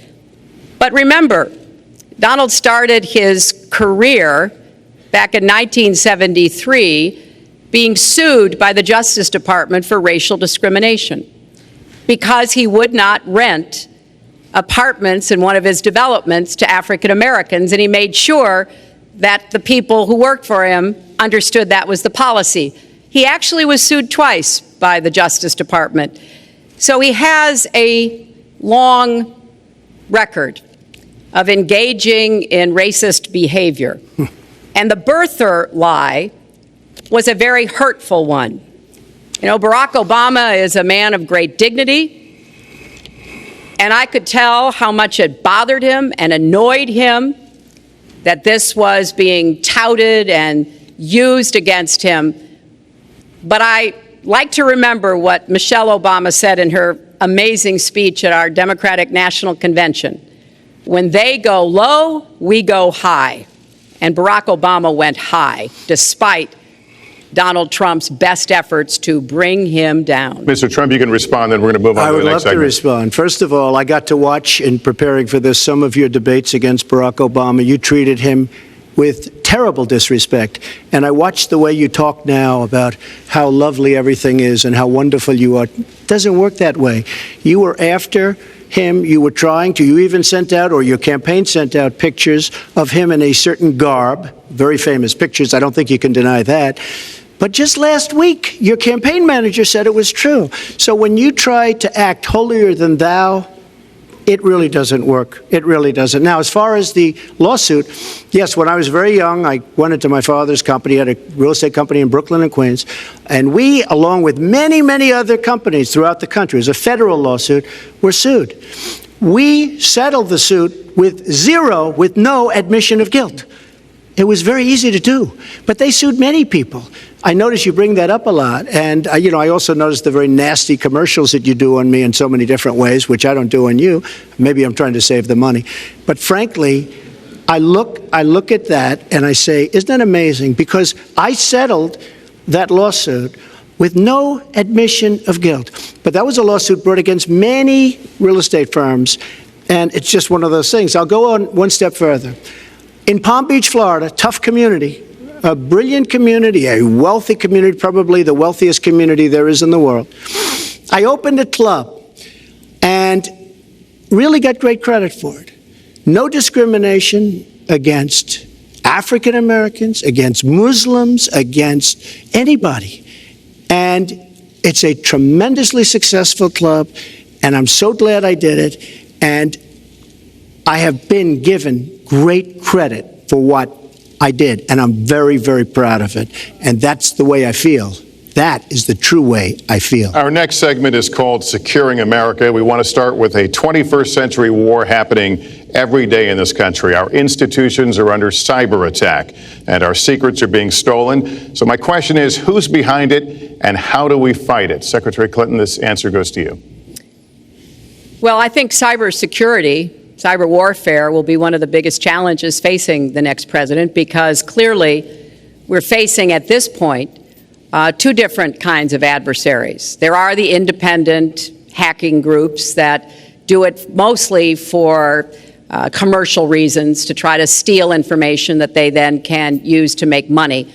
But increasingly, we are seeing cyber attacks coming from states, organs of states. The most recent and troubling of these has been Russia.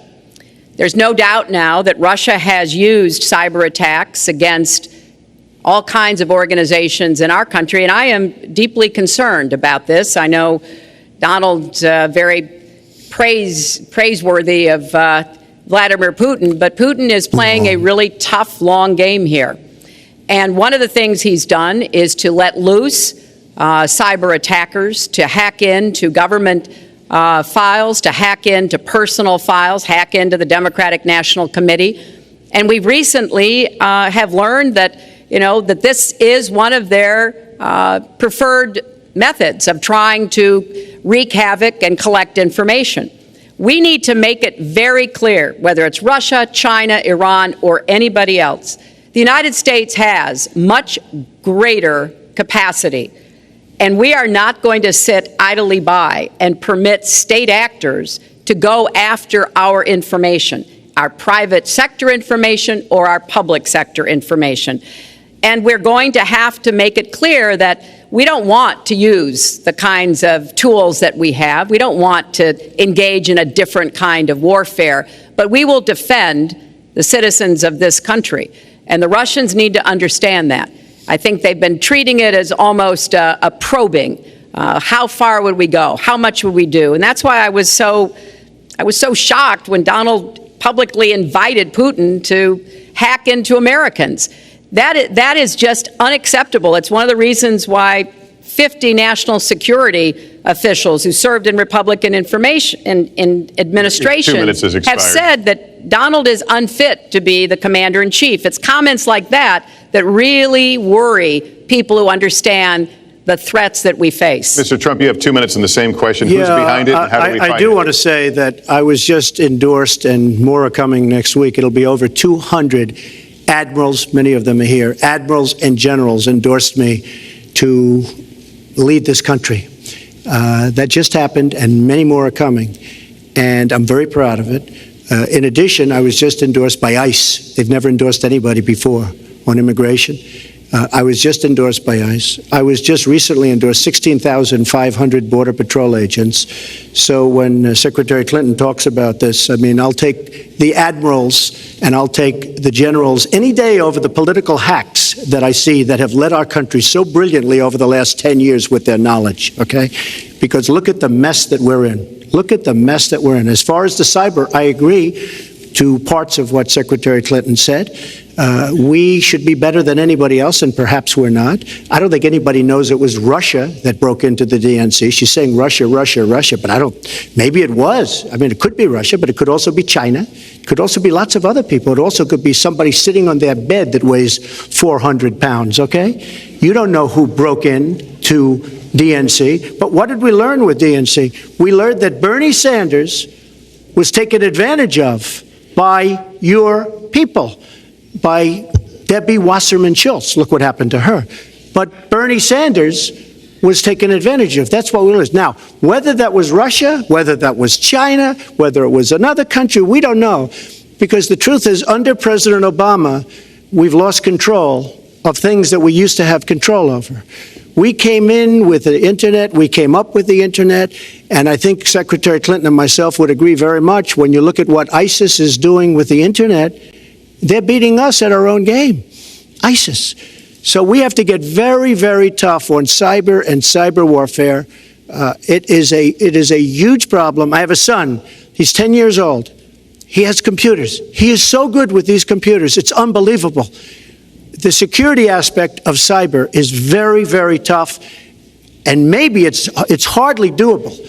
But I will say we are not doing the job we should be doing. But that's true throughout our whole governmental society. We have so many things that we have to do better, Lester, and certainly cyber is one of them. Secretary Clinton. Well, I think there are a number of issues that we should be addressing. I have put forth a plan to defeat ISIS. It does involve going after them online. I think we need to do much more with our tech companies to prevent ISIS and their operatives from being able to use the internet to radicalize, even direct people in our country and Europe and elsewhere. But we also have to intensify our air strikes against ISIS and eventually support our Arab and Kurdish partners to be able to actually take out ISIS in Raqqa, end their claim of being a caliphate. We're making progress. Our military is assisting in Iraq, and we're hoping that within the year we'll be able to push ISIS out of Iraq and then, really squeeze them in Syria. But we have to be cognizant of the fact that they've had foreign fighters coming to volunteer for them, foreign money, foreign weapons. So we have to make this the top priority, and I would also do everything possible to take out their leadership. I was involved in a number of efforts to take out al-Qaeda leadership when I was Secretary of State, including, of course, taking out bin Laden, and I think we need to go after Baghdadi as well, make that one of our organizing principles, because we've got to defeat ISIS, and we've got to do everything we can to disrupt their propaganda efforts online. You mentioned ISIS, and we think of ISIS certainly as over there, but there are American citizens who have been inspired to commit acts of terror on American soil. The latest incident, of course, the bombings we just saw in New York and New Jersey, the knife attack at a mall in Minnesota, and the last year, deadly attacks in San Bernardino and Orlando.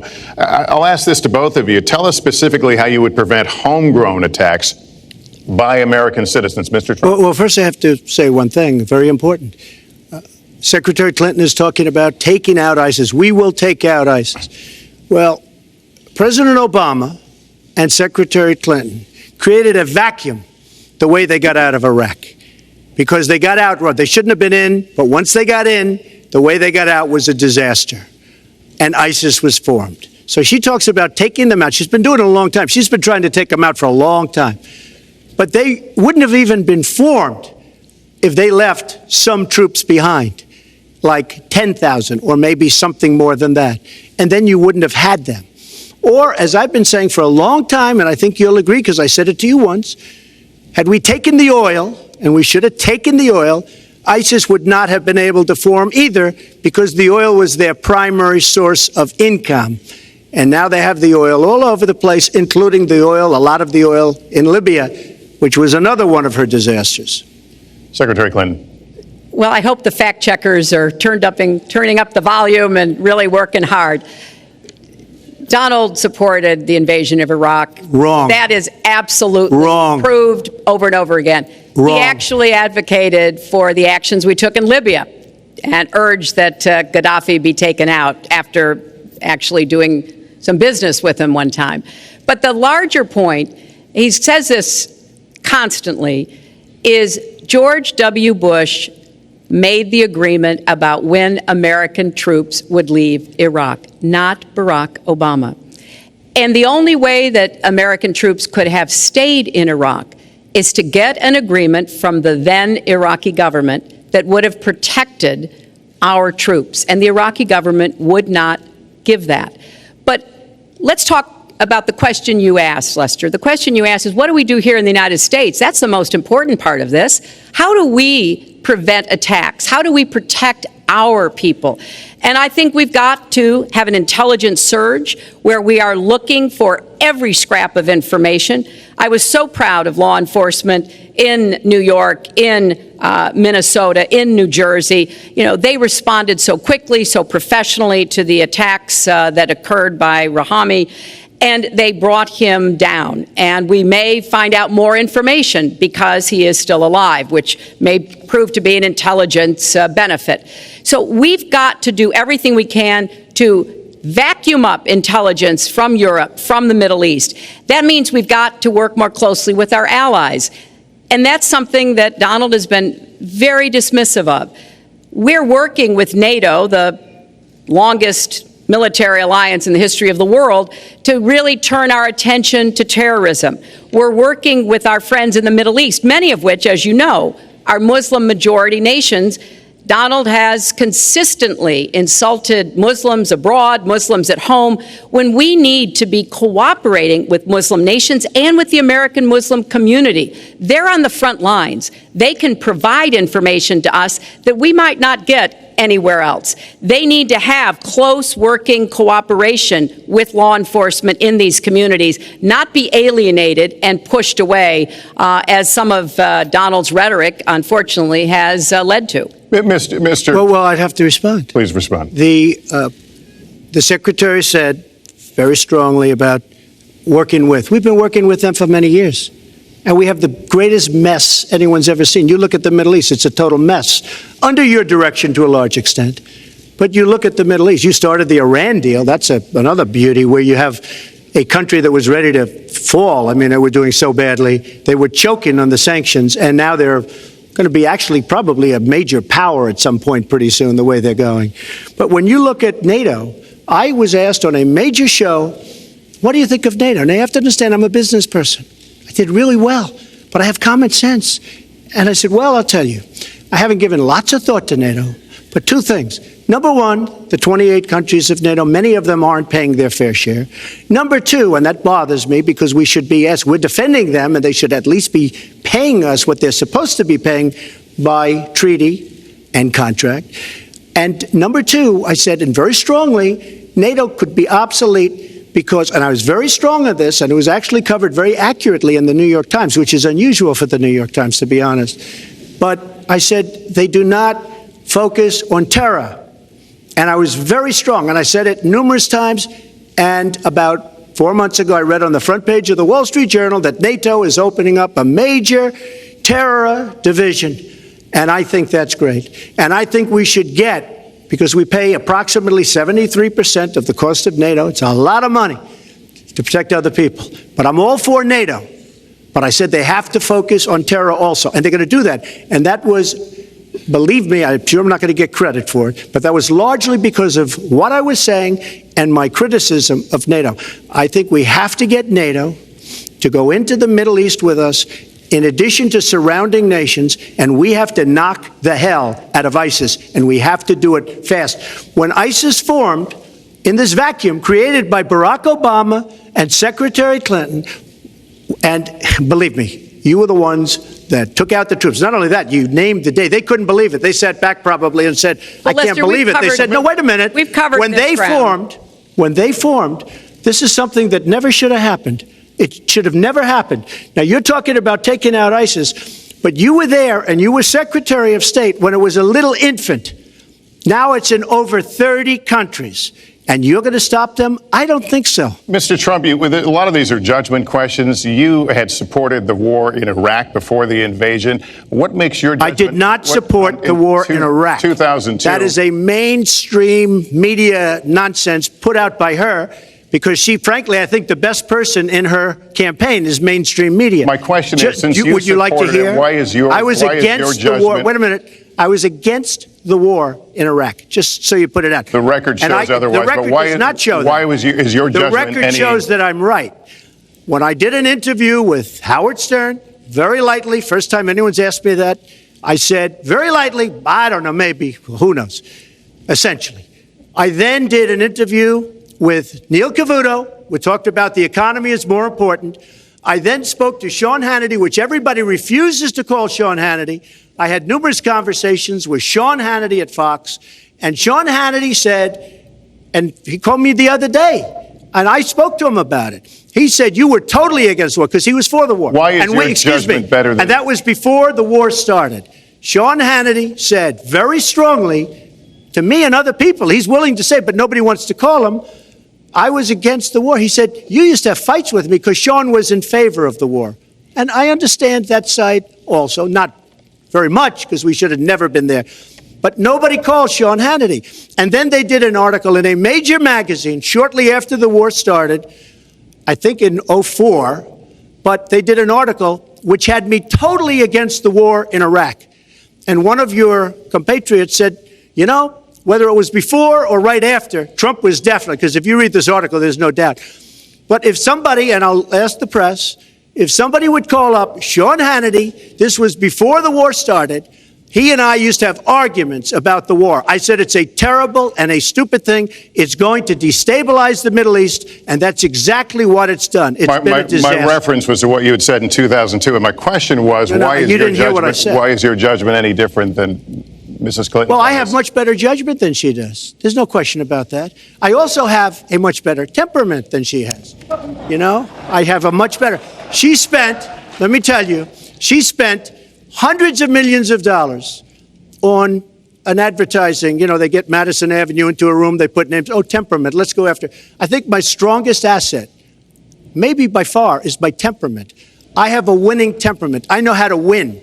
She does not know how to win. Clinton. Wait, the AFL-CIO the other day, behind the blue screen, I don't know who you were talking to, Secretary Clinton, but you were totally out of control. I said, there's a person with a temperament that's got a problem. Secretary Clinton. Woo, okay. Let's talk about two important issues that were briefly mentioned by Donald. First, NATO. You know, NATO as a military alliance has something called Article 5, and basically it says this: an attack on one is an attack on all. And do you know the only time it's ever been invoked? After 9/11, when the 28 nations of NATO said that they would go to Afghanistan with us to fight terrorism, something that they still are doing by our side. With respect to Iran, when I became Secretary of State, Iran was weeks away from having enough nuclear material to form a bomb. They had mastered the nuclear fuel cycle under the Bush administration. They had built covert facilities. They had stocked them with centrifuges that were whirling away. And we had sanctioned them. I voted for every sanction against Iran when I was in the Senate, but it wasn't enough. So I spent a year and a half putting together a coalition that included Russia and China to impose the toughest sanctions on Iran. And we did drive them to the negotiating table. And my successor, John Kerry, and President Obama got a deal that put a lid on Iran's nuclear program without firing a single shot. That's diplomacy. That's coalition building. That's working with other nations. The other day, I saw Donald saying that there were some Iranian sailors on a ship in the waters off of Iran, and they were taunting American sailors who were on a nearby ship. He said, you know, if they taunted our sailors, I'd blow them out of the water and start another war. That's not good judgment. That is not the right temperament to be commander-in-chief, to be taunted. And the worst part of what we've heard Donald say has been about nuclear weapons. He has said repeatedly that he didn't care if other nations got nuclear weapons, Japan, South Korea, even Saudi Arabia. It has been the policy of the United States, Democrats and Republicans, to do everything we could to reduce the proliferation of nuclear weapons. He even said, well, you know, if there were a nuclear war in the East Asia, well, you know, that's fine. You know, have a good time, folks. And in fact, his cavalier attitude about nuclear weapons is so deeply troubling. That is the number one threat we face in the world, and it becomes particularly threatening if terrorists ever get their hands on any nuclear material. So a man who can be provoked by a tweet should not have his fingers anywhere near the nuclear codes, as far as I think anyone with any sense about this should be concerned. That line's getting a little bit old, I must say. Listen, it's a good one, though. I would like to, well describes the problem. It's not an accurate one at all. It's not an accurate one. So I just want to give a lot of things, and just to respond, I agree with her on one thing. The single greatest problem the world has is nuclear armament, nuclear weapons, not global warming like you think and your president thinks. Nuclear is the single greatest threat. Just to go down the list, we defend Japan, we defend Germany, we defend South Korea, we defend Saudi Arabia, we defend countries. They do not pay us what they should be paying us because we are providing tremendous service and we're losing a fortune. That's why we're losing. We lose on everything. I say, who makes these? We lose on everything. Well, I said that it's very possible that if they don't pay a fair share, because this isn't 40 years ago where we could do what we're doing. We can't defend Japan, a behemoth selling us cars by the million. We need to move on. Well, wait, but it's very important. All I said was they may have to defend themselves or they have to help us out. We're a country that owes $20 trillion. They have to help us out. As far as the nuclear is concerned, I agree. It is the single greatest threat that this country has. Which leads my next question as we enter our last segment here still on the subject of securing America. On nuclear weapons, President Obama reportedly considered changing the nation's longstanding policy on first use. Do you support the current policy? Mr. Trump, you have 2 minutes on that. Well, I have to say that, for what Secretary Clinton was saying about nuclear with Russia, she's very cavalier in the way she talks about various countries. But Russia's been expanding. They have a much newer capability than we do. We have not been updating from the new standpoint. I looked the other night, I was seeing B-52s. They're old enough that your father, your grandfather could be flying them. We are not keeping up with other countries. I would like everybody to end it, just get rid of it, but I would certainly not do first strike. I think that once the nuclear alternative happens, it's over. At the same time, we have to be prepared. I can't take anything off the table because you look at some of these countries, you look at North Korea, we're doing nothing there. China should solve that problem for us. China should go into North Korea. China is totally powerful as it relates to North Korea. And by the way, another one powerful is the worst deal I think I've ever seen negotiated that you started is the Iran deal. Iran is one of their biggest trading partners. Iran has power over North Korea. And when they made that horrible deal with Iran, they should have included the fact that they do something with respect to North Korea. And they should have done something with respect to Yemen and all these other places. And when asked to Secretary Kerry, why didn't you do that? Why didn't you add other things into the deal? One of the great giveaways of all time, including $400 million in cash. Nobody's ever seen that before. That turned out to be wrong. It was actually $1.7 billion in cash. Obviously, I guess, for the hostages, it certainly looks that way. So you say to yourself, why didn't they make the right deal? This is one of the worst deals ever made by any country in history. The deal with Iran will lead to nuclear problems. All they have to do is sit back 10 years, and they don't have to do much, and they're going to end up getting nuclear. I met with Bibi Netanyahu the other day. Believe me, he is not a happy camper. All right, Mrs. Clinton, Secretary Clinton, you have 2 minutes. Let me start by saying words matter. Words matter when you run for president, and they really matter when you are president. And I want to reassure our allies in Japan and South Korea and elsewhere that we have mutual defense treaties and we will honor them.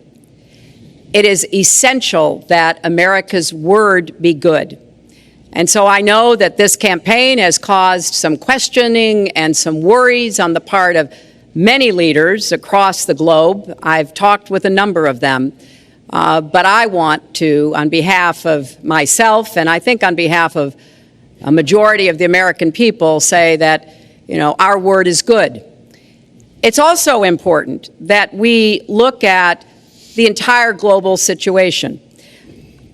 There's no doubt that we have other problems with Iran, but personally I'd rather deal with the other problems, having put that lid on their nuclear program, than still to be facing that. And Donald never tells you what he would do. Would he have started a war? Would he have bombed Iran? If he's going to criticize a deal that has been very successful in giving us access to Iranian facilities that we never had before, then he should tell us what his alternative would be. But it's like his plan to defeat ISIS. He says it's a secret plan, but the only secret is that he has no plan.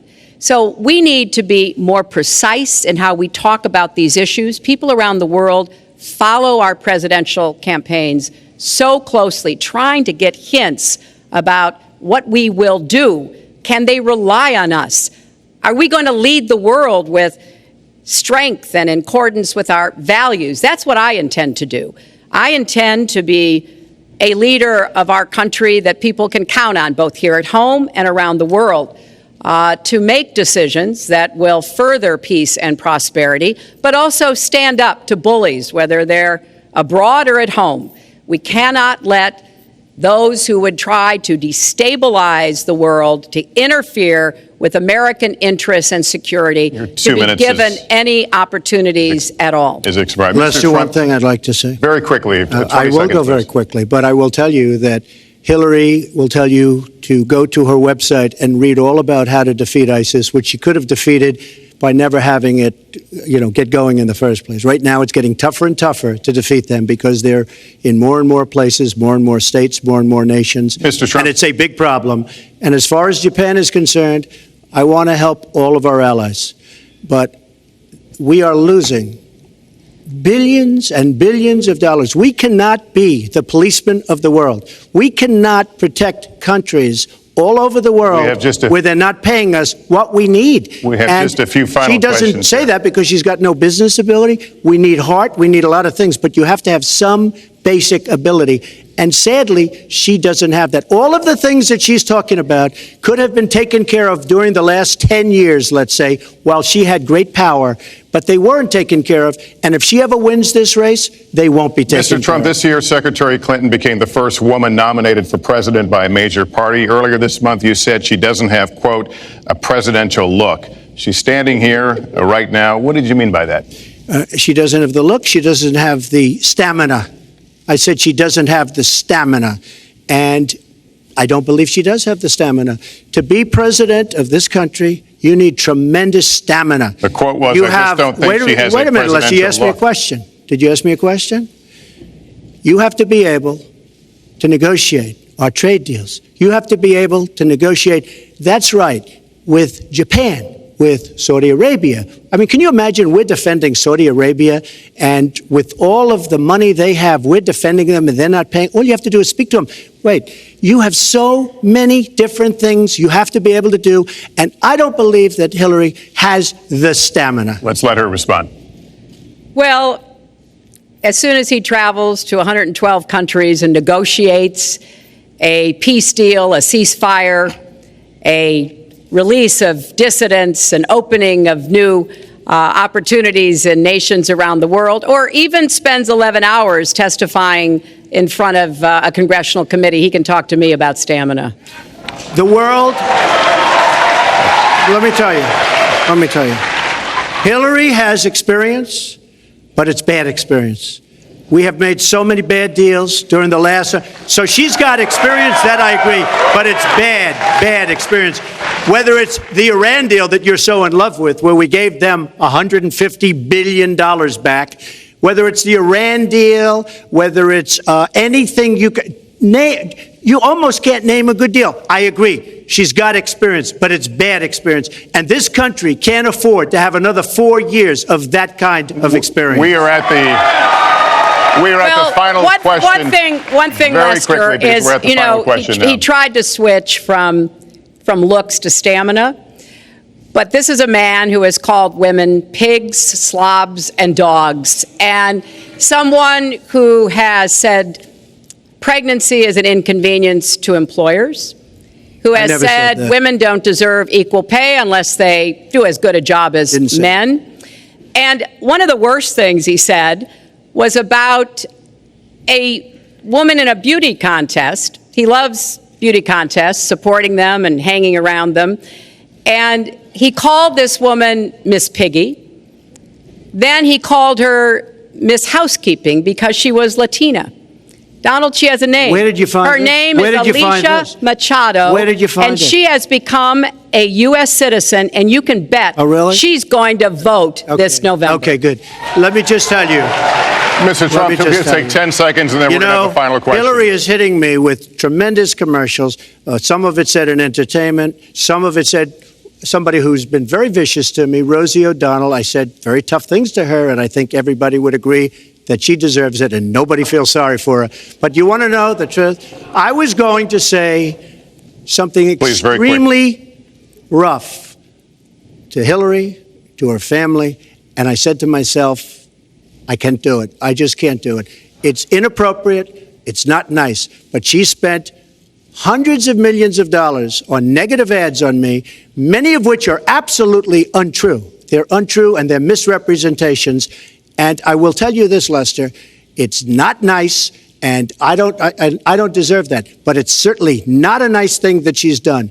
It's hundreds of millions of ads, and the only gratifying thing is I saw the polls come in today, and with all of that money, over $200 million is spent, and I'm either winning or tied, and I've spent practically nothing. One of you will not win this election. So my final question to you tonight, are you willing to accept the outcome as the will of the voters? Secretary Clinton? Well, I support our democracy. And sometimes you win, sometimes you lose. But I certainly will support the outcome of this election. And I know Donald's trying very hard to plant doubts about it, but I hope the people out there understand this election's really up to you. It's not about us so much as it is about you and your families and the kind of country and future you want. So I sure hope you will get out and vote as though your future depended on it, because I think it does. Mr. Trump, very quickly, the same question. Will you accept the outcome as the will of the voters? I want to make America great again. We are a nation that is seriously troubled. We're losing our jobs. People are pouring into our country. The other day, we were deporting 800 people, and perhaps they passed the wrong button, they pressed the wrong button, or perhaps, worse than that, it was corruption. But these people that we were going to deport for good reason ended up becoming citizens. And it was 800, and now it turns out it might be 1,800, and they don't even know. Will you accept Look, the outcome here's of the the story. election? I want to make America great again. I'm going to be able to do it. I don't believe Hillary will. The answer is, if she wins, I will absolutely support her. All right. Well, that is going to do it for us. That concludes our debate for this evening, a spirited one. We covered a lot of ground, not everything, as I suspected we would. The next presidential debates are scheduled for October 9th at Washington University in St. Louis and October 19th at the University of Nevada, Las Vegas. The conversation will continue. A reminder, the vice presidential debate is scheduled for October 4th at Longwood University in Farmville, Virginia. My thanks to Hillary Clinton and to Donald Trump and to Hofstra University for hosting us tonight. Good night, everyone.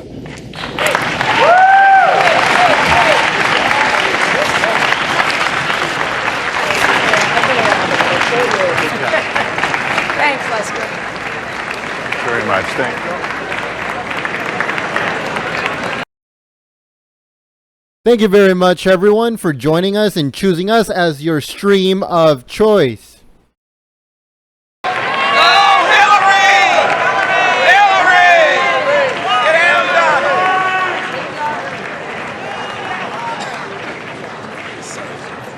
We will stream all of the Donald Trump and Hillary Clinton debates. Also, the debate of vice presidents is coming up, like he said, October the 4th, and we will stream that too. So make sure you hit that subscribe button. Also, hook us up with a thumbs up. We would appreciate it very much. And on the chat, let us know who you think won. Do you think that Donald Trump took this, or do you think that Hillary Clinton took this? So let us know who won. Let's see if we can find out.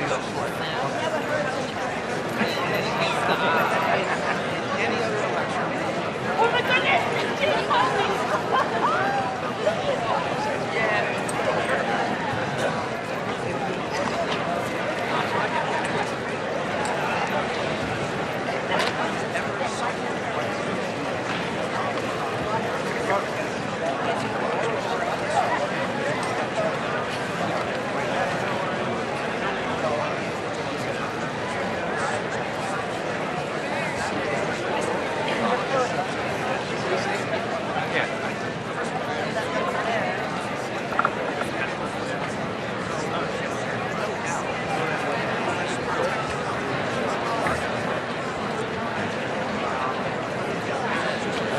You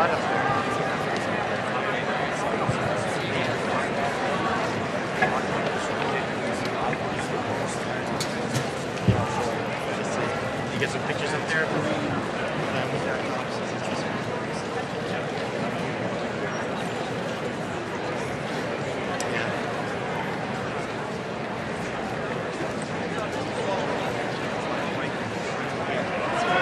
Press 1 if you think that Donald Trump won. Press 2 if you think that Hillary Clinton won.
Again, thank you very much, everyone, for joining us and choosing us as your stream of choice. We hope that you join us tomorrow for another Donald Trump rally.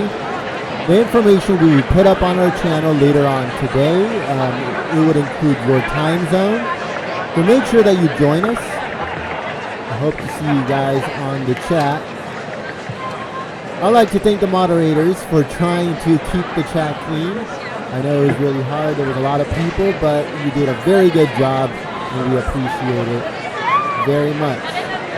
If you are new to our stream, I suggest that you join the community by hitting the subscribe button. Also, hook us up with a thumbs up. It helps us a lot.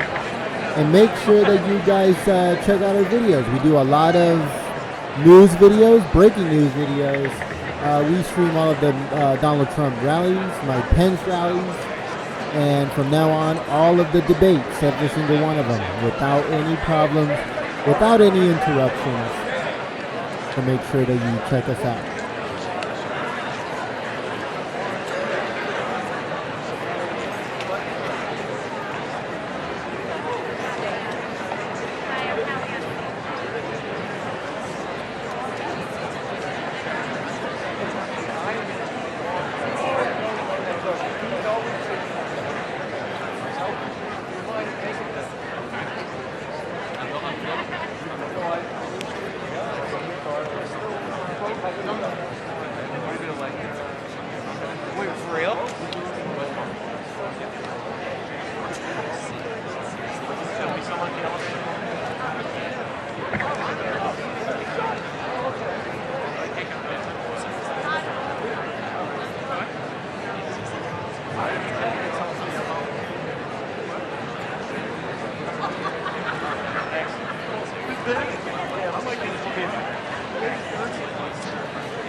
I don't know if you guys noticed this, but at the beginning of the debate, they kept on putting something underneath Hillary Clinton's podium.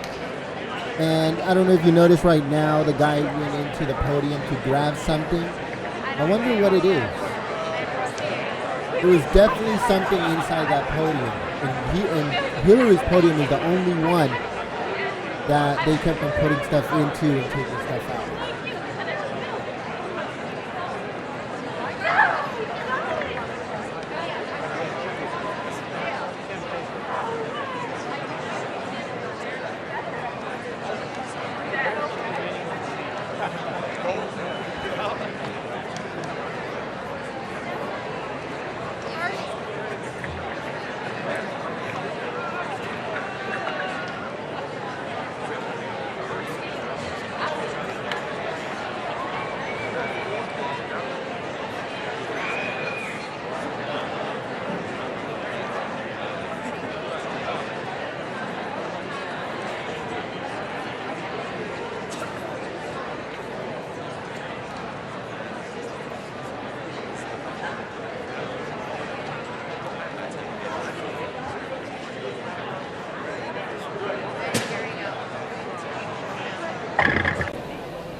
All right, guys, I'd like to say good night.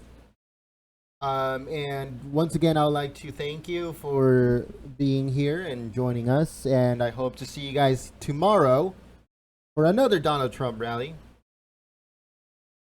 So yeah, guys, have a good night. Peace.